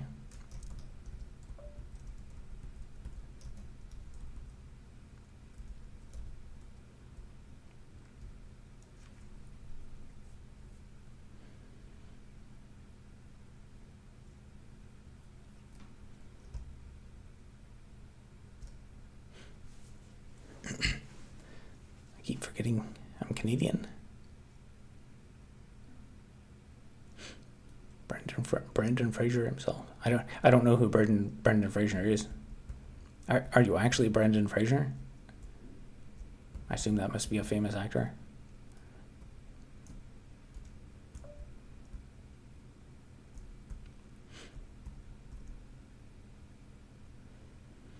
Popular actor in the 90s, took a long career break because of massive alimony payments. Interesting.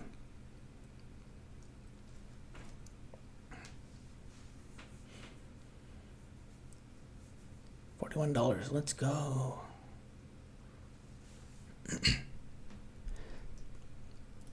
Yep, 41 CAD. Wife took all the money in the divorce. The whale didn't really put a dent in the debt. The whale. I guess that must be a... Did Brendan Fraser own a whale? I don't know anything about him. I just know that there is a movie called The Mummy.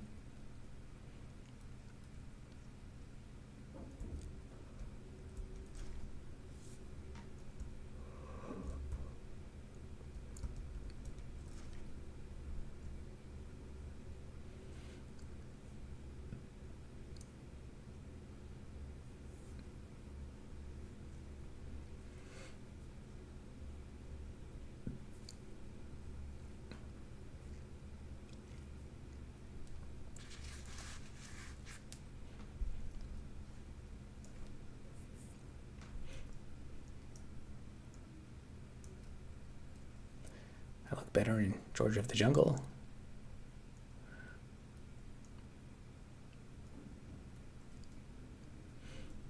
Neat.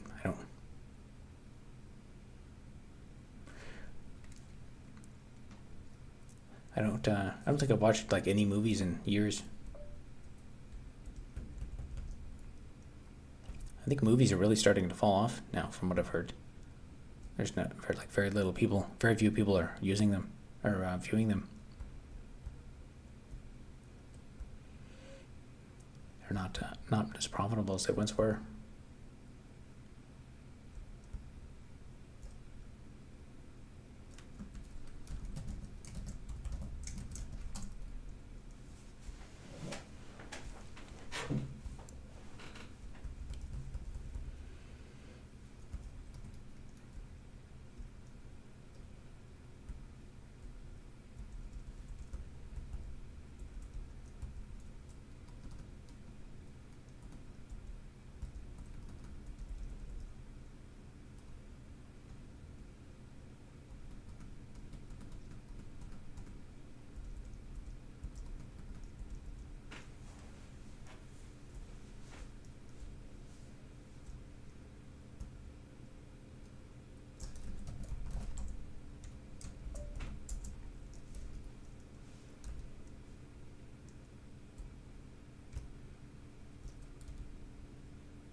I'm an anime enjoyer personally, but do not like fandoms. Yeah, I've never seen any anime really, but I know it's popular among computer programmers. Movies nowadays are trash. Serious things are tedious. Yeah, from what I understand, it's just like the only people making movies are just like doing it purely to make money, and there's no consideration for like creativity or creating a good piece of art.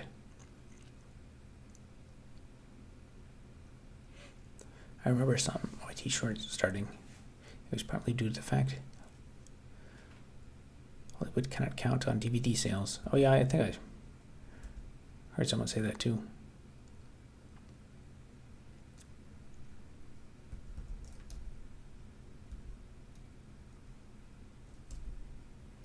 Yeah, although that's all the more reason to be making YouTube content, because people are watching live streamers instead of watching old movies.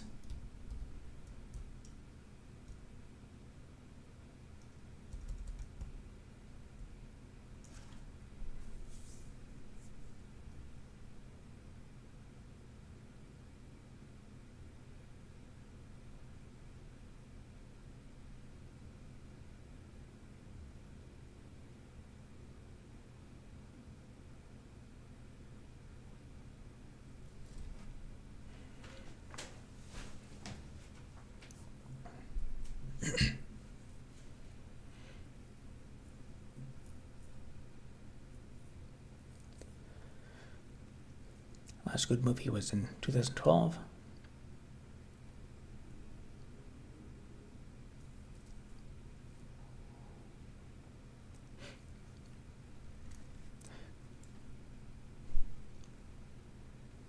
Shia LaBeouf will be the young buck soon. And I'll be the pops who guides him through the heroics. Interesting. I don't have an opinion on that.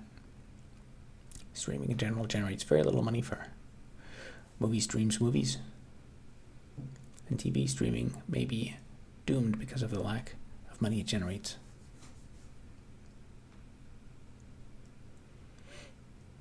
Many game devs have a very strong dislike of Game Pass because of how many sales it takes away. Yeah, I guess I guess in that case you mean streaming is in like streaming video content. Actually, Netflix. I've never watched Netflix.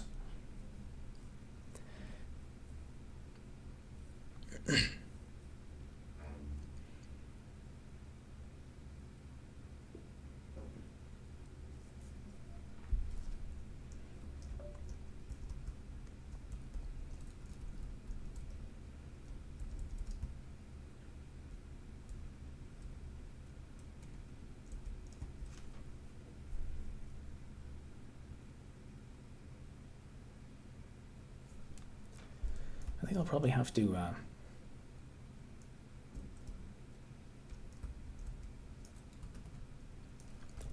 put a wrapper class around this, and then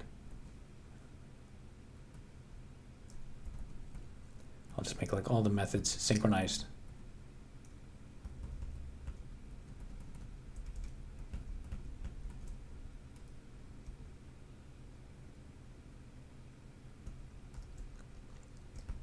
That'll maybe also that'll help me resolve a bunch of the race conditions with this focused frame thing.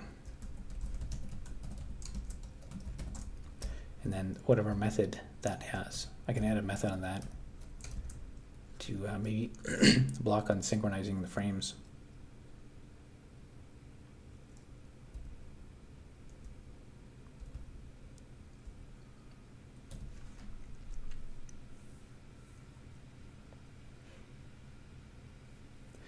Not missing anything on Netflix. Yeah, I think it used to be better, but I do find pirate software takes on game development quite interesting as well. Too bad we're not in the golden era of streaming anymore.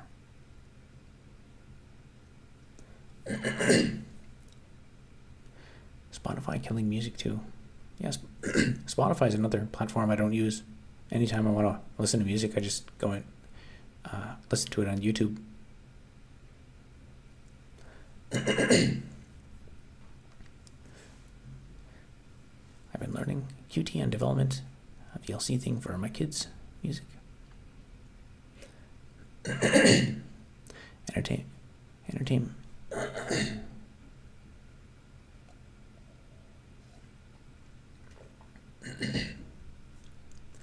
Entertainment.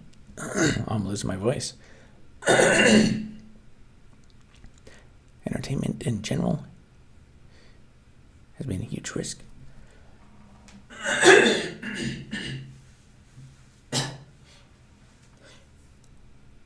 Entertainment in general has been a huge risk. 90% of movie and TV shows fail, 9% of moderate success.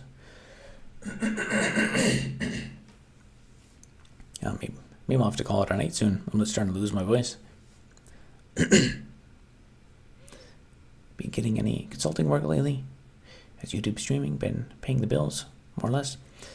YouTube activity has been, the ad revenue has been bringing in a decent amount, although that's starting to taper off. I'm kind of in between projects that I'm working on now, so I'm going to try streaming every day for a while, just as an experiment. And so far, there's, I can get a decent amount of chat revenue, and actually do a little bit of work on something.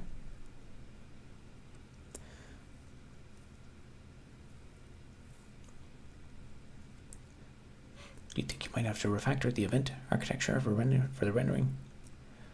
I think the event architecture is okay. I think I'm going to need more concurrency wrapping around. I think I'll probably could put a class around like the frame stuff, because that's kind of one of the area where there's going to have to be concurrency management. YouTube Music app sucks. YouTube video is too distracting.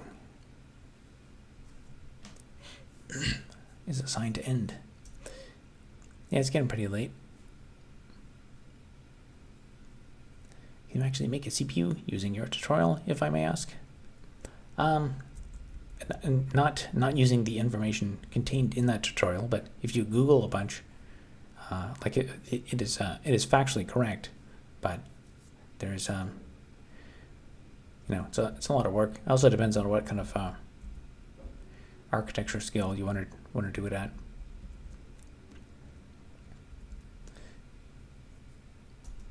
You gotta be in a clean room and all sorts of stuff.